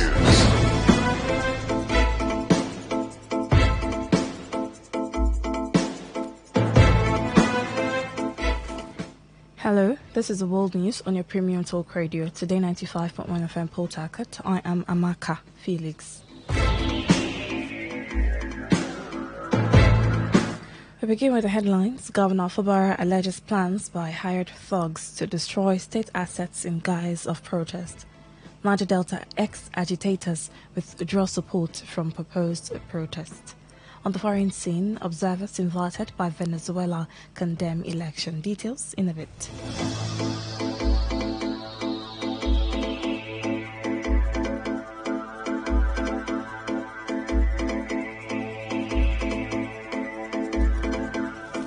Rivers State Governor Siminalayi Fubara has alleged there is credible information that some thugs have been hired from outside in the guise of protest to destroy valuable infrastructural assets in the state. The governor maintained that this is in spite of the fact that Rivers residents have already resolved not to participate in the planned 10 days nationwide protest scheduled to commence tomorrow. Governor Fubara made the revelation when he addressed representatives of civil society organizations, CSOs, stakeholders of National Association of Nigerian Students, NANS, River State Ethnic and Youth Groups, and Port Harcourt Motor Spare Parts Dealers Union, Ikoku branch, among others, at the banquet hall of Government House in Port Harcourt. The governor insisted that several activities of detractors over the last months are evidence that River State still has enemies who will do everything possible within their means to destabilize the state. Governor Fubara acknowledged the prevailing economic hardship that Nigerians are facing, but added that the federal government under President Bola Tinubu is taking believable actions that are geared towards addressing the current hardship and securing a better future for the people. In a statement signed by the Chief Press Secretary to the Governor, Nelson Chukwudi, Fubara pointed to steps his administration has taken to meet the expectations and address challenges of Rivers residents, while also supporting what the federal government is doing. Hundreds of ex-agitators in the Niger Delta region have decided not to participate in the planned hardship protest, citing concerns that the event's organizers have unconstitutional motives. Following an emergency meeting in Port Harcourt, the ex-agitators resolved to support President Bola Tinubu's administration, expressing confidence that with more time, the president will address the country's challenges. Today FM's Uchendu Ejowo reports that this decision to abstain from the protest was supported by ex-militant leaders in the Niger Delta, national leaders of concerned Niger Delta ex-agitators, the Niger Delta Movement for Good Governance, ex-freedom fighters from the region, the Coalition of Niger Delta Students, and the Coalition of Aggrieved Niger Delta Youths. The National Secretary of the First Phase Ex-Agitators, Nature Kigi, spoke on behalf of the stakeholders, emphasizing that while protest is a fundamental right, any protest aimed at destabilizing the country and causing anarchy should be opposed by the citizens.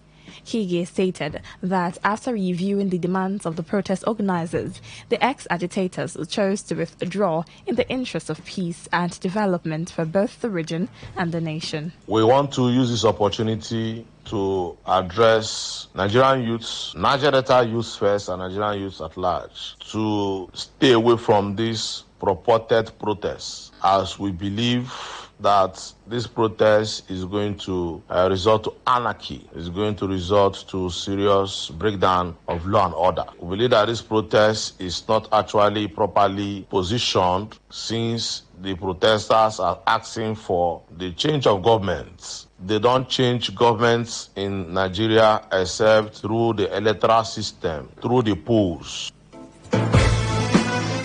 Meanwhile, traders in Rivers State has urged protesters to avoid violence and destruction of property during the nationwide protest. President of the Reformed Traders Association, Eddie Bright, made this appeal in an interview with Today FM's Sandra Kenneth.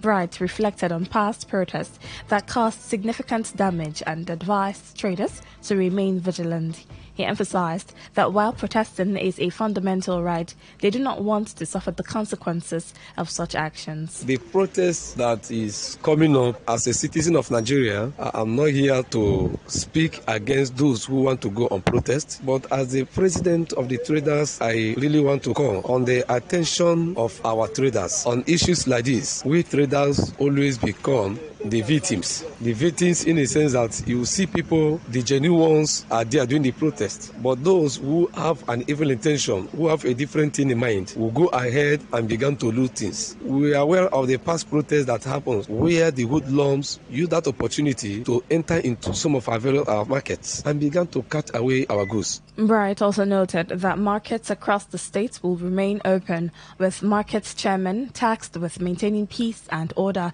within their respective areas. So I want to use this opportunity to call our traders, please let us be very careful and be vigilant. Thank God we had a meeting concerning this, and we have all agreed that all the chairmen of the various markets should call the attention of their members. They should be very careful. They should be mindful of what they say, of the things where they find themselves. If you want to join the protest as a citizen of Nigeria, if you don't want to join the protest, please, you can either stay at home or sit in your shop. Do not find yourself in any gathering that will put you into trouble. The Caretaker Committee Chairman of MOR Local Government Area of Rivers State, David Omereji, has urged the people of MOR and Rivers State to avoid participating in the nationwide protest scheduled for tomorrow, viewing it as contrary to the progress of the people. Omereji highlighted several initiatives by President Bola Tinubu, including the signing into law of the 70,000 naira new minimum wage, the establishment of the Northwest and Southeast Development Authorities, and the directive for crude oil sales to Dangote Refinery in Naira, diverging from NNPCL policy. In a statement issued by his chief press secretary, Chizi Eni, Omereji noted that the president has provided palliatives to Nigerians twice and has directed the payment of 50,000 naira monthly to 10,000 youths from the Niger Delta, as well as reduced the price of rice to 40,000 naira per bag, among other measures. Omereji attributed the current economic difficulties not to the president's policies but to systemic issues predating the current administration. The statement affirmed that the Tinubu administration is making every effort to improve the economy, just as he mentioned that he had received the recent palliatives distributed by President Tinubu through the governor of Rivers State and would begin the disbursement shortly.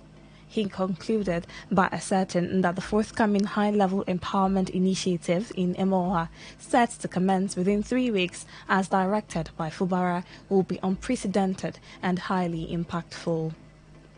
In the same vein, the caretaker committee chairman of Ahoda East local government area in River State, Happy Beneth, has distanced himself from the planned nationwide protest and urged residents to avoid participating.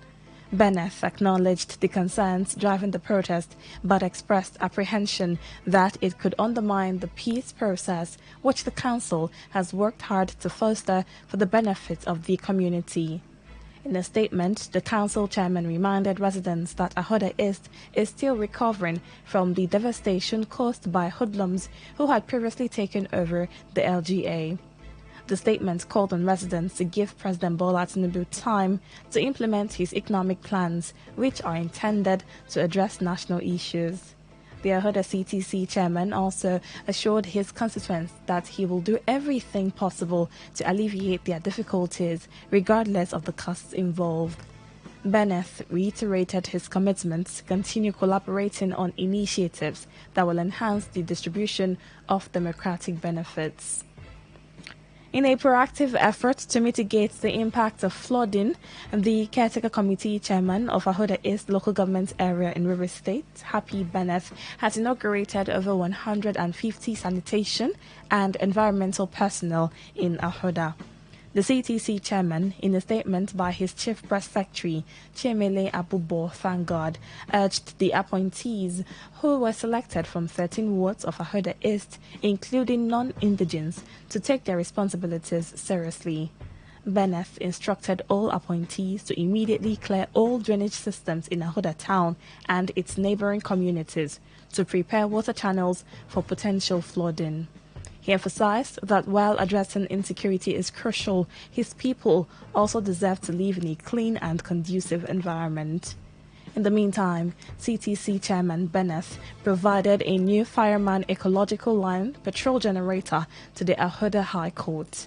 This initiative aims to alleviate the negative effects of irregular power supply by the Port Harcourt Electricity Distribution Company, PHEDC, in the area, pending the outcome of ongoing discussions with the Electricity Distribution Company.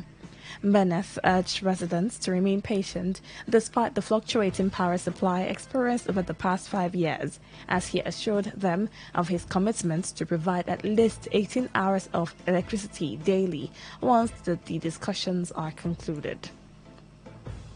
The caretaker committee chairman of Elime local government area in River State, Brain Gokpa, has announced plans to launch an empowerment scheme aimed at alleviating the economic hardships faced by residents. In a statement released by his chief press secretary, Udeme Obot, Gokpa urged residents and business owners in the area to avoid participating in the proposed August 1st protest. Gokpa described the protest as ill-timed and potentially disruptive, emphasizing that it could lead to unnecessary crisis. He appealed to the organizers to postpone the protest to allow President Bola Tinubu more time to address the country's challenges. While acknowledging the current economic difficulties, Gokpa stated that 1 year is too brief a period to judge the Tinubu-led administration harshly. He also highlighted intelligence reports suggesting that hoodlums might hijack the protest to incite chaos in the state and advise residents to avoid supporting troublemakers. You're listening to the World News on Today95.1 FM, Voice of the People. After the break, more news, foreign and sports stories. Do stay tuned. every day, every hour. When the big stories break, depend on our 24-hour news team to bring you the latest. Today, 95.1 FM.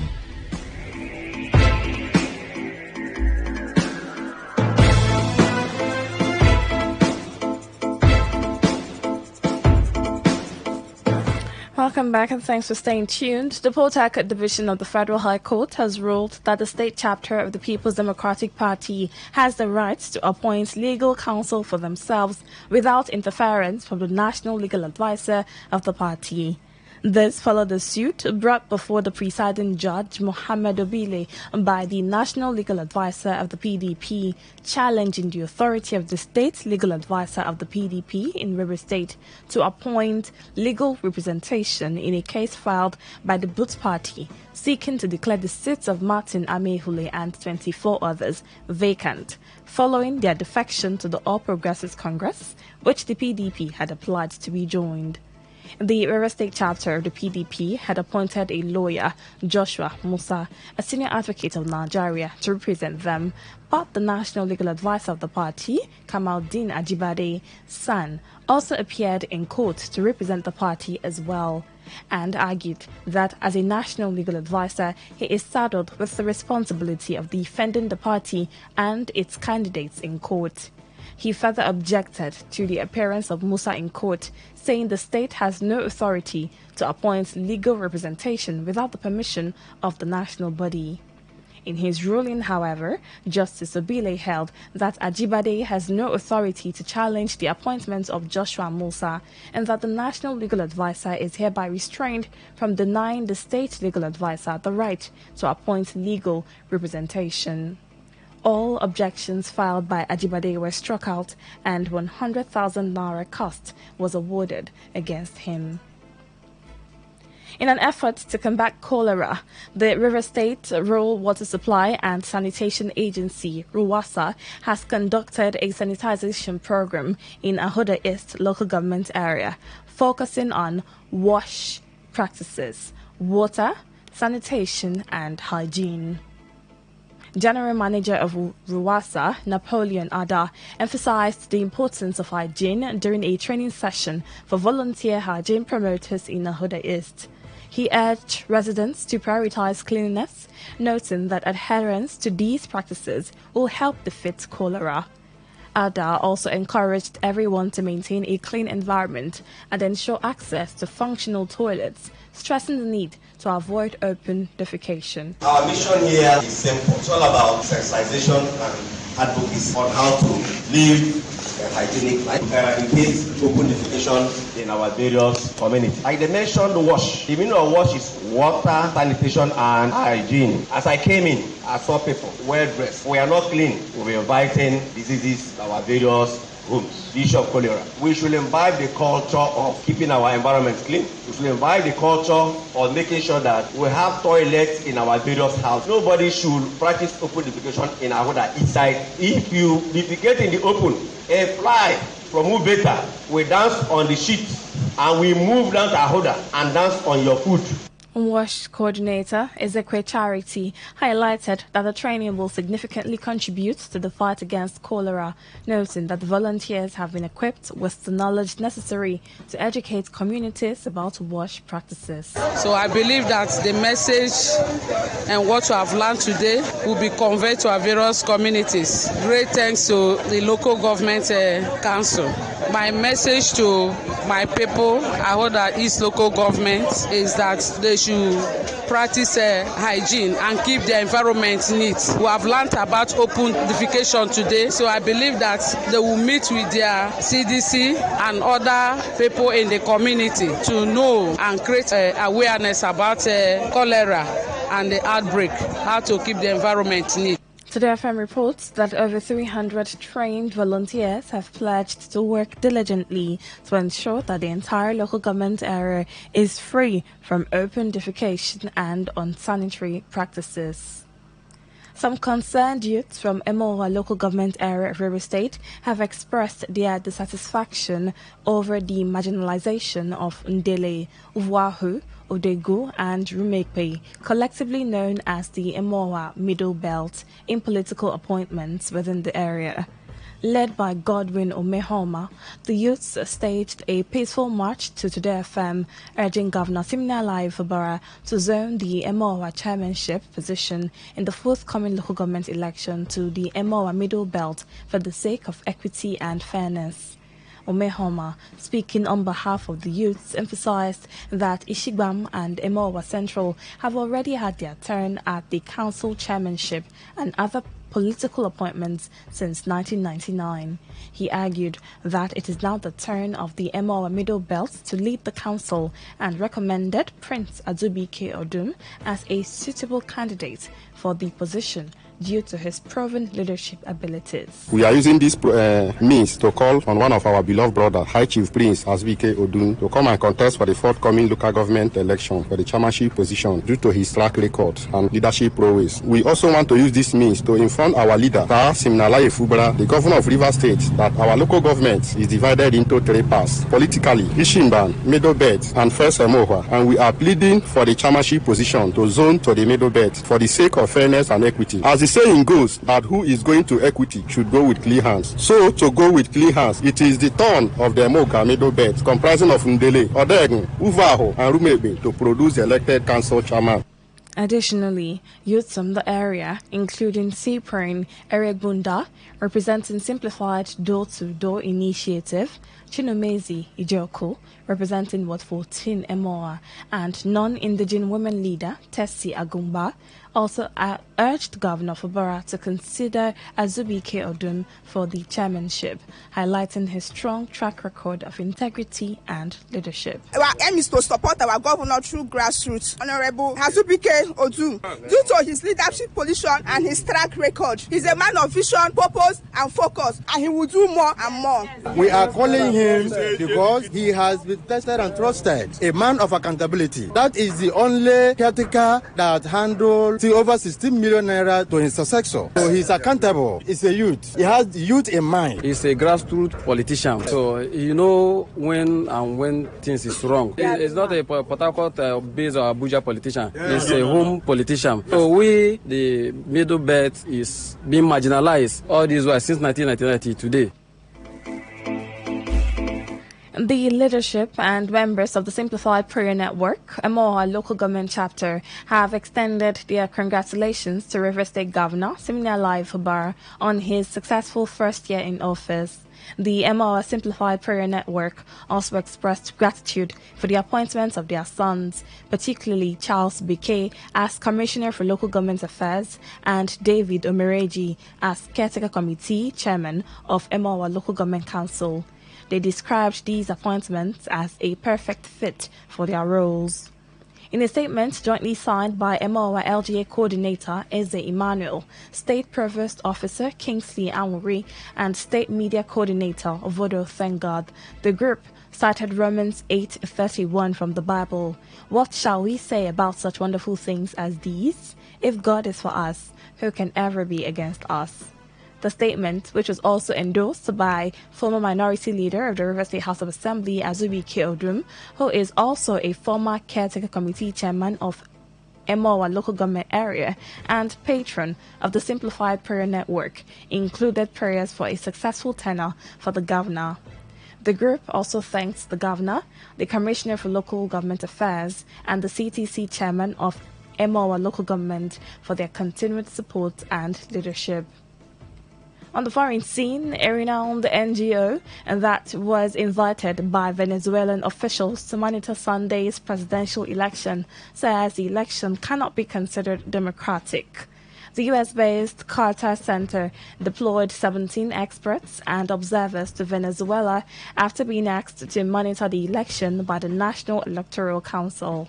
On Monday, the CNE, which is dominated by government allies, declared President Nicolas Maduro the winner, but the result has been disputed by the opposition, which says voting tallies show its candidate Edmundo Gonzalez has won by a wide margin. In a statement, the Carter Center said that it could not verify or corroborate the results of the election declared by CNE. In sports, Super Falcons of Nigeria have crashed out of the Paris 2024 Olympics after losing 3-1 to Japan. Japan raced to 2 goals up by Maika Hamano and Mina Tanaka in the opening minutes before wrapping up the victory with another goal by Hikaru Kitagawa. Japan finished as Group B runner-up, 2 points behind world champions Spain, who beat Brazil 2-0. To end the news, here's a summary of the major stories. Governor Siminalayi Fubara has alleged that there are plans by hired thugs to destroy the state's assets in the guise of protest. You heard that some Niger Delta ex-agitators have withdrawn their support from the proposed nationwide protest. And on the foreign scene, we told you that observers invited by Venezuela have condemned the country's presidential election. Ifunanya Obema Ndukwe edited the news. For comments and inquiries, please call 0818-389-2850 or send your emails to news@todayfmlive.com. You can also read our stories on www.todayfmlive.com. I am Amaka Felix. Thank you for listening. Good evening.